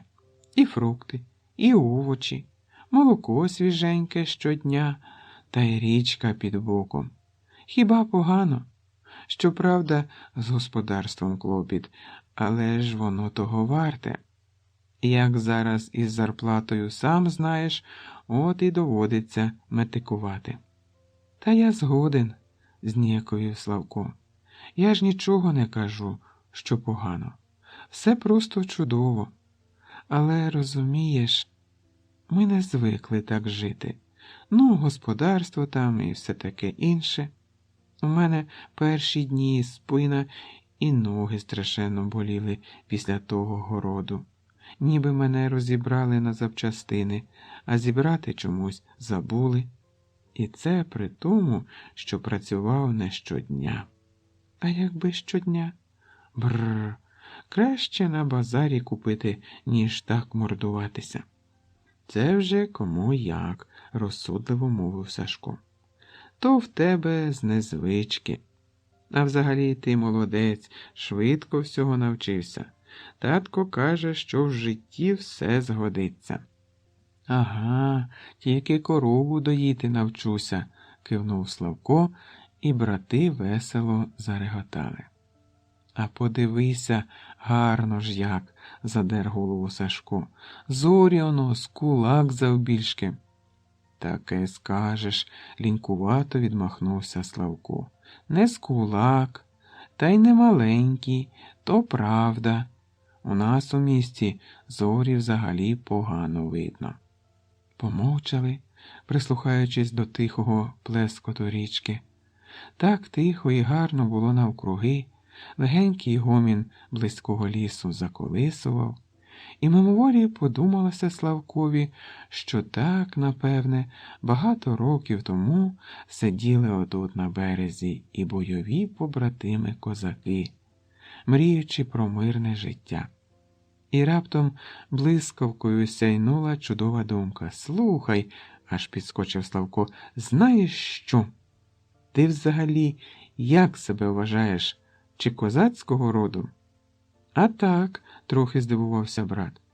«Дід Сергій оно розказував, що в нашому роду такі запорожці були, що, ну, у війську самого Богуна билися з ворогами.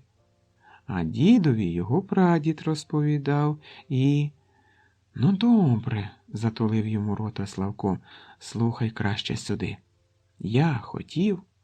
Ну, розумієш, ти для мене не тільки брат, а й мій рятівник і взагалі...» «Оближ», – махнув рукою Сашко. «Чого ти раптом згадав? А якби я тонув, ти хіба рятувати не кинувся б? От скажи». «Кинувся б», – погодився Славко, – «але я не до того все це веду. Просто колись читав, що бойові побратими скріплювали свою дружбу кров'ю, клялися у вірності одне одному і Кошеві Запорозькому. Давай, може, і ми, га?» «Давай», – зрадів Сашко, – «оце ти класно придумав». У хлопця аж очі заблищали. «І звідки ти все це знаєш?» «Нам Василь Микитович, історик, теж багато розповідав. Але ти прямо ходяча козацька енциклопедія. Напевне, дослідником будеш. Не знаю, замислився Славко. Це у мене, мабуть, від тата. Він замолоду археологом хотів стати, але бабуся заборонила. От і довелося обирати іншу професію.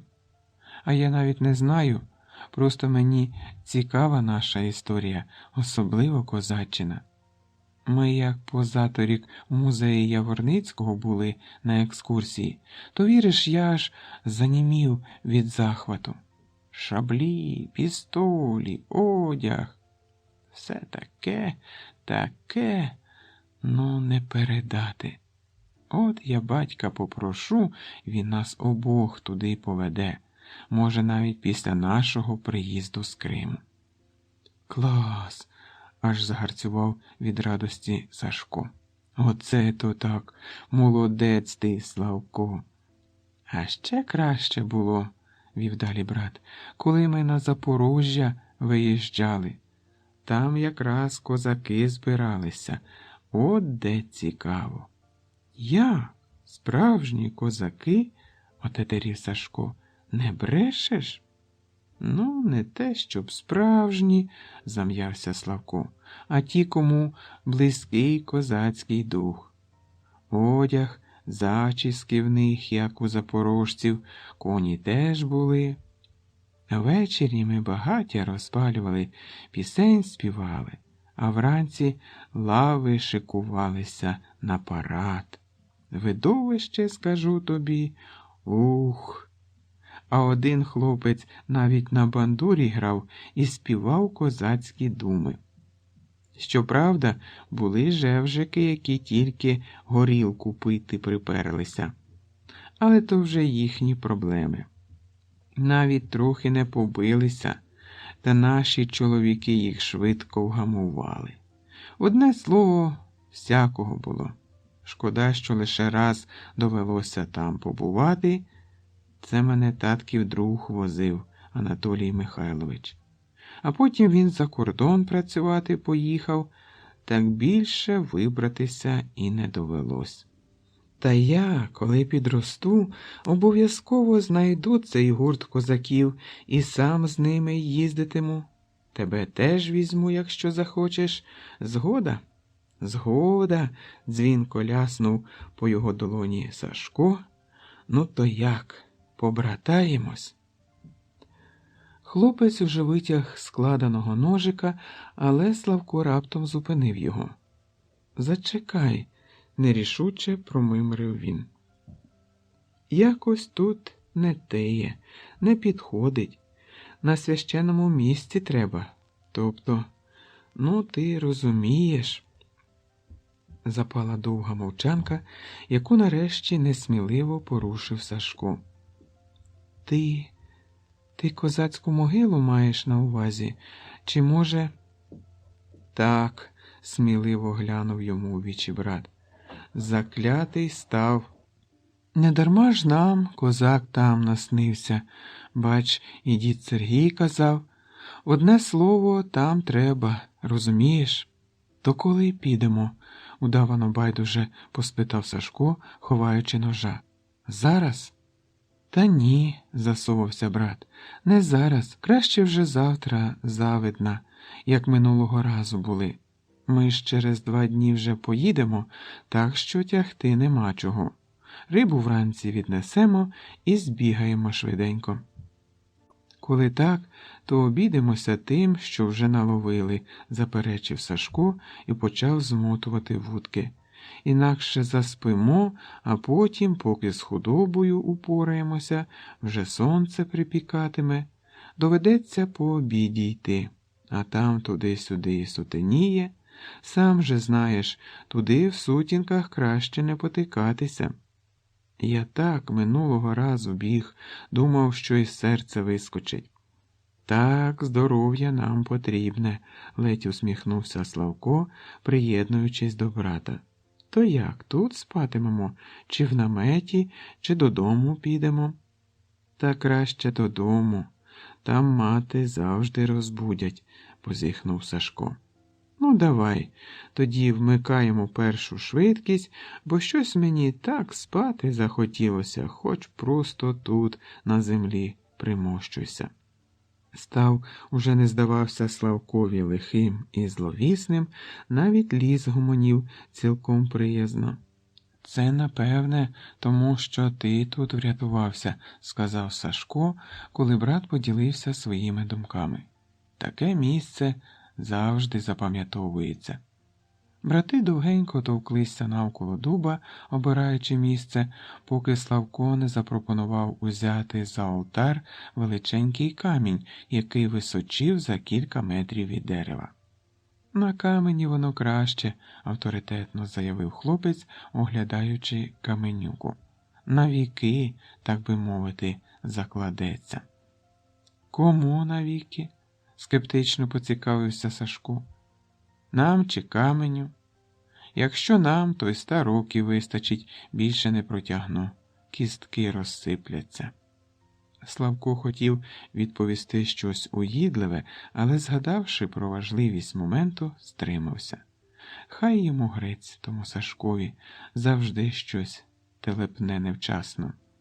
Тільки треба мох щистити, удавши, що не чує братових пинів, вів своєї Славко, бо плями залишаться, і взагалі несерйозно якось. «Так і на камені ж залишаться», – здивувався брат. «Яка різниця?» «Ні, з каменя кров стече», – уперся хлопець, «тож і буде сила подвійних свідків каменя і землі. Розумієш?» «Тю на тебе», – покрутив пальцем біля скроні Сашко. «Ти на цю каменюку глянь. Вона з-пів мене буде. Скільки ж треба крові, щоб до землі дотекло? Чи ти півруки відрубувати зібрався? Тоді це не про мене, ні». «Та помовч уже», – не витримав Славко. «Ото ще язик без кісток. Півруки залиш собі, може, згодиться хоча б ложку тримати. А ми так зробимо, щоб кров попала на камінь невисоко від землі, от і буде те, що треба». «Ні», – скривився Сашко, оглянувши камінь. «Чорт зна, що це буде. На вершечку каменя краще». Посперечавшись, брати дійшли таки згоди, що на вершечку справді краще, і заходилися відчищати мох. З опалу Сашко не зогледівся, як загубив гудзика, і майже під кінець роботи почав рачкувати навколо каменюки. «Що ти вже там розкопуєш?» – не витримав Славко хвилин через 10. «Ти ж гудзика не садив, як Буратіно гроші. Ні? То якого ж тоді біса?» Брат навіть не озвався, продовжував зосереджено сопіти, і Славко, зітхнувши, теж присів навпочіпки. «Ну чого длубаєшся, мов курка? Більше гудзиків немає, що ти так вчепився?» «Це у мене святкова сорочка», – неголосно відповів Сашко, розриваючи землю. «А я вже й так усі гудзики з неї погубив, запасних немає. Мати голову одірве, якщо так прийду. Ми ж тут товклися, як мамонти, втоптали гудзика в землю. Добре ще хоч знайшов». «Слава Богу», – полегшено зітхнув Славко. «Тоді вставай швидше, треба руки помити, бо як бруд у рану попаде, буде нам відпочинок у лікарні. Можуть і руку відрізати. Я ось і мило взяв, і самогону трошки, щоб ножа і ранки протерти». «Та ти чого?» – розсердився він, бо брат і не збирався вставати. «Що ти там врешті-решт шукаєш? Вже шнурки загубив від радості?» «Ні, не шнурки», – якимсь напруженим чужим голосом відповів Сашко і підняв на друга перелякані очі. «Подивися сам, Святославе, чи то я вже дурію, чи то...» Отетерівши від несподіванки, а може від того, що брат уперше назвав його повним іменем, Славко покірно присів поруч. «Дивися», – тицнув пальцем Сашко. «Я думав, невеликий камінь, а виходить, що це валун і здоровенний. На горі тільки вершечок, бо, бач, донизу розширюється. Звідки ж він тут, га?» «Не знаю», – розгублено мовив брат, мимоволі озираючись. «Цей камінь завжди тут лежав». «Скільки пам'ятаю, так», – кивнув хлопець. «І подивися, камінь не просто вгруз, його вкопали, і вкопали міцно». «Ну, звісно, угруз він теж, але загалом, дивись, я трохи розколупав. На камені, що під землею мох, отже, ця частина була колись на горі. Це те, що вгрузло, нехай, але далі може бути чиста поверхня, а коли так, то виходить, що вона була під землею з самого початку? Ну як, подивимось, га?» Не роздумуючи, Славко поквапно кивнув і, роззирнувшись, ухопив якогось загостреного дрючка. Без заступів розкопувати було важко, але мало-помалу, ножами і палицями хлопці змогли відчистити від землі добрячий шматок каменя з лівого боку. Допомогло й те, що ґрунт був м'яким, напевне, від ставкової вологи. Одяг, щоб не забруднити, хлопці зняли і працювали в плавках. Ранкова прохолода змушувала ворушитися, тому через кілька годин вони дійсно добрались до чистої поверхні. Друзі спробували розхитати камінь, але дарма. Дно брили ховалося десь у глибині. «Камінь таки закопано», – стомлено зауважив Сашко, коли брати сіли перепочити. «І закопано давно. Якого біса, хотів би я знати, і навіщо? Зараз над землею камінь більше половини нашого зросту, і ще в ґрунті стільки ж, нічогенький валунець. А я, дурний, гадав». «Слухай», – почухав потилицю Славко, – «а камінь взагалі наскільки осідає за рік? Або за 10-100 років?» «Ну, десь приблизно», – почав був брат, але раптом, здогадавшись, злякано затнувся. «Ти гадаєш, що це оте, що...» «Та ні, не може бути, хоча як на роки, то цілком можливо. Якби земля не була вологою, ми б цей камінь 2 дні розколупували, а так значно швидше. Але до чого тут камінь, не розумію. Всі ж під дубом шукали».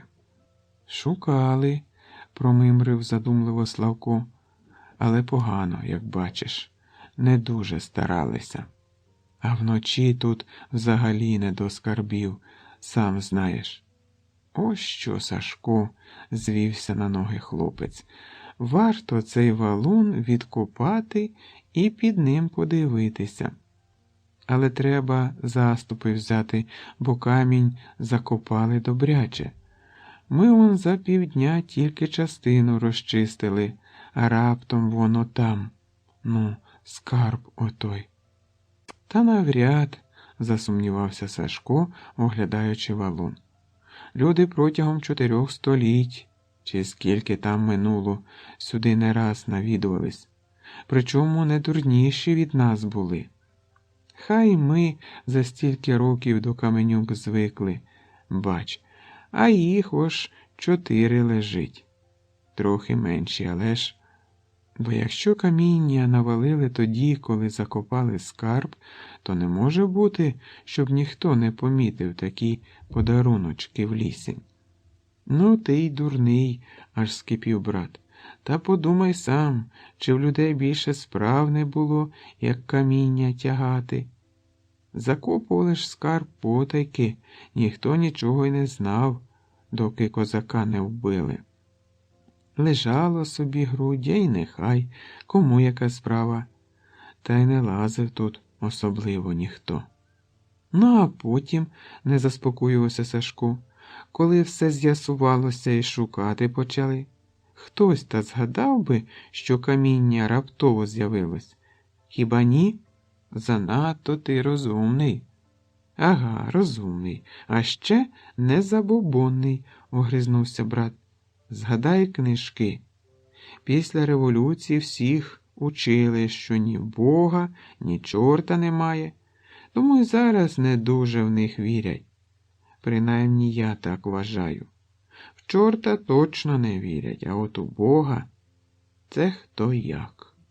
А тож, завели моду по церквах ходити, одразу ж завівся Сашко. І якби ж хоч вірували, а то... Охолонь, тицнув йому пляшку з водою Славко. Випий он водички, бо тебе знову кудись не туди понесло. Так ось, раніше люди в чорта і різну нечисту силу вірили? Вірили. І що заклятий скарб відкривається тільки опівночі, як цвіт папороті, теж вірили. Тому навряд чи хто тут вдень шукав, а просто так швендяти боялися. Якщо ж хтось удень і копав, то даремно, бо якби знайшли, вже було б відомо. Чи не так? Так, трохи розгублено підтвердив Сашко. То що? А те, що коли б хтось удень даремно порився, то вирішив би, засвітла чари не діють, треба вночі шукати. А що тут вночі твориться, ти пам'ятаєш? Ми ледве зі страху не вмерли, а уяви, як люди віруючі, га? І копнути з переляку, напевно, не могли, не те що. Згадай хоча б комсомольців, про яких дід Сергій розповідав. Гмукнув задумливо Сашко, чухаючи потилицю. Ніби все й так, але ж щось дуже просто, аж не віриться. Ну, то давай спробуємо. Добре, давай, наважився хлопець, але після обіду, бо вже час і додому з'явитися. А коли сьогодні не вирвемось, то завтра обов'язково, бо ти ж післязавтра увечері від'їжджаєш. Тільки я гадаю, що треба спочатку пошукати з того боку дуба, де камінь лежить. Не дарма ж його там поклали, бо під самим каменем щось дуже просто. І, до речі, чому саме під цим он їх іще аж 4 лежить? Ну, не знаю, трохи скис Славко. Вони ж далеко лежать. Мабуть, про людське око поклали, а цей валуняра, бач, майже поряд. Ну, тоді мерщій додому, заквапився Сашко. І найкраще буде, коли прийдемо завтра вранці, на цілий день, бо не впораємося швидко.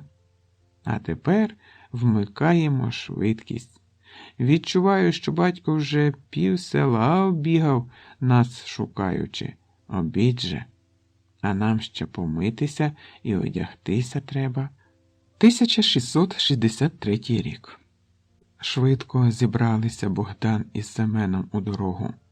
3 дні дав їм отаман, шлях недалекий. Дивися, сину, добре пильнуй, повчав він Крайченка. Якщо раптом на ворогів наскочиш, у бійку не лізь, краще одразу тікай. Бо не для того скарб хмелів стільки в землі лежав, щоб якимось задрипанцям дістатися. І сорому у тій втечі немає, так що не переживай. А з ким їдеш, до речі? Чи не з Семеном? Так, і з ним, підтвердив Богдан. А хіба що? Ой, непевний він, хлопець, похитав головою Сірко. Непевний, Богданчику. Погане про нього говорять. І в бою не завжди попереду, тільки коли наша сила верх бере, і в господарстві лінькуватий. чуже добро частенько цупить у набігах, взяв би краще кого іншого. Та ні, батьку, заперечив юнак, то він, може, поки молодий, гамується ще. Я Семена краще знаю.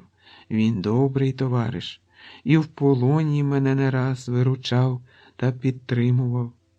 Ну, коли так, дивися сам. Тільки прошу тебе, обережним будь, синку. Прикипів я до тебе, радий був би, аби мій Петро таким козаком удався. Ну, шануйся, Богданку, міцно обійняв хлопця Кошовий. І повертайся швидше, бо щось неспокійно мені на серці. Аж надвечір другого дня прибули козаки на місце. Затрималися в дорозі, бо майже перед селом на прибічників тетері наскочили, ледве втекли. Провіант із заступи довелося кинути, інакше не винесли б коні. Тому змушені були хоч не хоч завертати до села по їжу та заступи.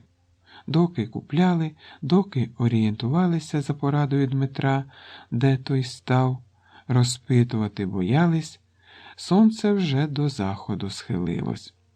Добиратися до місця довелося в об'їзд крадькома, бо багато цікавих вибралося проводжати козаків аж за село. Поки знайшли став, уже сутеніло, і хлопці вирішили перенести пошуки скарбу на ранок.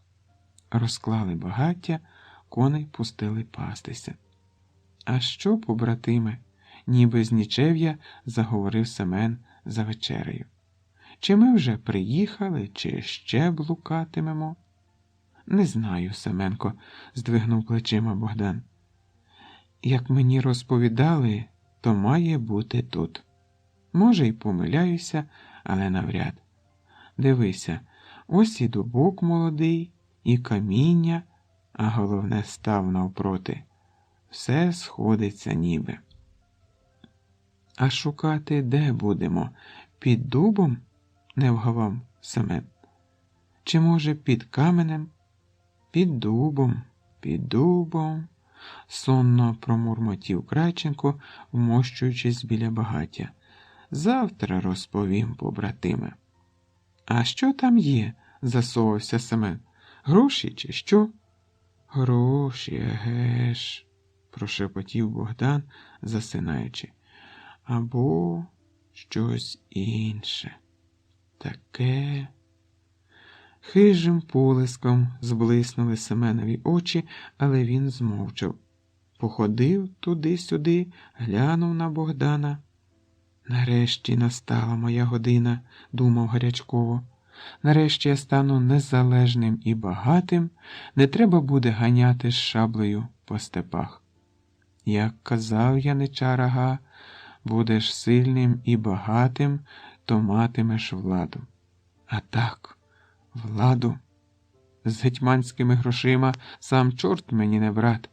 Подамся до ляхів, куплю землю, шляхтичем стану». Недарма я крутився біля цього Крайченка, ой, не дарма. Бо яничар що? Воїн безправний і тільки. А от тепер і Оксана буде моєю. Не для такого гольтіпаки, як Крайченко, ця зірка небесна. Золотом обсиплю, на руках носитиму, і забуде Оксана свого визволителя.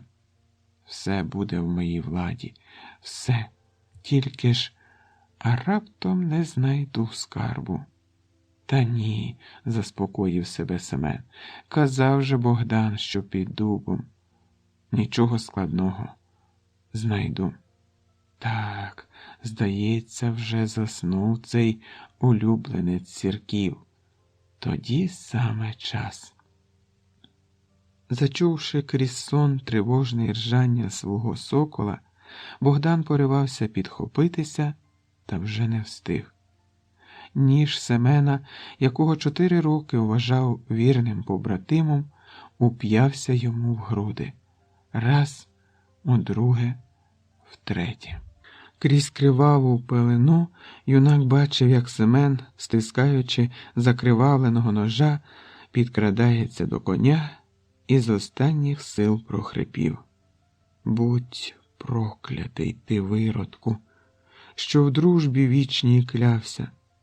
Ти скарбу гетьманського хотів, та не буде тобі нічого, бо не знаєш ні місця, ні таємного знаку. Відтепер усі, хто сюди приходитиме з жадобою розбагатіти, втрачатимуть розум і блукатимуть у хащах лісових. Тільки той відкриє скарб батька нашого Хмельницького, хто... Силкуючись розчути, квапливо нахилився Семен, але пізно було. Таємниця скарбу разом із вірним порадником отамана Сірка вже канула у вічність. А навколо раптом застогнав страшно ліс і завив несамовито вітер, приймаючи прокляття козацьке. Незважаючи на страшний вихор, заметушився гарячково Семен.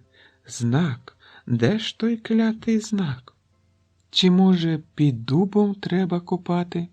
Схопив заступа, увігнав у землю.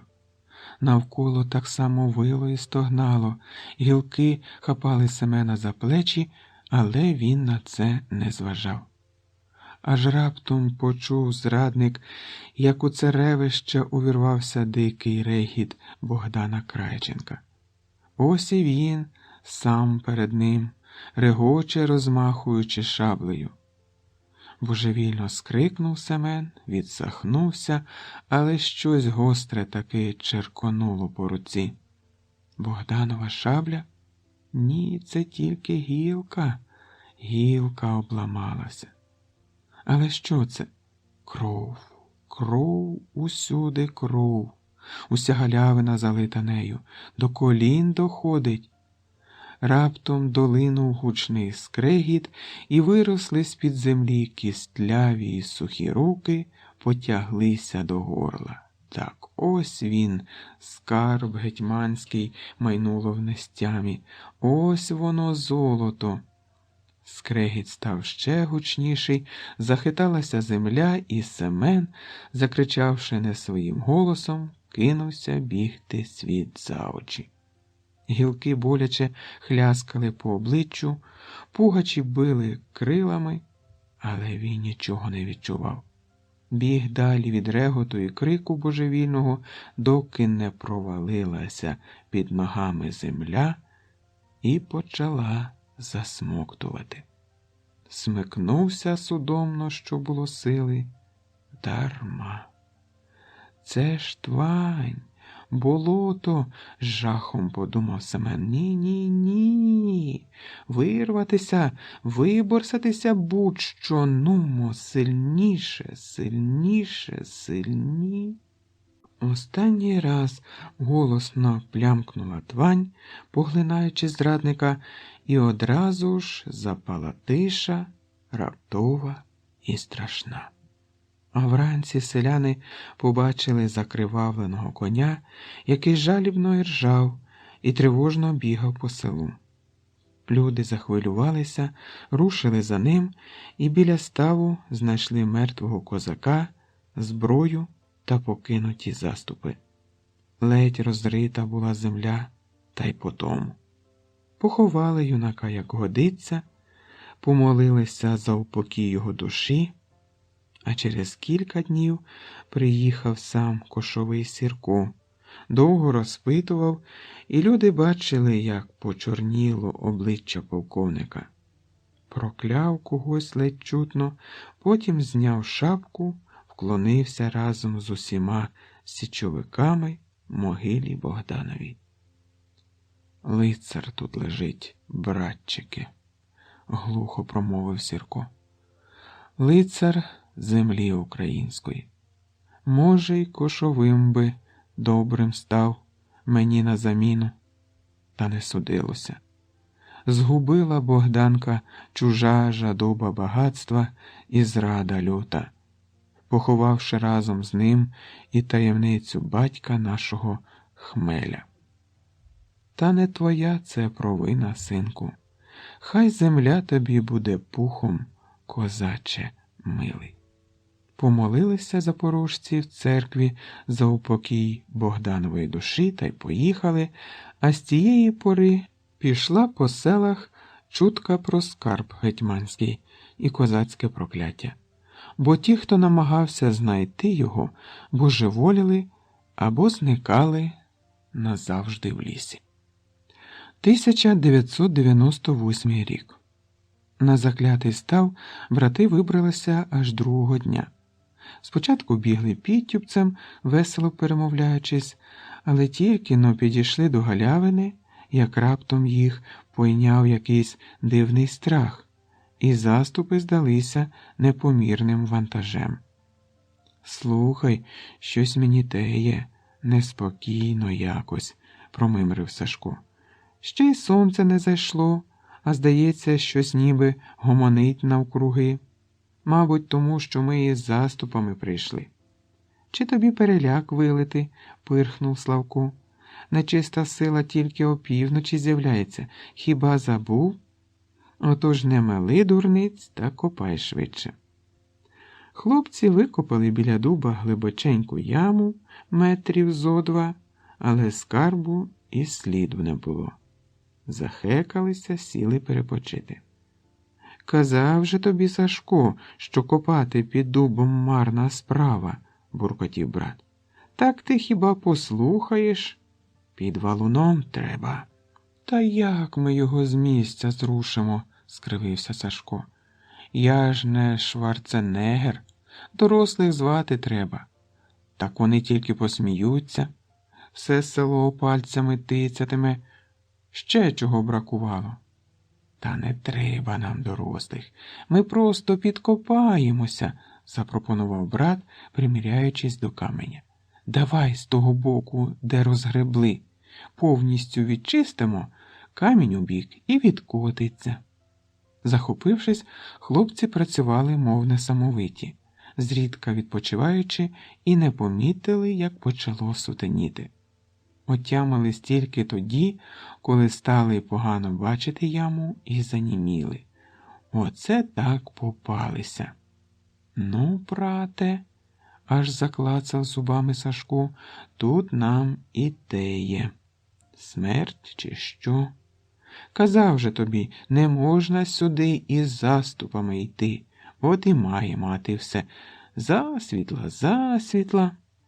«Та замовкни», – крикнув Славко, озираючись. «Козак ти чи ні, а ще побратимом називатися хотів. Тепер вже або пан, або пропав. Копаймо». Хлопці налягли як слід і чи то з переляку, чи то зі старань швидко завершили роботу. Валун похитнувся і важко відкотився вбік, аж земля задвихтіла. Брати ледве встигли відскочити. «А хай йому грець», – сплюнув Славко, – «ще трохи і придавило б до бісової матері». «Та не лайся ти», – смикнув його брат. «Проти ночі біса, згадуєш, ще з'явиться. Давай краще багаття розкладемо, доки ще щось видно».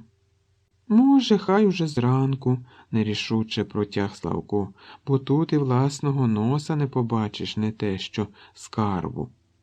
«Боїшся?» – примружився Сашко. «Теж мені сміливець, а ще мене під'юджував. Смолоскип зробимо з гілок, і все видно буде. Сірники є?» Хлопці завзято працювали, але поступово разом з темрявою зростав і моторошний страх, який уже не могли пересилити ні жарти, ні голосні розмови. «Не можу я, брате», – перший не витримав Сашко. «Хай він западеться, той скарб, здоров'я все-таки дорожче. Ходити і трусити головою я не хочу. Пішли звідси». «А ще хоробрість свою хотів довести», – дорікнув Славко, витираючи піт. «Хіба це хоробрість? Одразу тікати. І потім ми ж не заради грошей, а просто хочемо подивитися, що там таке, чому загинув той козак. І взагалі, які вони були запорожці. У книжках багато чого пишуть, а де правда, де брехня, хто зна. В одних козаків розбишаками називають, пройдисвітами, в інших справжні лицарі, і розумні, і письменні. Еге ж, кивнув, пожвавішавши Сашко. Таке іноді вигадують, що купи не тримається. А уяви, якби нам оце шаблю знайти, га? Ото було б. Або коня, підколов Славко. Їздив би, як отаман Сірко. Ага, механічно кивнув брат, а Славко зареготав. Ото ще базікало, образився, схаменувшись Сашко, але я тобі пробачаю. Навіть битися не хочеться, сили на тебе витрачати. Раптом щось загрозливо загуло у верховіті, і хлопці завмерли, мов курчата перед шулікою. Почалося? Ледве вимовив тремтячими губами Сашко. Чи може? Свист і гомін наростали. Здавалося, на хлопців насувається якийсь буревій або лавина, вітер аж до землі гнув дерева, і вони жалібно стогнали. «Тікаймо!» – першим не витримав Сашко, підхопився на ноги. «Тікаймо! Чуєш, Славко?» «Стій!» – схопив його за руку брат. «Ані руш, дурню! Це нас на сміливість перевіряють. Хіба не зрозумів? Заспокойся і копаймо далі. Та співай якнайголосніше. Чуєш? Співай!» «Може, краще молитви читати?» – цокотів зубами Сашко. «Мене бабуся вчили». «Хай уже потім», – похитав головою Славко, – «коли дуже припече. А зараз співатимемо. Чи знаєш якоїсь козацької?» «Ну, хіба наливаймо ж, браття. То давай». «Наливаймо ж, браття, кришталеві чаші», – дзвінко завів Сашко. «Щоб шаблі не брали, щоб кулі минали, голівоньки наші». Голосно підхопив Славко, щосили налягаючи на заступа. Коли по 3 рази проспівали кожну пісню, Сашко вирішив перепочити. «Небагато ми козацьких пісень знаємо, ще б на годинку набрати не завадило». «Хіба?» – хмикнув Славко. «А мені здається, що вже кілька годин горлаємо, я аж захрип. Втім, ось я ще одну пісню знаю. Гетьмани наші славні в країну продають, дійшли уже до того, що скоро нас проп'ють. Гей, гей, а ліси чекають, гей, гей, матері не сплять, гей, гей, чи прийдеться, козаче, кохану обійнять?» «А це що за пісня?» – здивувався брат. «Не чув такої, і гарна ж». «Це один хлопець склав. Ну, пам'ятаєш, я розповідав про бандуриста, який на Запоріжжі перед козаками співав, його робота. І знаєш?» Славко раптом затнувся, прислухаючись, потім здивовано повернувся до брата. «Диви, Сашко, чи чуєш? Тиша ж навкруги, і яка? А й справді», – завмер, нашорошивши вуха той. «Доки галасували, не звертали уваги, а тепер добре відчутно. І чого б то? Не подобається мені це?» «Тобі не угодиш», – усміхнувся Славко, роззираючись. «І гомін погано, і тиша не гаразд, сам не знаєш, чого хочеш». «Слухай, та вже ж 2:45 ранку», – аж ляснув себе по лобі Сашко. «Оце то догорлалися. А я все дивуюся, що захрип. Вже ж перші півні проспівали. Наша взяла. Гей, молодці ми!» Молодці то молодці, сказав брат, коли радість трохи вгамувалася. Тільки, здається, і лякали нас не так, як раніше.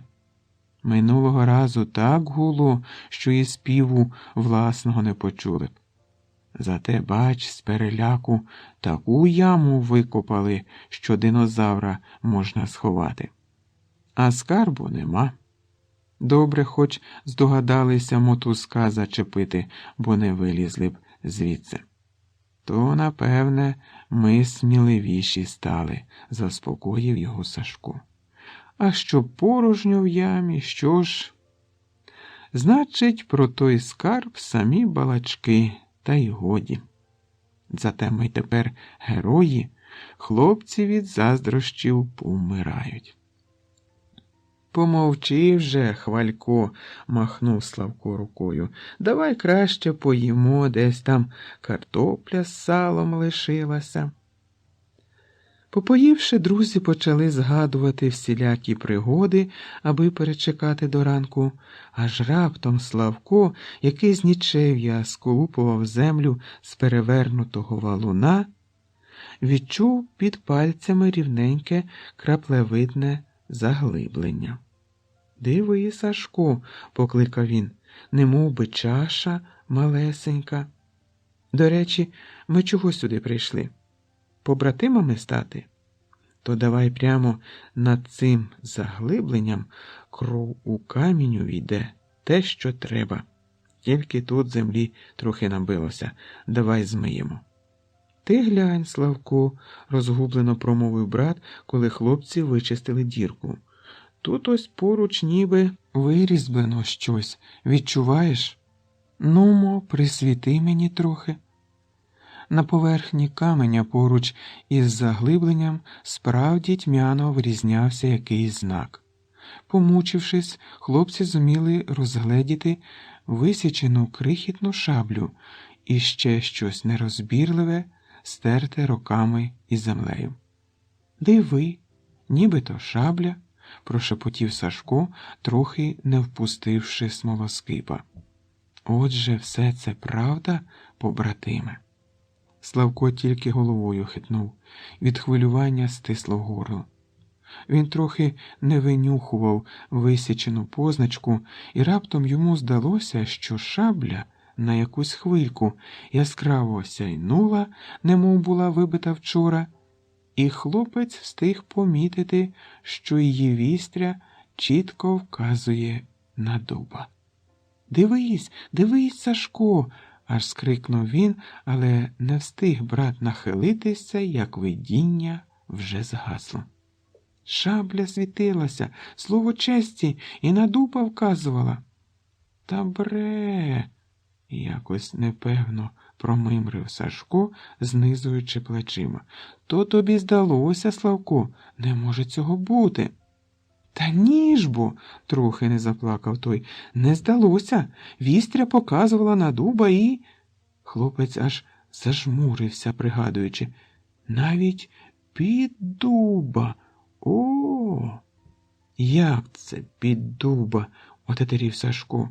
«Чи ти вже дійсно з глузду з'їхав, побратиме?» «Ні, таки справді!» – аж підскочив Славко. «Дивися!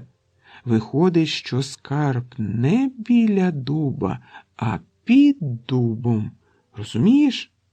Ну, закопали його, а зверху дерево посадили. Хіба не ясно?» «То що робитимемо?» – розгубився брат. «Дерево викорчувати чи що? Воно хоч і старе та всохле, але ж яке здоровецьке. Тут чоловік 10 треба, не менше, і інструменту доброго, втім...» Сашко, розмірковуючи, обійшов навколо дуба. «Можна спробувати інакше. Підкопатися під дерево». «Чого витріщився?» – зиркнув він на розгубленого Славка. «Ну, під коріння, тобто. Вириємо нору прямо між корінням і проліземо». «А якщо завалить?» – злякався Славко. «Дуб одразу вгрузне?» Та ми коріння не чіпатимемо, терпляче пояснив брат. Воно ж товстенне, як гілля. Тільки між ним полазимо і все. Ти не Геракл, шпарини нам достатньо. А дихати, не заспокоювався Славко, там же задихнутись можна. Ото ще страхополох, розсердився Сашко. Ми ж яму яку роздовбали біля дуба. Тепер лаз розширимо, щоб повітря проходило, і прокопаємо вузький тунель. Аби хтось один проліз. До Петров, га? Якщо боїшся, я сам полізу, біси з тобою. Та я не боюся, знітився Славко. Лячно просто. А коріння чим розрубувати? Надрубаємо трохи і відхилимо, щоб пролізти, відмахнувся Сашко. Воно ж трухляве все, удар розсиплеться. А сокиру я про всяк випадок прихопив. Бач, і знадобилася. Отож не хвилюйся, раптом щось не так буде, виліземо з ями, та й годі. Хлопцям неабияк пощастило. Тунель прокопали напрочуд легко, і коріння не дуже заважало. Вже почало світати, коли Сашко, який був десь посередині лазу, раптом скрикнув і замовк. Що? Що там таке, побратиме? Стривожився Славко, зазираючи в нору. Тобі погано? Гей, ну скажи щонебудь. Він хотів уже лізти за братом, коли почувся шурхіт, і з нори з'явилося щасливе Сашкове обличчя. «Не хвилюйся, все клас!» – вигукнув він. «Ось, дивися, я покажу зараз». Хлопець почав вибиратися з тунелю, коли раптом дуб застугонів, немов людина, і, хитаючись, почав поволі падати у виритий хлопцями лаз прямісінько на Сашка. Славко перелякано скрикнув і щосили рвонув брата за плечі. Раз, удруге, втретє страх надав хлопцеві сили, і за якусь мить з нори, мов корок з пляшки, вилетів Сашко. Весь у землі, нажаханий, він тільки очманіло мотав головою. Ще мить, і хлопці вискочили з ями, від якої копали тунель. Ледве встигли вони відбігти, як дуб повалився в яму, аж луна лісом пішла. І хоч друзів таки зачепило гілками, обійшлося без серйозних поранень. «Оце то так!» – нарешті видихнув Славко. «Пощастило, нічого не скажеш, а ще б трохи і поминки справляли б», – кинув Сашко, відпльовуючись, як верблюд. «Я думав, кінець мені, побратиме. Завалило б, якби не ти. Чорта з два сам би виліз. Мене наче параліч якийсь узяв, ворухнутися не міг». «Та годі вже тобі», – відмахнувся брат. «Головне, що руки, ноги цілі, а то все пусте. А до речі, чого ти там так волав?» «Ти б не волав», – радісно засміявся Сашко, простягаючи другові невеличку замкнену скриньку. «Тільки поглянь». Аж руки в хлопців трусилися, коли вони намагалися відбити кришку, але вона, хоч і заіржавіла, трималася міцно. «Вміли ж таки робити, га?» – пробурчав Сашко, відсапуючись. «Майже 400 років у землі пролежало, і хоч би тобі що. Правда, скринька в ганчір'я загорнута була. Воно розлізлося під руками, здається, змащене чимось було від вологи. І не відкривається ж? Може, вже вдома відкриємо?» – невпевнено проказав Славко, тупцюючи поруч. «Інструменти ж у сараї є?» «Ага, вдома. Відкриємо, а там доля з маком. Хочеш, щоб усе село сміялося?» «Ну ні, коли вже знайшли, треба знати, що там є, а то якось, знаєш». Хлопці з пересердя почали щосили лупцювати сокирою, і кришка, хряснувши, нарешті піддалася. Брати, не тямлячи себе, відкинули кришку, зазирнули і розгубилися. У скринці лежали якісь залізяки. «Оце що?» – непевним голосом спитав Сашко. «Хтось пожартував оригінально?» «Зачекай», – задумливо проговорив Славко, розглядаючи тьмяну залізяку. Потрусив, потер як слід рукавом, і раптом щось сяйнуло світлим полиском, замерехтіли камінці. «Ой, та це ж!» – вражено прошепотів Славко, озираючись на брата. «Це ж булава, Сашко, справжня булава, поглянь на форму, ще й срібна!» «Хіба вона така мала?» – засумнівався той. «Я думав, булава – це ого-го, а воно…» «Та ні, булава!» – упевнено заговорив брат. «Я читав, що на Січі були і зменшені копії булав та пірначів, і в музеї бачив». «А пірнач – це що?» – поцікавився Сашко, розглядаючи булаву. «Оце ще турок!» – зітхнув Славко. «І де ти тільки вчився? Пірнач – то теж булава, але маленька, з рівчаками отут, на кулі». Взагалі клейноди у козаків були різні. Корогва, прапор, тобто, бунчук і булава. А булавами вважалися і палиця, і пірнач, а ще були такі клейноди, як литавр і печатка. Зберігалися вони у військовій скарбниці при Січовій фортеці. А слово клейноди не українське ніби. Ні? Знову запитав Сашко. Чого це раптом так називається? Клейноди – це від німецького слова перекладається як дорогоцінність, охоче пояснив Славко. Мені інше цікаво, чому все це тут?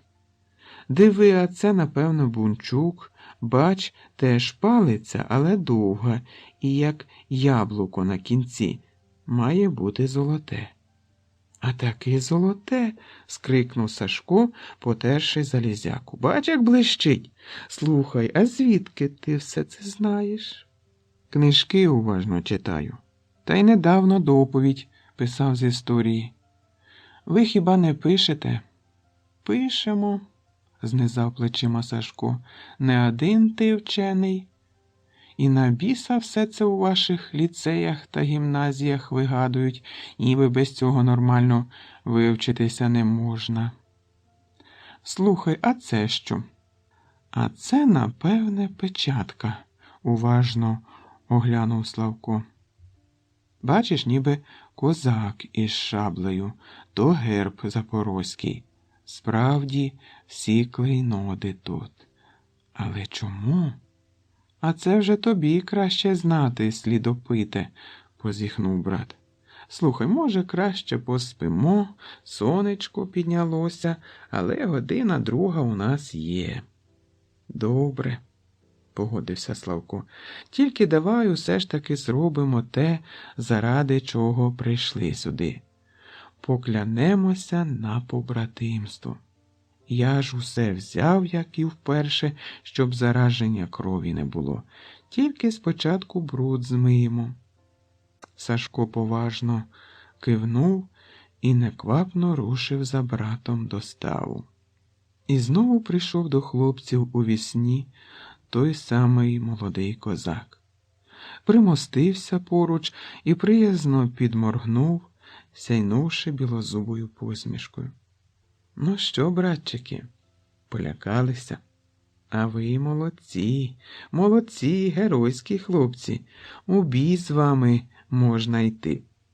Вгадали ви, побратими, це справді клейноди гетьмана нашого Богдана Хмельницького, які були подаровані йому російським царем Олексієм Михайловичем, коли у Переяславі Україна з'єдналася з Росією.